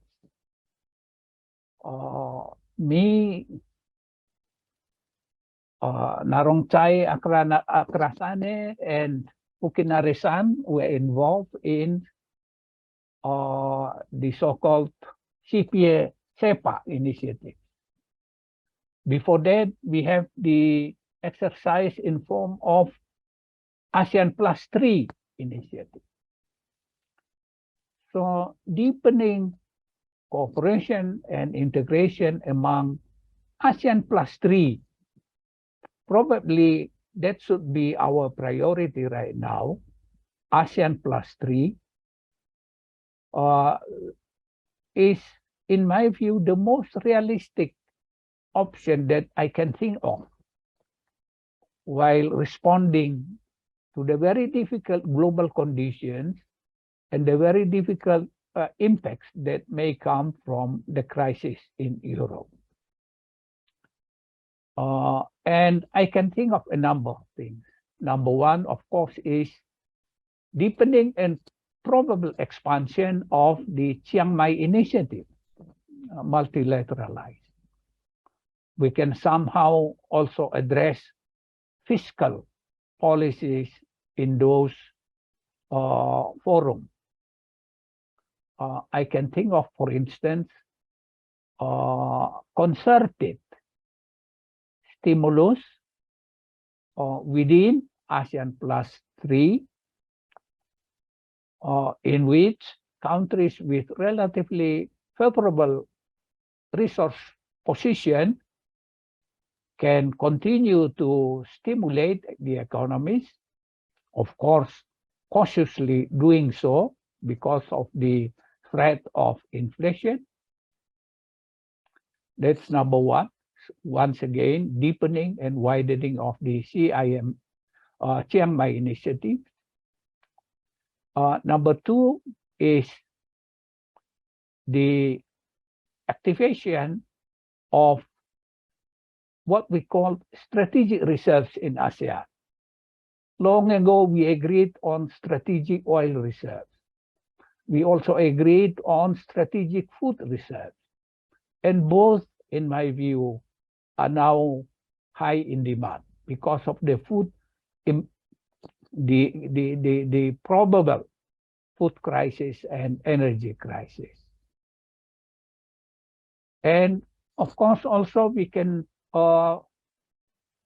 think of strengthening our ASEAN +3 cooperation by extending it to technology cooperation.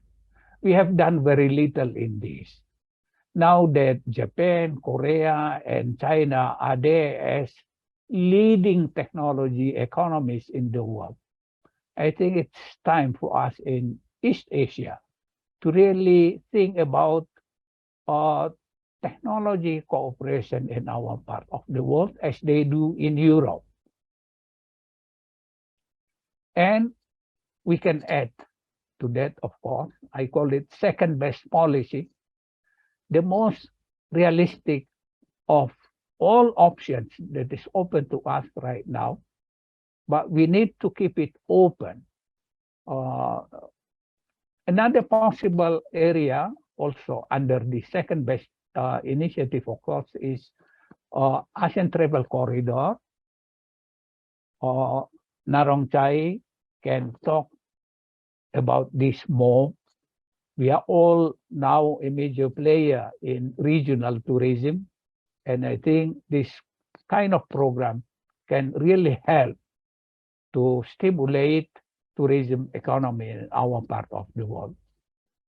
Another possible area is East Asia energy communities.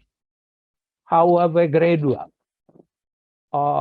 we have the resources in our part of the world, but how to make the best use of the resources, I think requires a very close cooperation in the region. Next, please.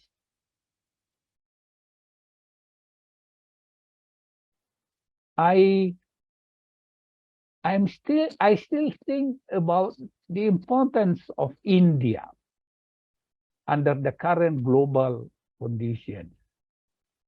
So probably we can float the idea of economic summit. And if ASEAN +6 is too difficult, we probably can concentrate our effort on ASEAN +3 economic summit. Summit that is really designed to address important economic issues. My last slide, please. Last slide. Is that all? Yeah, the last slide was about leadership. Nothing will happen unless there is leader who help move things forward. And Indonesia happens to be the chair of ASEAN next year. And I think given that Indonesia is this year's chair of president of G20, I think without much difficulties, Indonesia can make use of its leadership in bringing first ASEAN economies together, and of course ASEAN economies with the other three major external dialogue partners of ASEAN.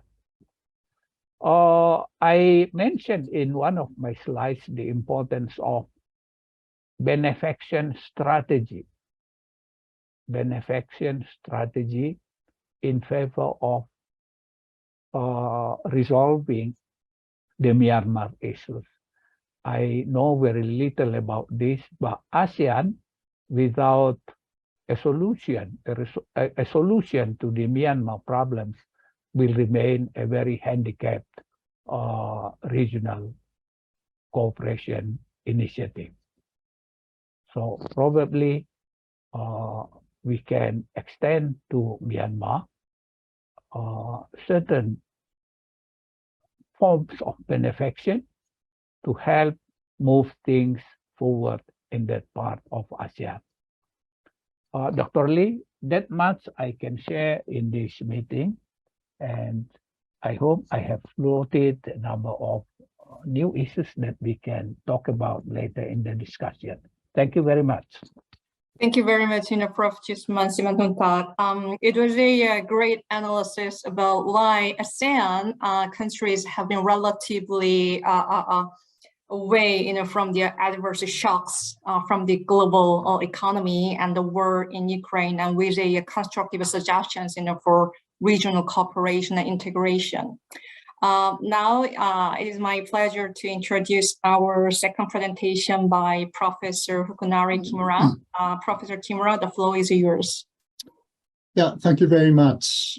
It's a great honor for me to be here. Thank you very much.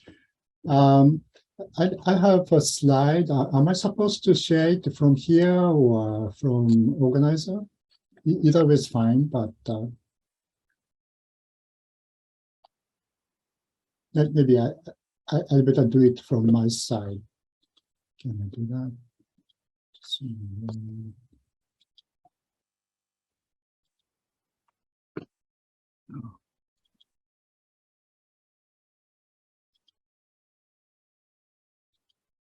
So can you see my slide? Is it okay? Yes, everything's fine. Thank you. Yeah, thank you very much. The session title is Economic Cooperation and Recovery. So I pick up the recovery side. Basically, my initial talk is in threefold. One, I like to talk about what happened in supply chains or international production networks, particularly in East Asia during COVID-19. We had many really pessimistic views initially, and some people claimed that the global value chains would be dead, and then globalization would be dead. So actually, ASEAN and East Asia have utilized globalization forces very effectively for economic development. So what happened on global value chains or supply chains or international production networks? I like to claim that production networks survived very strongly through COVID-19. So of course, we had many issues. That was a really hardship, but overall, that survived very strongly. The second, the commitment level of ASEAN and East Asia on production networks. I like to claim that we are really committing to international production networks very strongly, particularly in the case of ASEAN. If we think of the economic size and others, the commitment level is very high. So I think it's very important to commit to those kind of international division of labor very strongly from now on too. The third portion, I like to talk about what would happen from here. So I like to claim that the ASEAN and East Asia should continuously commit to globalization forces for economic development. But we are having some difficulties now. One challenge is geopolitical tensions. And the second is much more short run the difficulties, including many issues, resource, energy prices, food prices, and also some instability in macroeconomic issues and others. So those are what I like to talk about as an initial talk. So the first one, supply chain survived COVID-19. That's what I like to claim. ASEAN and East Asia quickly overcame two negative shocks coming from COVID-19 in 2020. One was a negative supply shocks came from upstream. Initially from China. China had the first lockdown in January, February, and we had a shortage of parts and components and the finished products coming from China. But that shock overall was overcome relatively quickly. And also, we were afraid of negative demand shocks coming from worldwide recession. But it didn't happen so severely because many countries, particularly developed countries, committed themselves to conduct very strong mitigation policies. So the negative demand shocks were relatively small. And particularly international production networks in East Asia, that is the sophisticated portion of global value chains, proved to be robust and resilient. Actually, we observed the same thing in the past crises, including Asian currency crisis, global financial crisis, East Japan earthquake, and Thailand's flooding. So the production networks were robust and resilient. And this time again, they were proved to be robust and resilient.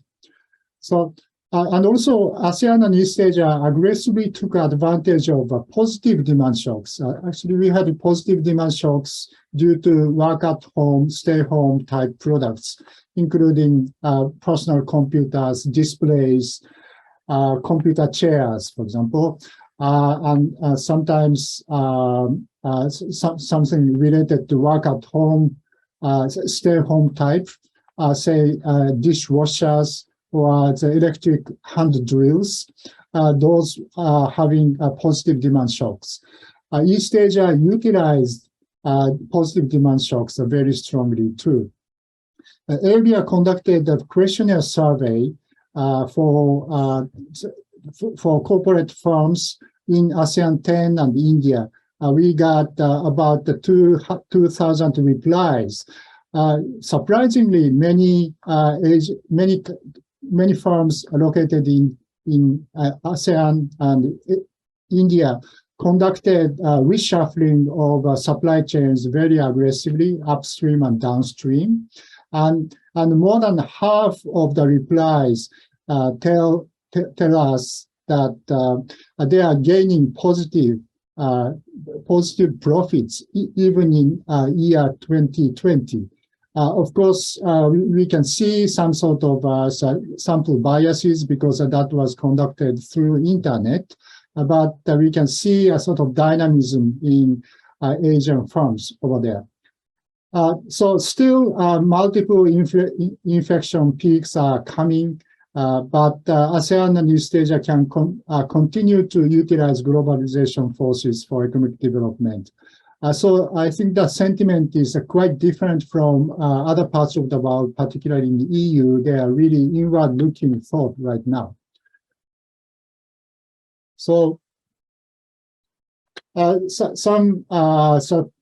some figures are coming from IMF's World Economic Outlook. This is actually the former version, April version. You can see in figure 4.1, this is trade in goods, trade in services, what would happen. Trade in goods, this is a blue line. So coming down in the first quarter and the second quarter in 2020 and bounce back like that. So relatively quickly that is coming back. Trade in services are having a deeper trough, and then after that, not really recovering a lot. So you can see the disaggregation of services trade in figure 4.3. The travel, tourism are having a really hard time, but some are not really much. And particularly in this case, telecommunications are having some positive growth. You can see the figure 4.2. This is the summation of goods trade and also services trade. So in case of COVID shock, this is a green line, sharp drop, but the sharp recovery as a whole.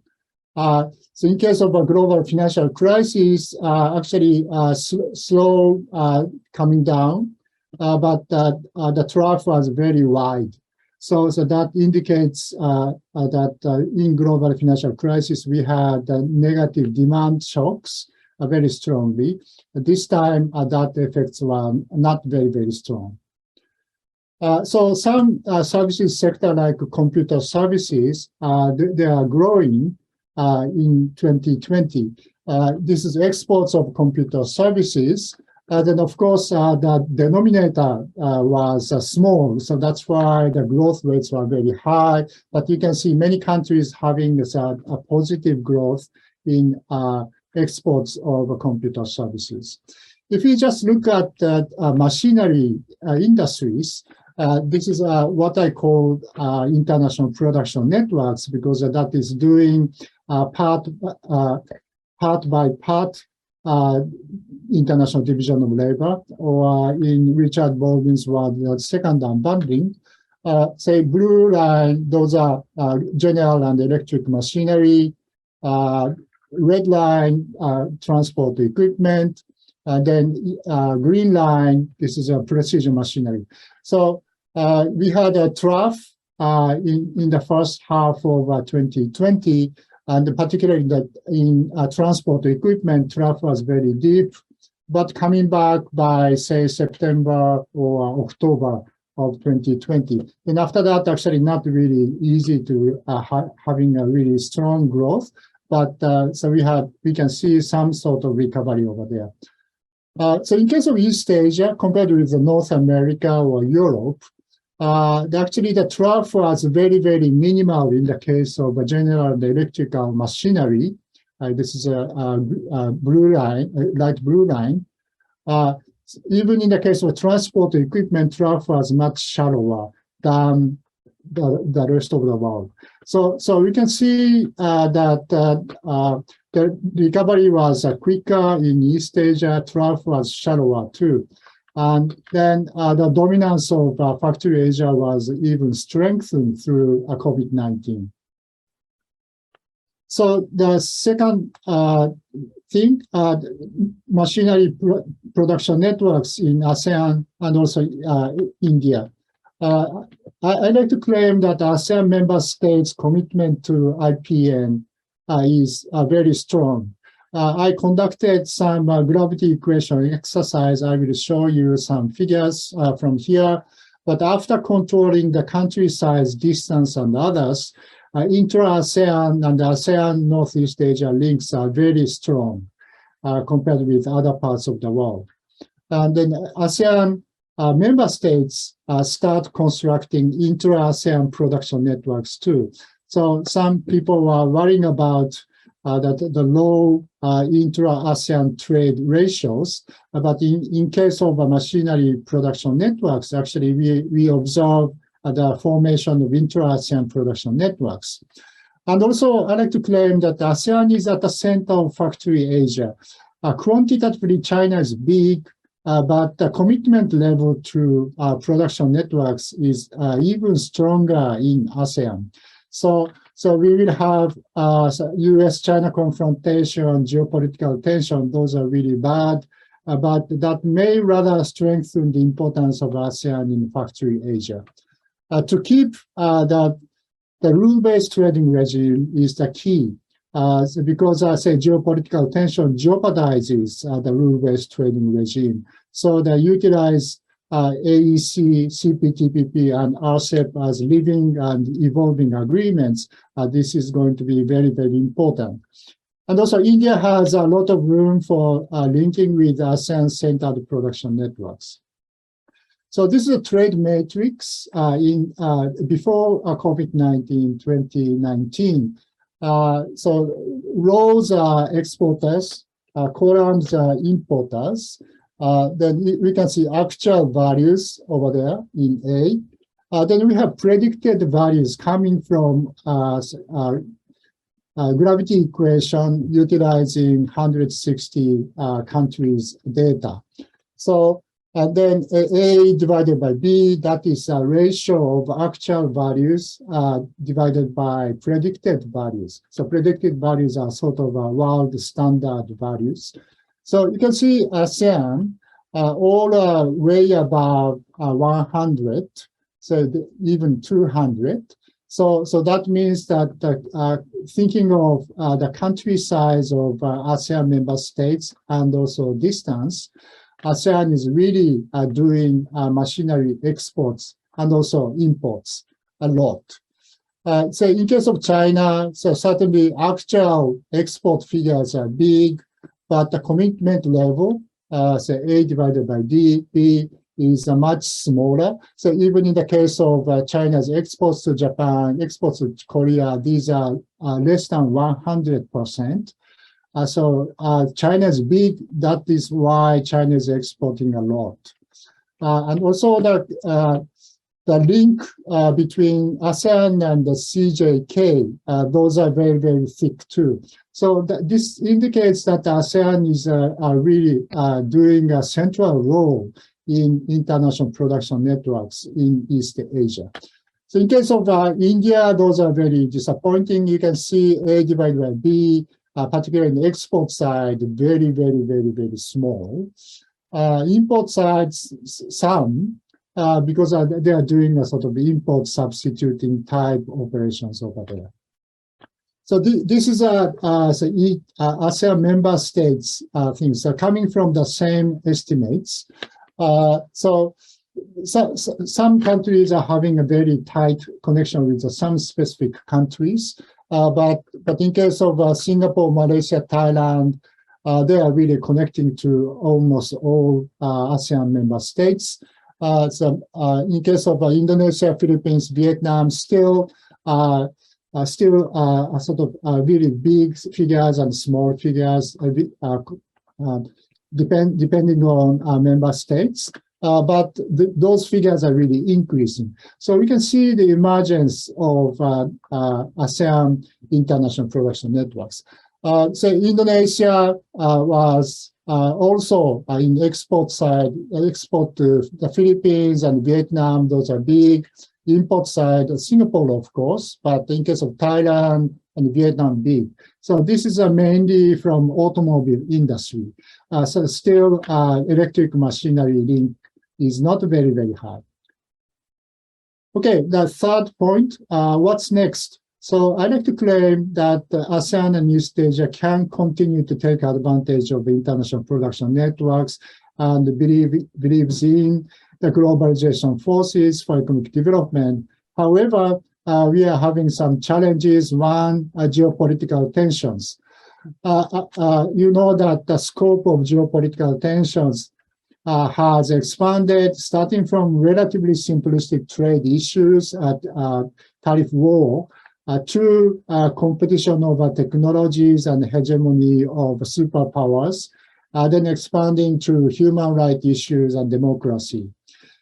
So actually, the political debate is very heated in G7 countries, including Japan. Actually, nobody is really talking about the freer trade, freer investment, believe in globalization right now. Pascal Lamy and Cora Suzuki wrote a small article in Foreign Affairs in June. Actually, they claim that now we are having a really heated political discussion, but at the same time, economies are moving very actively. So we had a really sort of separation of political discussion and economic reality. So if we think of that calmly, then it's very likely that we would have just a partial decoupling of supply chains rather than total decoupling. So actually, the U.S. exports to China, even in the case of semiconductor, increased in year 2020 and 21. Japan's exports to China, in case of electric machinery, also increased in 2021. So economies are moving. At the same time, some part of the economy, particularly something related to sensitive technologies and rare earth metal, we are having some decoupling. So I think the partial decoupling of supply chains seems inevitable. So what to do? Developed countries must define trade investment controls as clearly as possible and reduce uncertainty for private activities. And the rest of the economy should be put under the rule-based trading regime. I think we have to say this very loudly because this kind of voice is very small now in G7.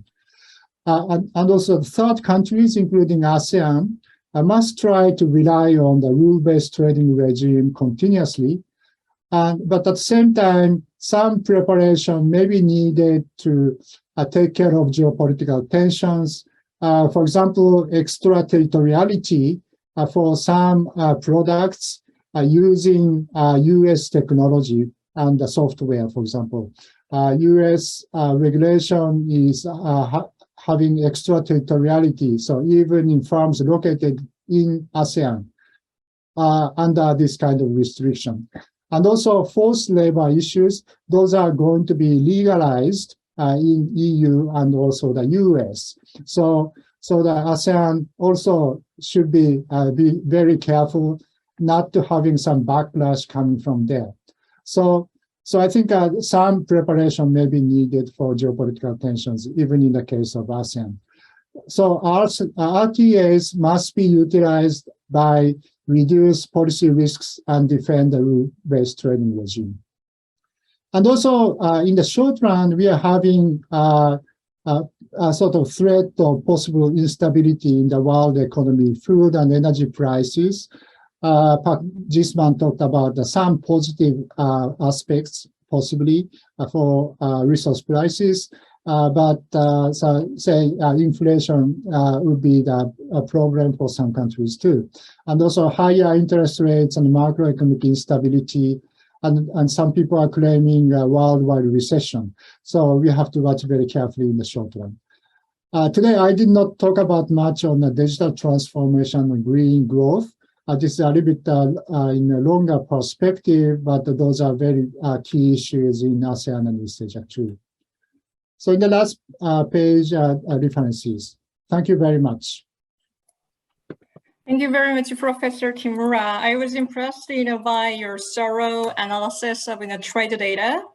And then, as we might all know, there have been a lot of, pessimistic, prospects, from the, national economic organizations, like the IMF says that the global recession, could be at hand soon. And then given that, it is quite reassuring and interesting to learn that the global supply chains, remain robust despite the geopolitical tensions and the COVID-19 pandemic, and that ASEAN and East Asia are still able to utilize globalization further development. So now it is my pleasure to introduce our discussant. I'd like to invite Dr.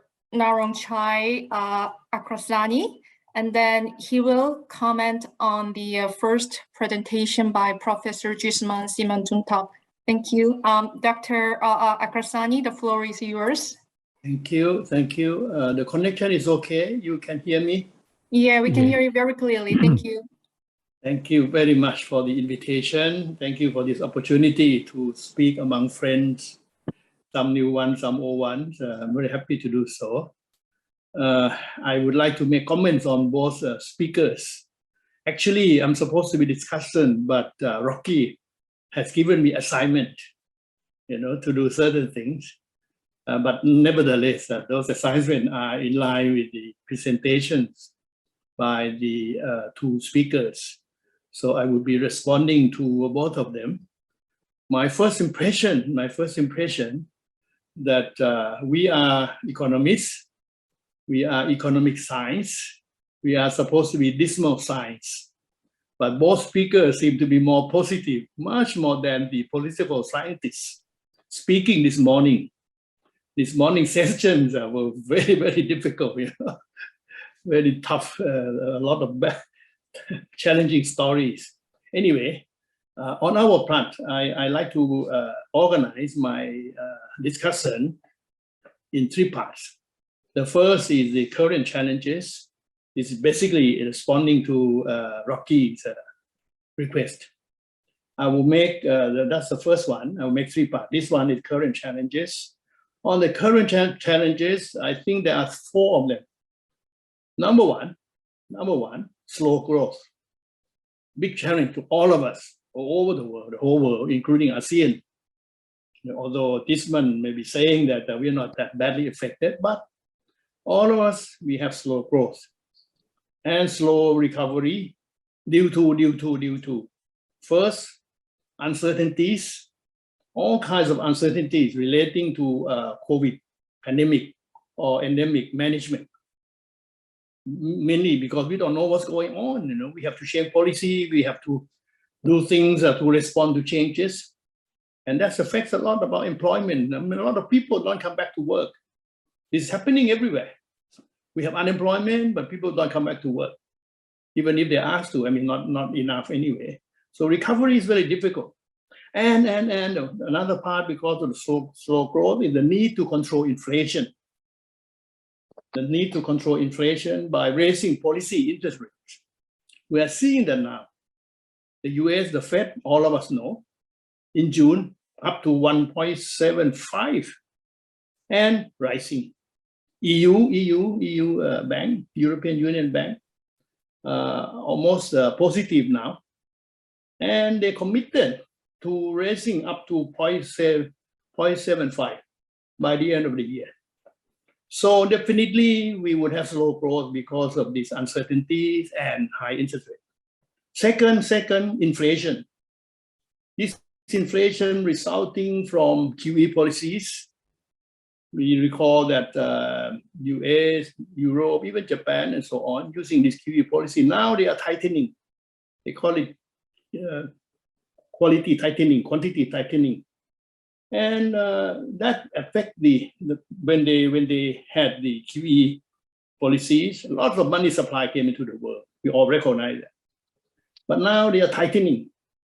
They are tightening this QE policies to respond to inflation. Nonetheless, inflation has already started because of the huge money supply, and also the supply chain disruption. Although we do not really have the disaster in the so-called global supply chain, but we all accept the fact that there has been disruption in supply chain, particularly last year, when chips are not available to be used for a lot of things, and shipping cost, freight rate still very high. So those are contributing to inflation. Of course, now we have more, because of the crisis in Europe.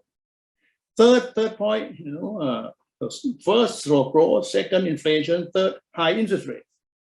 We are entering a period of high interest rate. As I mentioned before, the Fed and European Union Bank already raised their policy rate. And with high interest rate, we also going to have this liquidity problem, international liquidity, because of the capital flow going back to the advanced economies. The Fed now is reducing or tightening. Each period is amounting to something like 47.5 billion. And this will go up to 95 billion from September.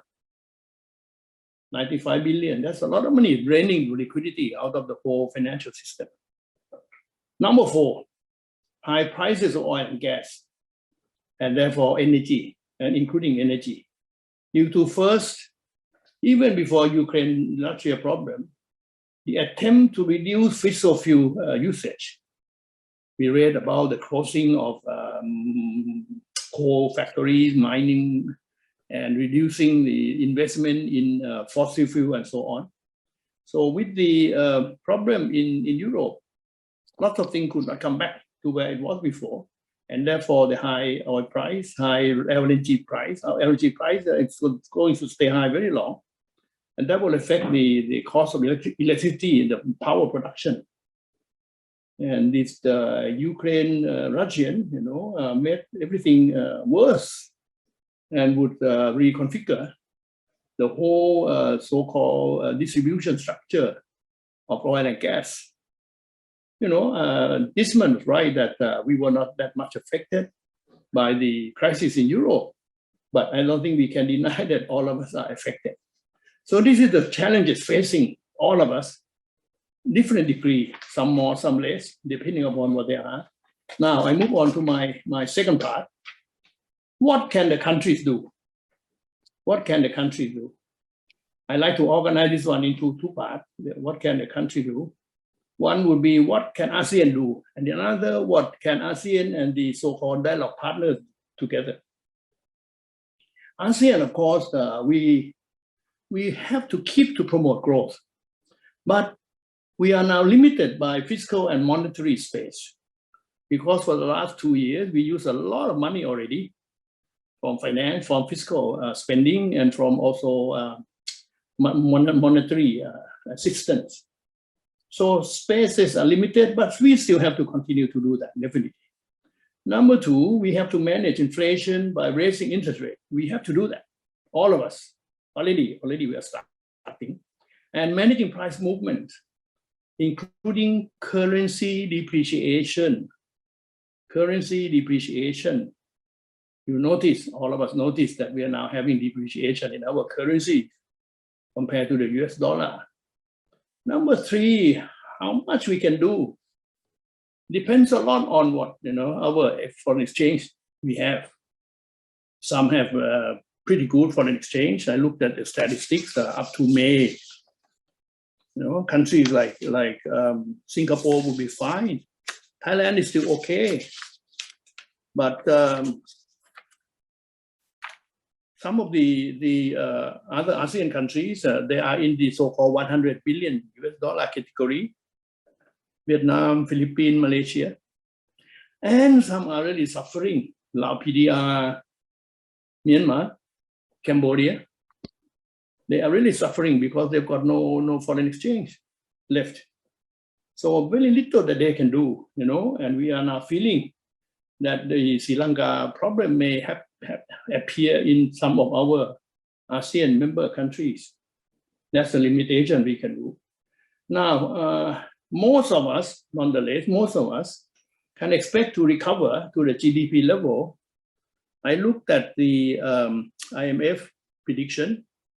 I think practically, except those countries that I just mentioned, we could go back to the level of production in 2019, Indonesia, Philippines, Singapore, Malaysia, Vietnam, but Thailand perhaps we could not, because of our reliance, our dependence on tourism sector too much, and we could not get that many tourism coming back.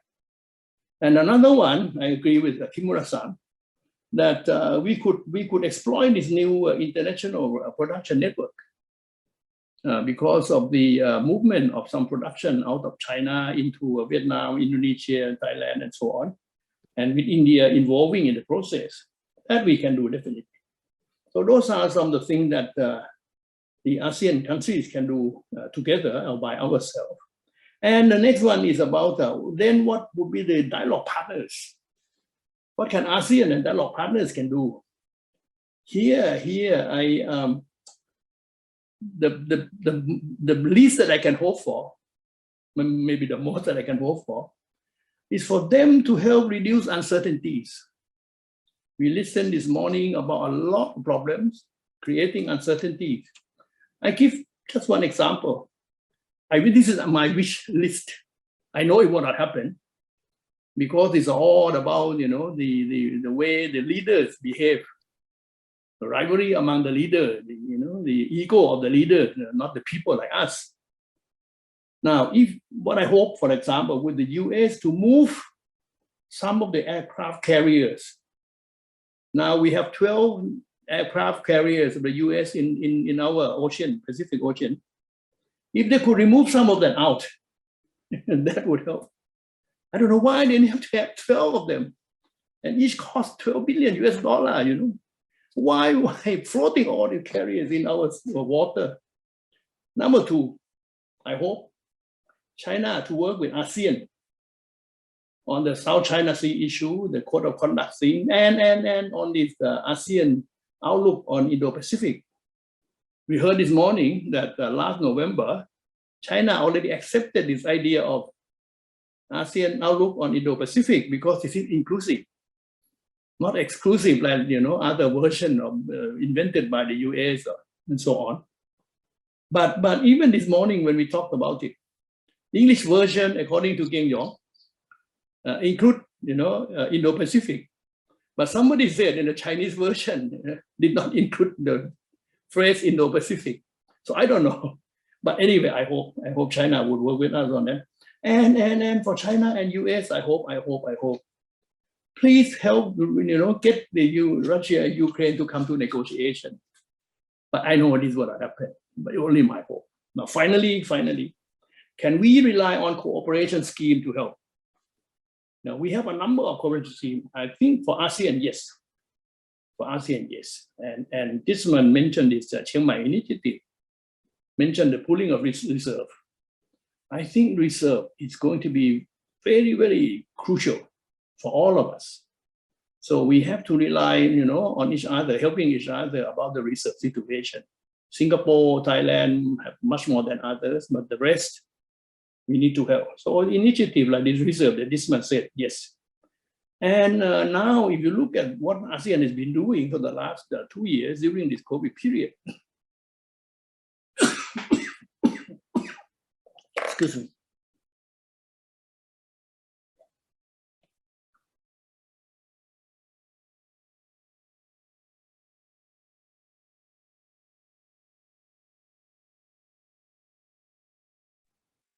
Maybe I have COVID now. I use this spray.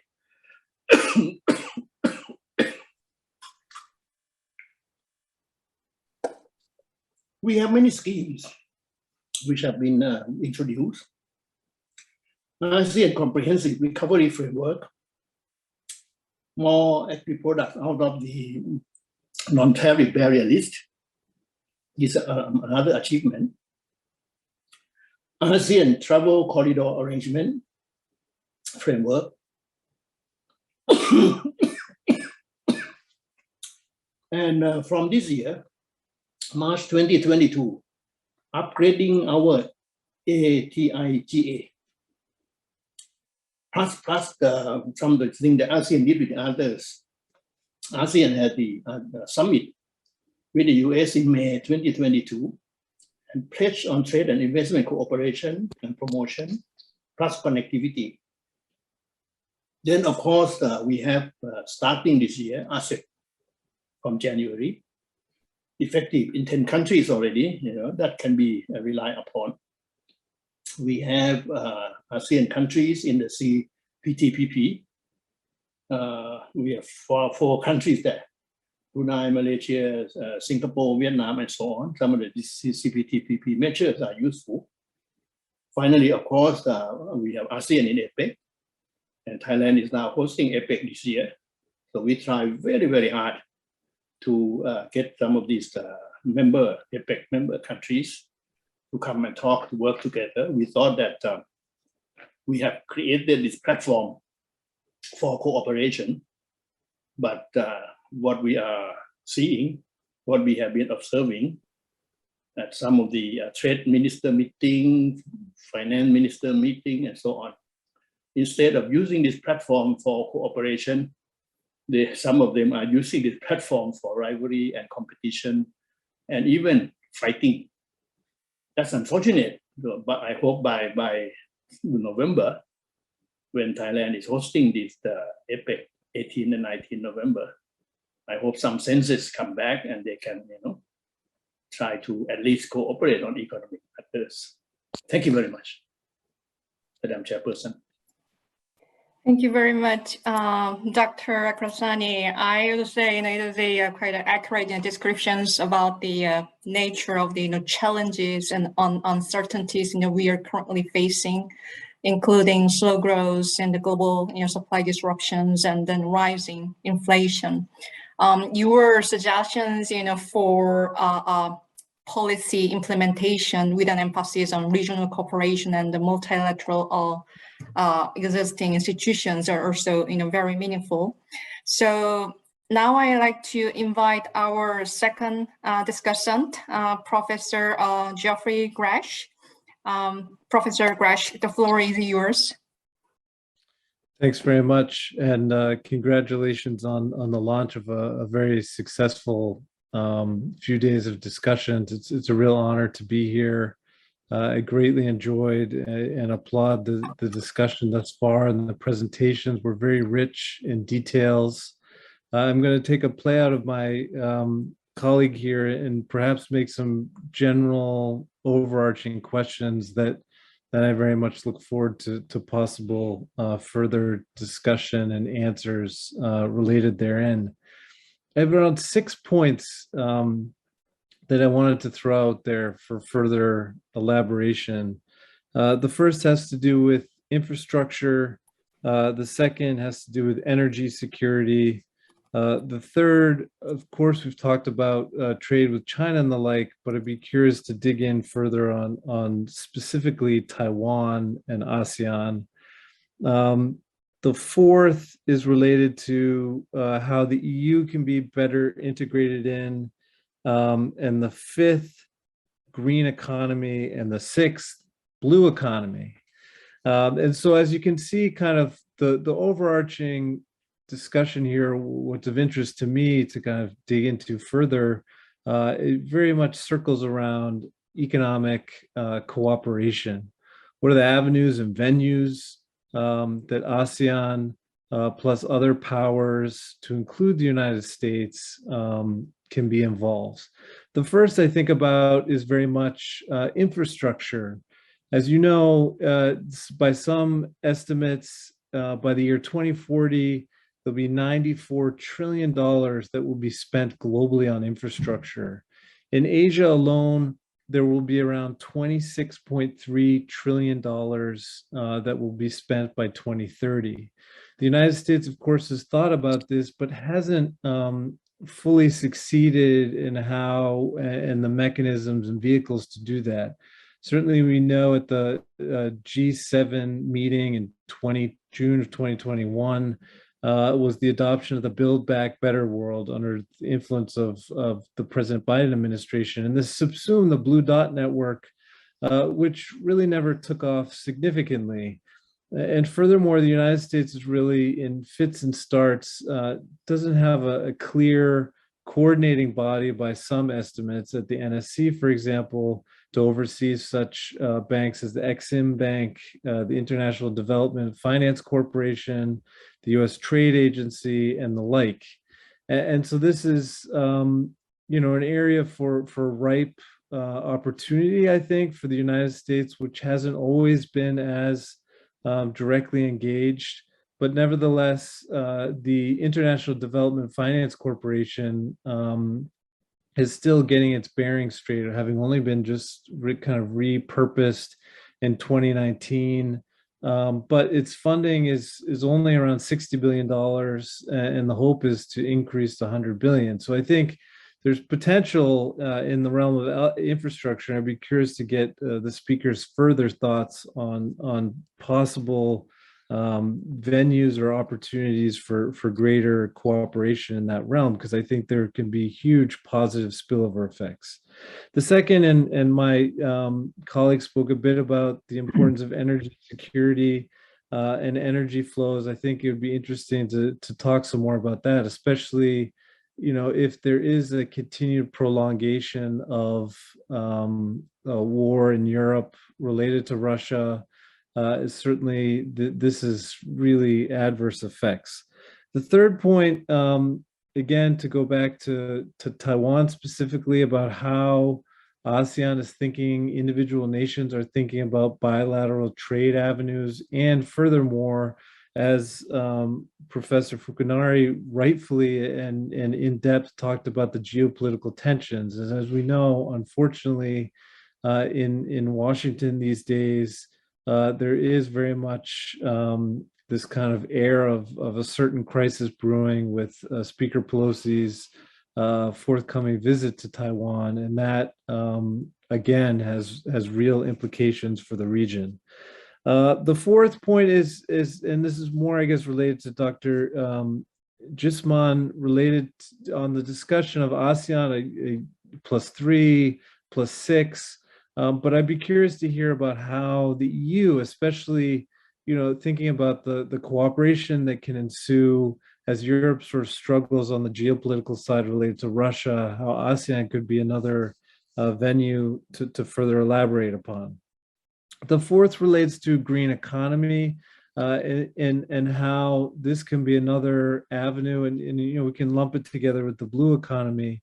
And countries have tackled this in varying degrees of success, but I think it's a possible outlet and opportunity for growth, for economic cooperation, where many countries can very much benefit from both the green technology, shared information in that space, but also blue economy of and of course, a lot of it ties back to energy security too, and how we leverage the power of the ocean from an energy standpoint, but also from a food security standpoint too.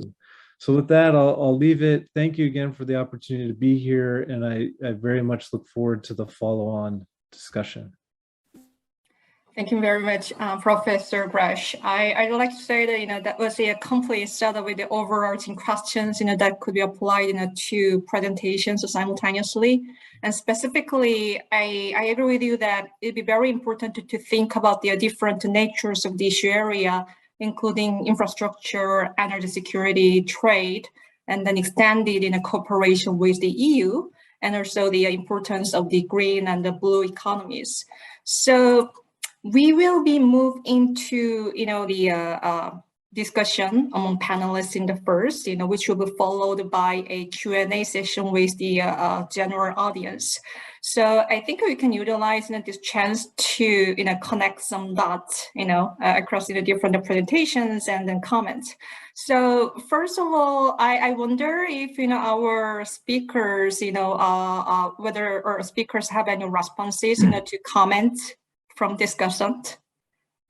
Maybe may I invite Professor Gisman and then Professor Kimra respectively. Yeah. Hello, can you hear me? Yeah, we can hear you clearly. Thank you. Yes, to Narong Chai, I think we almost totally agree with one another on the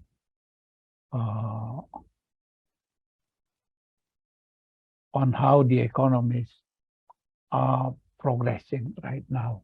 I agree with him when he said that somehow we have to get ourselves prepared for a deterioration in our economic conditions. There is a time lag, of course, between the crisis in Europe and the impacts on the rest of the world, particularly on us in East Asia and in ASEAN. Number two, on infrastructure financing, Jeffrey's point, we are going to see greater difficulties indeed, as the financial system is being, I would say, overstretched right now. As Narong Sai pointed, we are seeing governments distancing themselves slowly from the huge stimulus packages that they deployed during the last 3 years or so. Financial market is going to be tightening, in my view, and because of that, of course, infrastructure financing also facing the same problems. But perhaps we should look closer into some other regional banks, such as the AIIB of China, and probably also Asian development banks. And there are a lot of opportunities there for resource pooling. But of course, it involves also some geopolitical factors. Number three, relations with Taiwan. Let me refrain from commenting on this, but somehow I think sooner or later, US will have to accept the reality that Taiwan is part of China. ASEAN plus three, ASEAN EU relation. This has always been a very difficult relation. I was once chairing the ASEAN EU expert group on exploring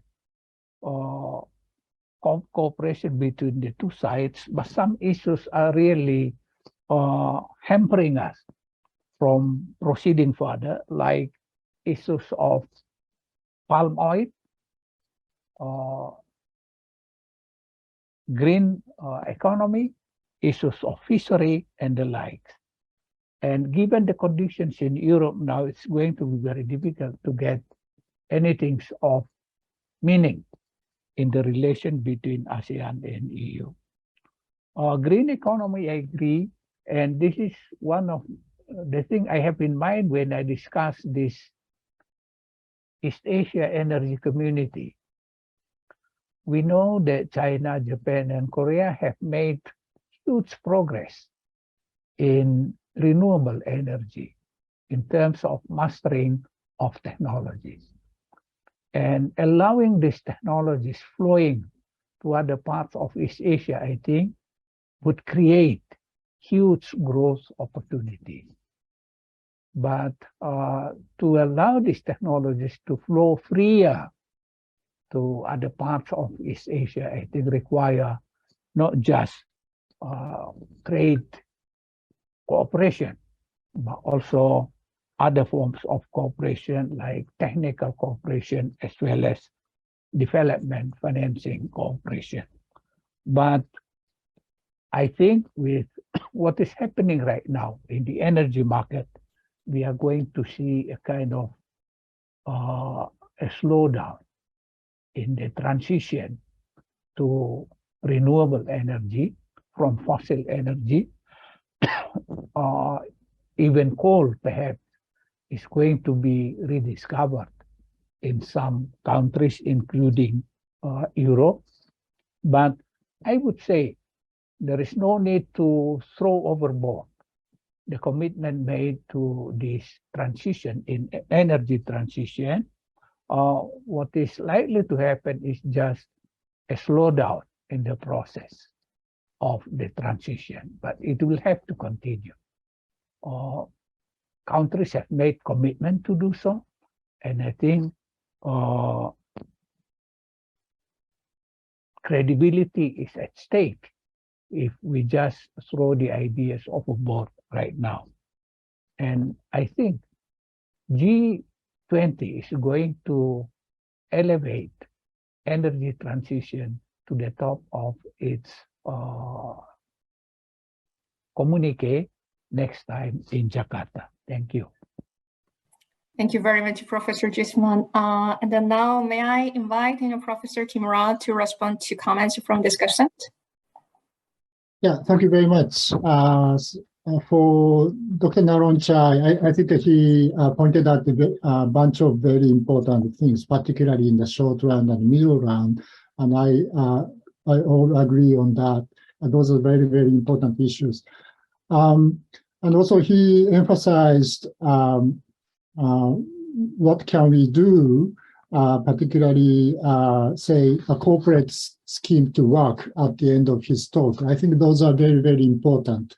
So from the viewpoint of Japan, maybe now a sort of political discussion is really heated. And then actually looking at ASEAN, and ASEAN is a sort of good for coming back to reality, actually. So political discussion is a sort of abstract in a sense. So they forget that the economy is moving, actually. So I think now the discussion on the agenda setting for IPEF just started. I don't know the contents of the meeting, but they had a meeting yesterday, I think, online. I think by facing ASEAN, so I think Japanese can look at the sort of reality. So certainly geopolitical tensions are very important, and we have to have so-called economic security issues very seriously. That's very important too. But at the same time, economy is moving, and it's in ASEAN particularly is the ASEAN's economy is very dynamic. I think that we cannot really forget those kind of very important issues. So I think the talk on IPEF hopefully may make say political leaders to go back to the reality at the same time. So security issues are important, but at the same time, economic realities are going on. So we have to have a sort of good balance between these two. So the discussion on security issues, yeah, sometimes discussions are very all or nothing. They do not have a sort of sense of trade-off. So we need both, right? So security and economy. So I think we have to go back to that kind of really basic discussion in the case of Japan these days, I think so. So yeah, for Jeffrey's comments, so he pointed out 6 very important issues. All are certainly very important. So I think you mentioned infrastructure investment demand. I'm a bit wondering whether those kind of estimates are really taking care of sort of infrastructure development in the past 10, 20 years. 20 years ago or 15 years ago, that was very obvious that the hardware infrastructure was in shortage in ASEAN, in many countries actually. But in the past, I think 10, 15 years, they did a lot. So particularly in ASEAN forerunners, I think a big infrastructure construction is not a kind of really major issue. Of course, urban transport and others are still going on and spending a lot of money on that, of course. But talking about some basic roads and ports and others, so I think a lot of improvement in the 10, 15 years.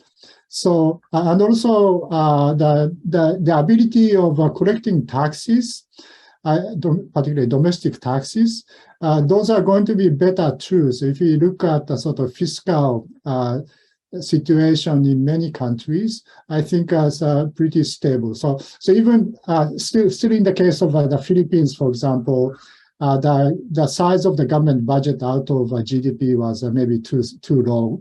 But in many member states, I think the situation improved a lot in the past decade or so. So maybe we have to reconsider, I think, a sort of really rough, big figure on a sort of infrastructure demand over there. Energy, green issues, certainly that's an extremely important issue. And then, so the situation of ASEAN member states is quite different country by country. Some are slightly exporting, actually, then many are importing. The structure of primary energy resources are quite different. Still, Indonesia, together with China and India, is using coal substantially. But other countries are not really using coal much. So in case of Thailand, predominantly natural gas. I think it really depends on the country what sort of primary energy sources are used. And also for these countries, if say Europeans would say that so fossil fuels should be banned at the end, so say ASEAN cannot do immediately. So I think economic development is a prime goal for them. We have to respect for that. By having that, we have to have some good optimal path to going to zero emission by 2050 or 60. So that's what ASEAN is heading for. And they are very serious about thinking of that now, I think. So not really going to a sort of really extreme, even if we do not have any scheme, but we have to have some sort of good planning, really reducing a sort of emission step by step and changing a sort of structure of energy sources and others.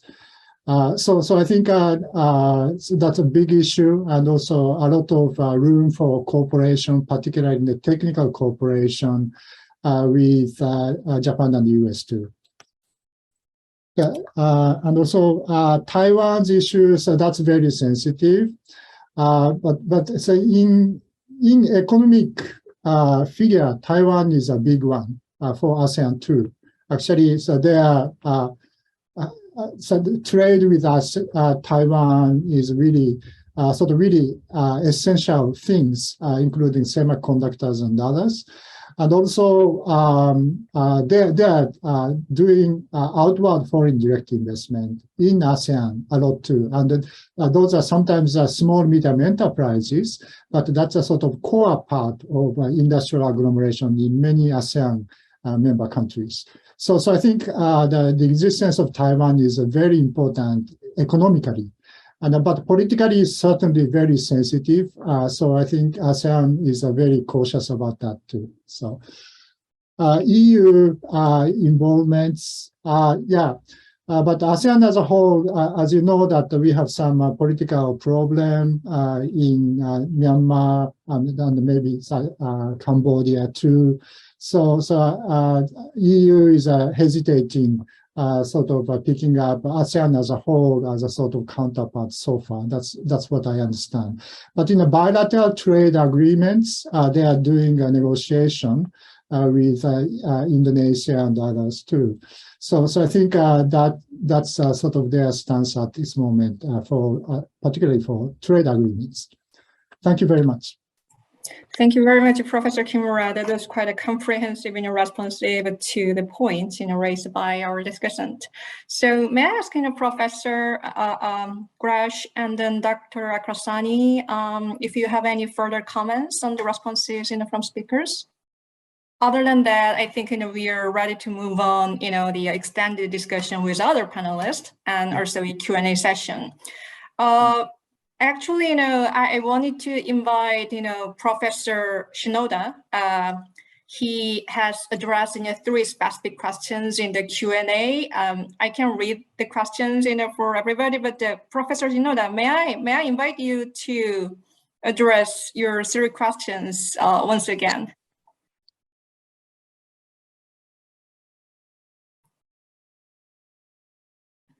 Thank you very much. Okay, I have 3 questions, as is mentioned in the chat box. And the first point is regional economic integration is one of the pillar initiatives for economic cooperation and recovery in Asia, with RCEP entering into force in 2022 and CPTPP in the process of expanding its membership. How will the mega FTAs in the region be expanded and deepened in the future? And the second question is, how should the IPEF, in which the US has taken initiative, be expanded to include more countries? And how should we further proceed with rule making and cooperation under the IPEF? And my third question is, now that India has withdrawn from the RCEP negotiations, what kind of regional economic architecture is needed to connect India more deeply into the Asian industrial supply chain? What are the chances of India joining RCEP or CPTPP in the future? Thank you. Okay, so now Professor Shinoda has addressed 3 different questions. One is the importance of the regional or mega free trade agreement. He wants to know about your views and perspectives about the future of the rise of mega FTAs. And the second question was about the IPEF, where the US has taken initiative, whether it will be expanded to include more countries, and then how should they further proceed with rule development and cooperation under the IPEF. And the third one, actually, I wanted to ask the same question. This is about the India. What do you think about the possibility that ASEAN deepen cooperation with India? And then what kind of a framework are we thinking about? So may I open the floor and then hear from our speakers and discussant? May I? Sure, of course. Professor Jesman. I would argue for focusing attention to what we have now in place. In terms of regional integration, focusing on RCEP, CPTPP, where a number of ASEAN countries are member, and of course also ASEAN proper, deepening ASEAN integration. Yeah, there is a lot that we can do there. Rather than exploring new initiatives such as IPEF, it may have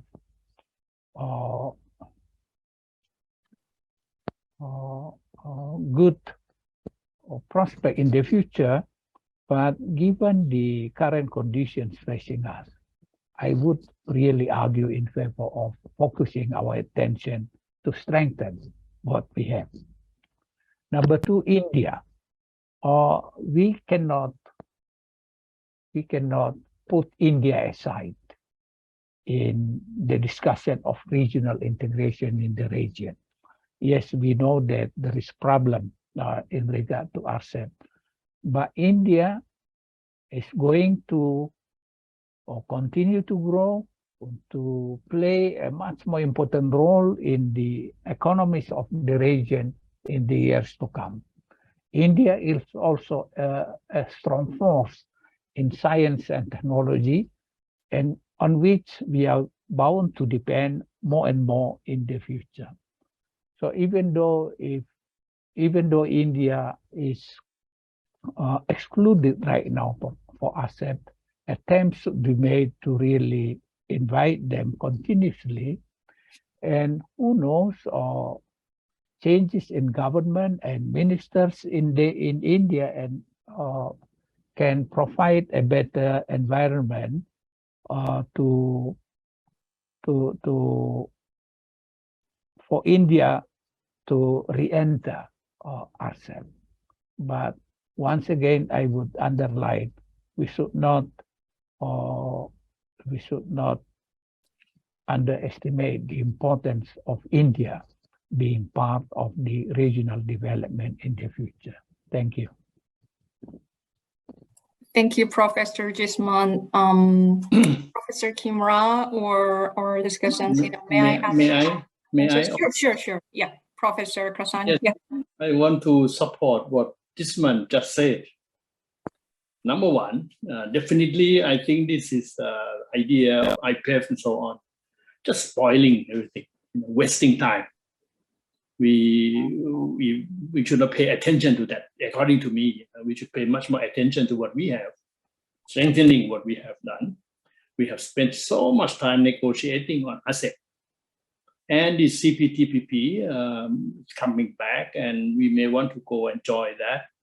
Lots of works have already been done, so we should work on those. Okay, that's number one. Now, number two, I have the same view with Gismond on India. I think the best way to accommodate, to involve India is by letting the market forces to work, because this is what's happening. The Indian business people are working according to market forces. And this IPN, as explained to us by Sekura earlier, is all by private sector, by market forces. But if you want to negotiate with India, I've done that before, on any scheme, on agreement, on official agreement, you will talk with Indian bureaucrats. The Indian bureaucrats are impossible to talk to, impossible to get agreement upon, regardless of whatever policy government tells them. So let's not get India involved. This is the reason why. When we adopted ASEP this year, I proposed that before, it should be ASEP -1, meaning ASEP minus India. Like we used to have this concept in ASEAN minus whatever. Eventually, India will come along, but even if it's not in the ASEP, they will be active in the cooperation in the network anyway. So that's my views on India and ASEAN. Thank you. Thank you, Dr. Akrasani. Now I see Ambassador Imran raised his hands. Ambassador Imran, yeah, floor is yours. Yeah, thank you very much. I want to ask a question regarding China's position on AOIP, which Dr. Naronchai talked about just some minutes ago. He referred to the discussion that we had during the first session, and he mentioned that China came up supporting AOIP for the first time in November last year. That was what we actually discussed this morning. But at that time, on the other hand, in Chinese translation of the sentence supporting AOIP, it did not mention Indo-Pacific. So it mentioned only ASEAN's outlook. So at that moment, China's position regarding AOIP was not so clear. But now, yesterday, after the talks with President Xi Jinping,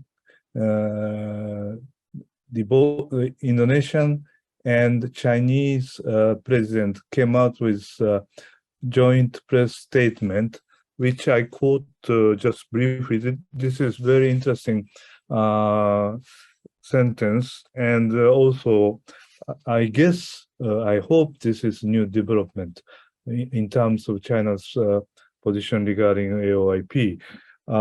They mentioned that both sides will promote mutually beneficial cooperation between ASEAN outlook on the Indo-Pacific and BRI, as well as promote collaboration of the GDI, which is, I think, abbreviation of Global Development Initiative that Chinese have been advocating for some time. GDI key areas and AOIP's priority areas, which is, I think, 4 pillars of AOIP initiatives. And then they said contributing to the implementation of the AOIP. So this is a step further from the position Chinese took in November last year. Chinese seems to be at least leading this communique, press statement. Chinese is ready to discuss concrete content of collaboration between ASEAN and China. This is just my pure guess. But then from here, my question is, first, how do you evaluate China's new position in terms of framing the regional development cooperation in future? That is first question. And second, regarding this sentence, I think there will be 2 ways for ASEAN countries to respond. One is, okay, you agree with us, then let's discuss about it within the framework of ASEAN +3. This is one way for ASEAN to respond. Then second way, another way is, okay, that's good idea for Chinese to take. Then let us discuss about it in a concrete manner in East Asia Summit process, then which includes naturally United States and other countries. I think there are 2 ways, and even toward the end of this month or early next month, you'll be having this East Asia Summit processes summit, and also ASEAN +3 summit, and maybe you'll be obliged or expected to respond to this Chinese new tone regarding AOIP. So if someone can enlighten me on this question, I will be very happy. Okay, thank you very much, Ambassador Limra. So may I ask, whether our speakers or discussant, can comment on the changing stance of China in regional cooperation with ASEAN and its, institutional framework? Even a personal intuition would be okay for me. Yeah.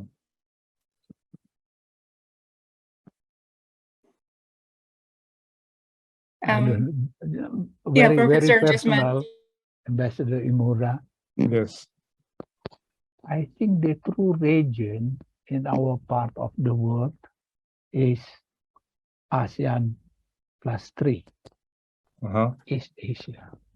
I see. ASEAN is kind of sub-region within East Asia. But we all know about the current problems. But I think we should find ways of working towards East Asia as a region, rather than just East Asia, ASEAN and ASEAN plus. And we know the problems right now, but as we go along, as time goes by, I think the ecosystem, the overall ecosystem for an East Asia regional cooperation and integration will slowly develop. Thank you, Imurasan. Thank you, Professor. Okay. Thank you very much, Yusman. It's very interesting. Well, I think Ambassador Ong Keng-yong raising hands. I'd be very happy to hear from him. Okay, Ambassador Ong, it is my great pleasure to see you here. So may I invite you to the floors? Well, thank you, Suyun. I wanted to make a few comments about this particular point concerning the AOIP and PRC's position. And then what happened recently between President Xi and President Jokowi in Beijing. I made some inquiry after our afternoon discussion, and I was told that the translation in Chinese refer to the ASEAN agreement. This is the following the ASEAN-China summit on 22nd November last year, chaired by Brunei. Brunei was the chair. And the reason why some of the analysts said there was no reference to the word Indo-Pacific or the term Indo-Pacific was, at that time, the Chinese official position is to reject Indo-Pacific since it is seen as a device to contain China. So they talk about the ASEAN outlook. Instead of saying ASEAN outlook on the Indo-Pacific, they just simply talk about the ASEAN outlook. So it's up to us to interpret what China's intention really is when they did not specifically refer to the ASEAN outlook on Indo-Pacific.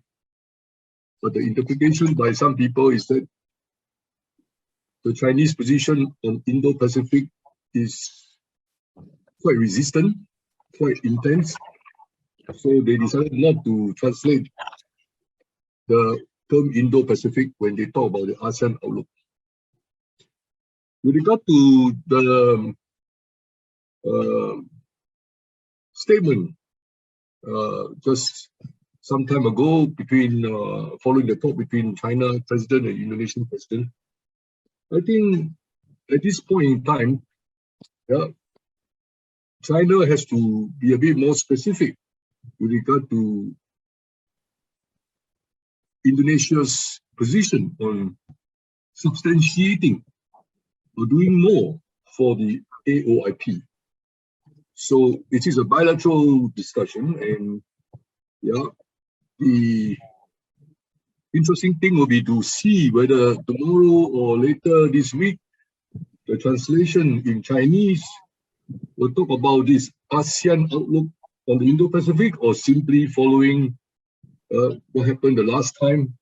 They just simply translate to talk about the ASEAN outlook concerning regional cooperation. I think we will wait and see. If the Chinese again refuse to describe AOIP as the ASEAN outlook on Indo-Pacific, it simply means that the Chinese position has been consistent since November 2021 and this time in July 2022. They reject the description of what is being envisaged in the AOIP as Indo-Pacific. So we wait and see, Imura-san. Overall, our discussion showed that the Chinese have followed the AOIP in quite a detailed fashion, and they see the benefit of cooperating with the ASEAN side in the 4 key pillars mentioned in the AOIP. So I suppose given Indonesia's critical role in the maritime zone of Southeast Asia, people in Beijing in the discussion cannot possibly ignore this topic of the AOIP as brought up by President Jokowi. So I would say that the actual Chinese position regarding AOIP is probably related to their objection to the term Indo-Pacific. But how this will play out in their translation of the statement between Jokowi and Xi Jinping, we wait and see. And from there, we can take a better idea of, we can have a better idea of what is involved in the whole Chinese stand on Indo-Pacific. Thank you, Suil. Thank you very much, Ambassador Ong. It was a very insightful explanations about the changing status of China's position. Now I'd like to invite again Ambassador Limra. He just raised his hands. I'm very sorry to take your time too much, but I just wanted to thank Ambassador Kim Yong for his reply, and also his patience to wait until the Chinese come up with the translation of the joint press communique. In English, the answer is clear, but like November last year, Chinese translation may be different. So we have to be careful, and we don't have to discuss about this kind of things in the vacuum. I agree with Ambassador Kim Yong.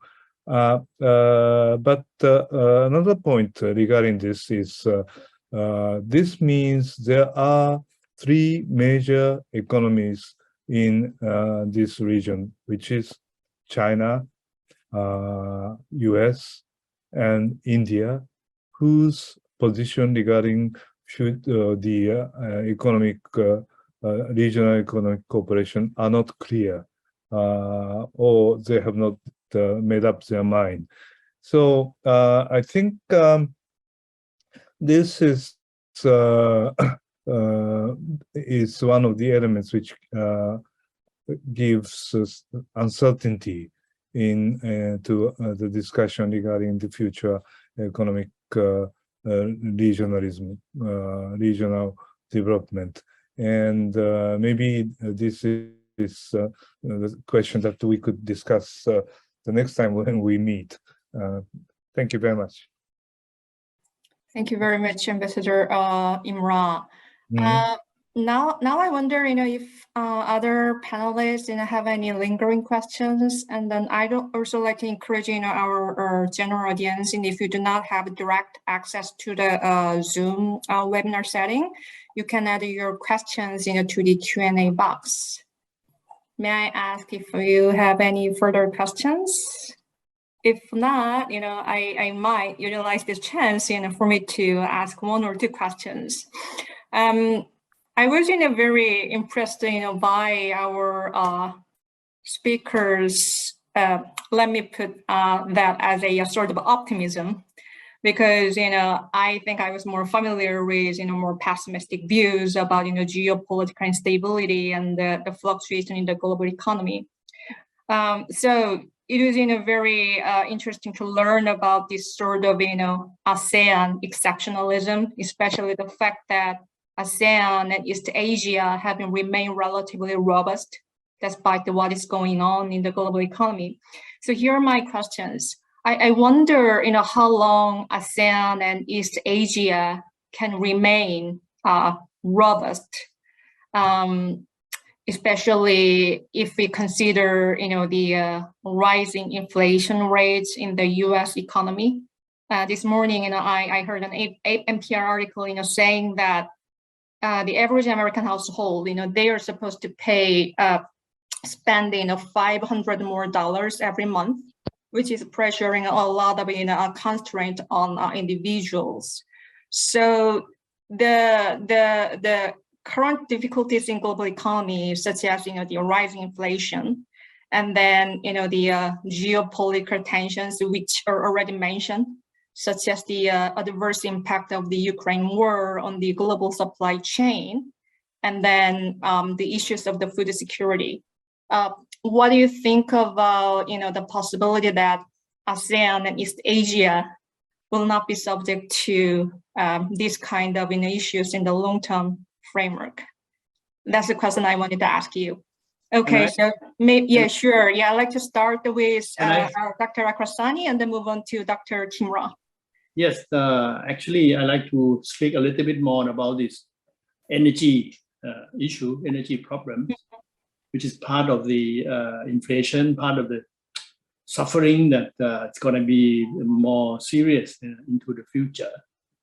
In fact, we're not that optimistic, about our analysis. If you recall what I said about the current challenges, I see problems emerging, everywhere. And I think in the presentation by Professor Kimura, at the end, he also pointed out these issues. But of course, at the beginning of our session, this month started to say that in spite of all the problems, ASEAN was not as much affected, but it doesn't mean that it's not affected. No, what I like to explain is this. I am seeing a new situation about energy that can be serious, that we need to manage very properly. What is happening is like this. What we heard this morning from our speaker from Germany, they would resist this Russian operation in Europe, meaning that they would not, go back to buying gas from Europe. So I'm seeing what I call reconfiguration of energy distribution and supply and production. All of this would happen. What it means is that Europe, EU, would have to buy LNG from elsewhere. If they do not buy gas from the pipeline from Russia, they would have to buy LNG from elsewhere. Meaning that they would compete for LNG with us, some of us, particularly Japan, Thailand included. And LNG is very difficult to service. You need to have terminal. You need to have infrastructure, to accommodate LNG imports. And that takes time to build. They cannot wait, which means that they will go back to coal, which means that this pledge about, renewable energy, carbon, all this promise will be delayed, definitely be delayed. And Russia would have to try to sell gas and oil elsewhere. They have to do that because that is their main income. So how do we accommodate? What's going to happen to, in this period of the adjustment in the energy market? The prices will stay high. LNG will be expensive, very expensive. And some of us use a lot of LNG for our power production. Not all of us, but some of us do. It would affect, the whole thing, and that would make it very difficult for at least some of the country to manage the situation. So that, I think we need to really discuss the new energy structure, particularly affecting us in ASEAN, affecting us, the ASEAN plus East Asia, which rely a lot on imported energy from elsewhere. So this may be an agenda, that somebody, I think this one suggested that we should have a summit on ASEAN plus 3. And I'd like to suggest that new energy structure, new global energy structure need to be discussed. We must plan for that. I was energy minister before. I really appreciate what's happening. Thank you. Thank you very much, Dr. Akrasani. It is a very important suggestion for what's going on between Russia and then the European countries. Now I'd like to invite Ambassador Ang again. Oh, sorry.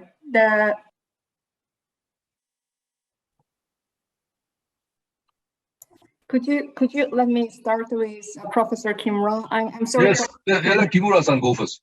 Yeah. Sorry, I'll be sorry, brief. the hands disappeared. Brief, so yeah, sorry.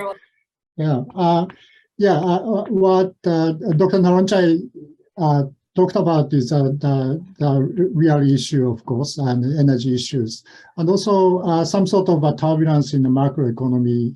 That's another issue. But those are relatively short-run issues, and energy is a little bit not just short-run, of course, but we can adjust, I think. That's not the real problem to kill ASEAN. I think that what would kill ASEAN is the weakening of the rule-based trading regime. I think because of that, we can have investment, foreign direct investment, technology transfer, say linkage in industrial agglomeration, and then we can trade. So geopolitical tension may kill the rule-based trading regime. I think that's a real issue. And that would kill the core part of the industry in ASEAN. So that's why I think it's very important to defend that. So WTO cannot help us 100% this time. So I think the function of regional economic integration, like RCEP or CPTPP, or more important, AEC, I think that would give us as a sort of anchor for the rule-based trading regime. I think that's a real issue, and now that is threatened. So that's my view on that. Thank you, Professor Imra. I agree with you that the importance of a multilateral economic settings and the rule-based system cannot be emphasized enough. So I'd like to invite Ambassador Ong to comment. Thank you, Soo-Yoon. Also, thank to Dr. Kimura. I agree with his analysis that the rules-based trading regime that ASEAN and many of the other ASEAN partners have painstakingly put together can be damaged by what is happening now.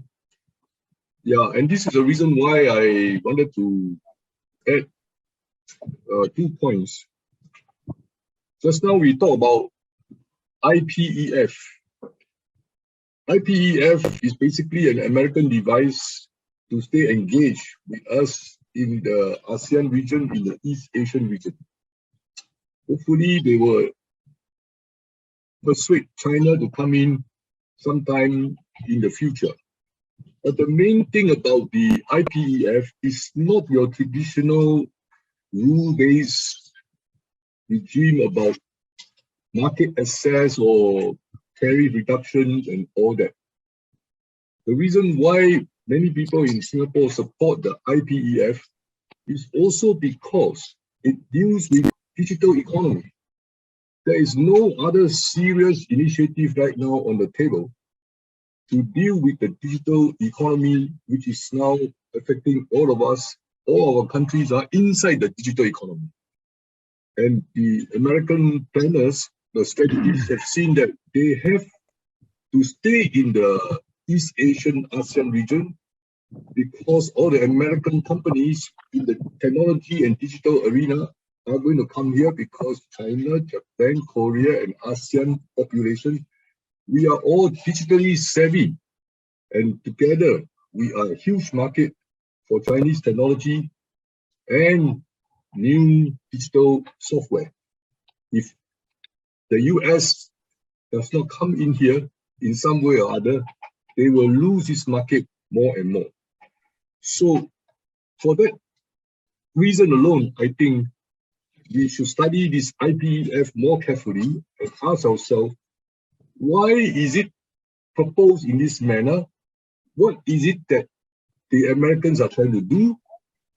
And then from there, we take a more regional position, ASEAN +3, or individual Northeast Asian country together with ASEAN, yeah, and then we can have a stronger negotiation stance. Yeah. So this is important. Look at the strategic value of the IPEF. Don't look at it as an old-fashioned 20th century East versus West kind of trade agreement. No more. For that reason, India will be interested because India can see that the future of Indian industry, future of Indian technology has to do with the digital economy. How can they get into it? At this moment, they turned down our ASEAN proposal for RCEP after 3 hard years of negotiation because of a political decision. So they are not interested in any other ASEAN-based mega trade agreement unless it is to do with digital economy. So how do we prepare for the Indian negotiator to come? Because they can see the reason why the rest of the world is interested in India is because of the digital potential of India, Indian market, Indian professional, Indian consumers. So this is something that ASEAN +3, we ought to think about. Maybe we should avoid or minimize the polemical and political ideological stance and think about how to engage the Indians in this whole new 21st century economic trade agenda. The second thing I want to say earlier was that in terms of the energy development, I wanted to ask Kimura-san whether there is any study about the alternative energy source in Europe. Because from my reading following the Ukraine war, which is now still going on, more and more of the people who are against the nuclear energy used in civilian sector have changed their tone. So, but Jusman, you are in Germany now. Maybe you can take the opportunity to ask the German guys. They were very, very strong against nuclear energy. But now there is, according to what I have read and talked to with certain people in Germany, there is a perceptible shift because the alternative to reliance on Russian gas and oil is safe nuclear civilian power or civilian nuclear power. And if you look at the French economy, the French energy sector, the nuclear plants, the nuclear power is a critical part of their domestic power consumption. That's why they are not so worried about this Russian cutting off of gas or oil. And if Germany wishes to stay as one of the top economy in the European Union in 10 years' time, they really have to go back to nuclear energy. So if this actually happened, what will be the impact on ASEAN? We here in ASEAN has this anti-nuclear public position, very strong. But now, even the Russians say they can make mobile, mini nuclear energy reactor. Wow. So this is something that is very critical. If the green guys are saying we will not allow us to go back to coal, what is the next alternative? Water, sun, they can't compete with the speed that the nuclear energy can provide. And very soon, in 5 years, nuclear energy can be where some of the other countries needing the power want to have. The speed for nuclear energy development is fast. The speed for sun, solar energy, or water generated hydro or seawater converted to power, all that is going to be very slow. Yeah. So this is something that ASEAN has to worry about. If there is indeed this movement away from coal, how will be the impact on the Indonesian economy? It will be huge. Then what happens if China go all the way with nuclear power for the civilian sector? We in ASEAN will have no chance for any nuclear accident. Yeah. So these are two things that I wanted to believe for our expert to think about. Thank you very much. Thank you very much, Ambassador Ong. That was a great reminder of the importance of the multilateral institutions. So now I quickly asking Rocky, because I was told that we might have only 2 minutes or so, and then our interpreters will leave soon. So Rocky, are you here? Yes, I am here. Yeah, could we go for a few more minutes? Sure. I think so. Sure. Okay, all right. That's good to hear. So I'd like to invite Professor Kimura and then Ambassador Imra, respectively. Thank you very much. Yeah, just briefly, a sort of reply to Ambassador Ong Keng-yong. So in Europe, certainly in the short run, they have a shortage in energy. So in the short run, they have to do everything. So one is to go back to coal and fossil fuel. They have to do that. And also, so nuclear, still a lot of opposition in Germany too. And actually, Germany is buying electricity generated by nuclear in France. But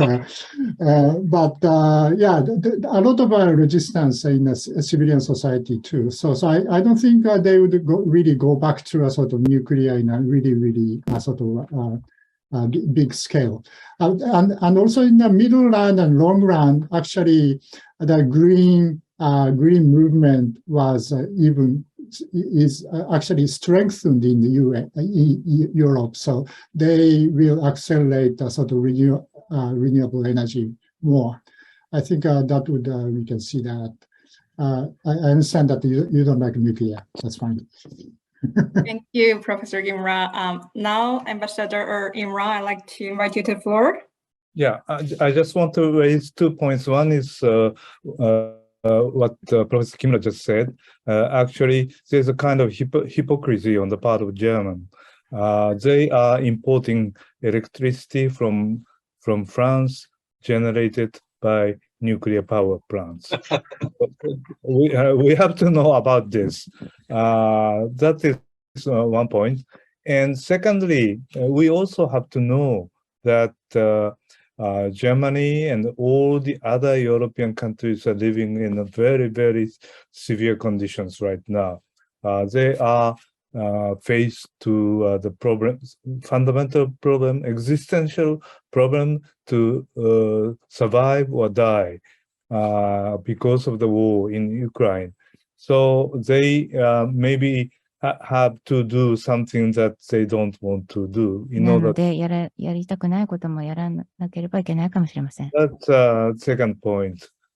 And yeah, as the time is limited, I would stop here. 限られているのでここでストップしたいと思います。Thank you, Ambassador Imra.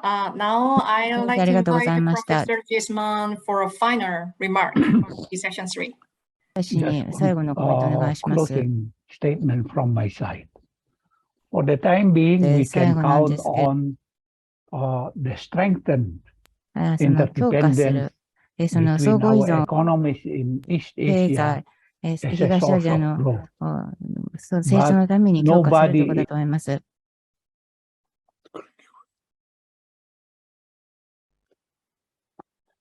Professor Gisman, I think you're muted. Okay, let me repeat.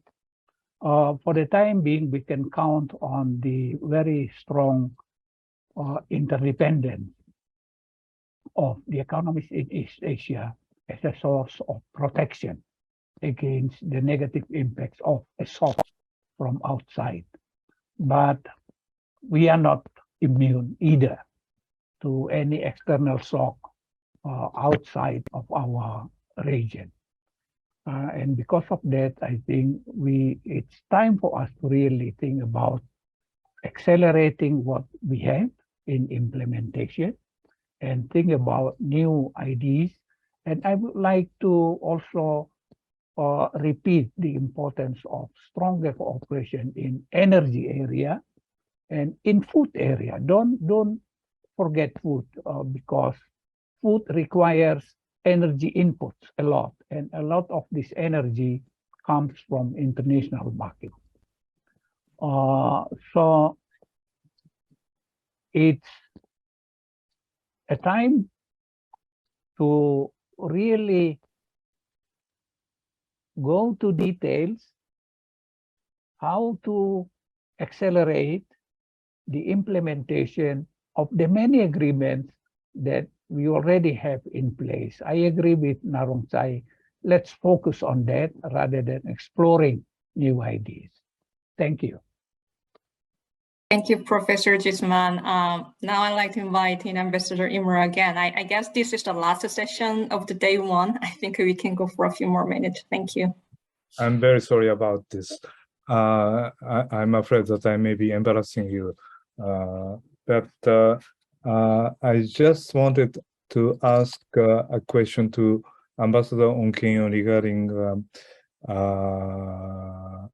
AOIP, because that's the point that we have been discussing about for already several months. The AOIP was taken, initiative of AOIP was taken by ASEAN countries, particularly promoted by Indonesian government already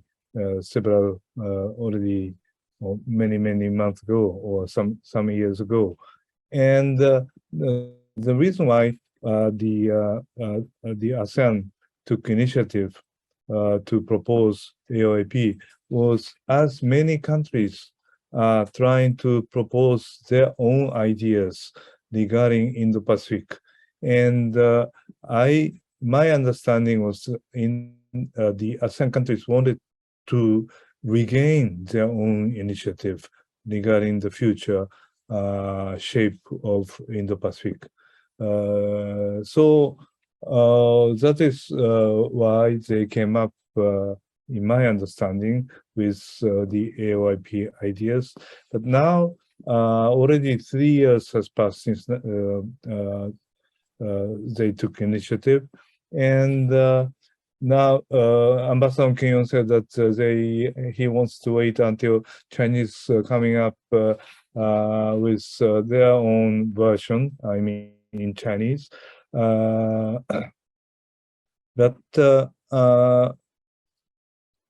probably this is high time for ASEAN countries to regain their own initiative. Otherwise, ASEAN centrality will be gradually eroded. That is what I'm afraid of. Of course, the Ambassador King might have a different opinion, but this is what I'm afraid of. I should stop here. Thank you very much. Thank you, Ambassador Imra. Ambassador Ong, are you there? Yes, I'm here. Yeah. Would you like to respond to Ambassador Imra's comment as a final one? No, I think I should give the floor to Dr. Gisman. He has raised his hand. As you see his hand there. Because I think this question that Imura-san has posed to me, we have been talking for the last one whole year. And he does not seem to appreciate the ASEAN nuances in having the AOIP. What I have to say is a long-winded one. I think we should keep it for tomorrow because we still have a closing session tomorrow. Thank you very much, Suin. Thank you very much. So, Professor Gisman, I guess the hands. Yeah, I made my intervention already. I forgot to switch off. Thank you. Let me say this, and I was truly impressed by all of your comments and presentations. I learned a lot. Thank you very much for your active participation to session 3 from various regions of the world. So Rocky, I guess I might hand over my microphone to you as a final remark. Thank you very much, Dr. Soo-Hyun Lee, for moderating the session. And thank you as well for all the panelists for their fruitful discussion in session 2. Distinguished guests, ladies and gentlemen, we are now at the end of the first day of the conference. We will begin the second day of the conference tomorrow. And our first session, our next session, session 4, will begin promptly at 9 a.m. in the morning, Jakarta time. The topic of session 4 is on maritime cooperation. Thank you very much, and I look forward to seeing all of you again tomorrow morning at 9 Jakarta time in session 4.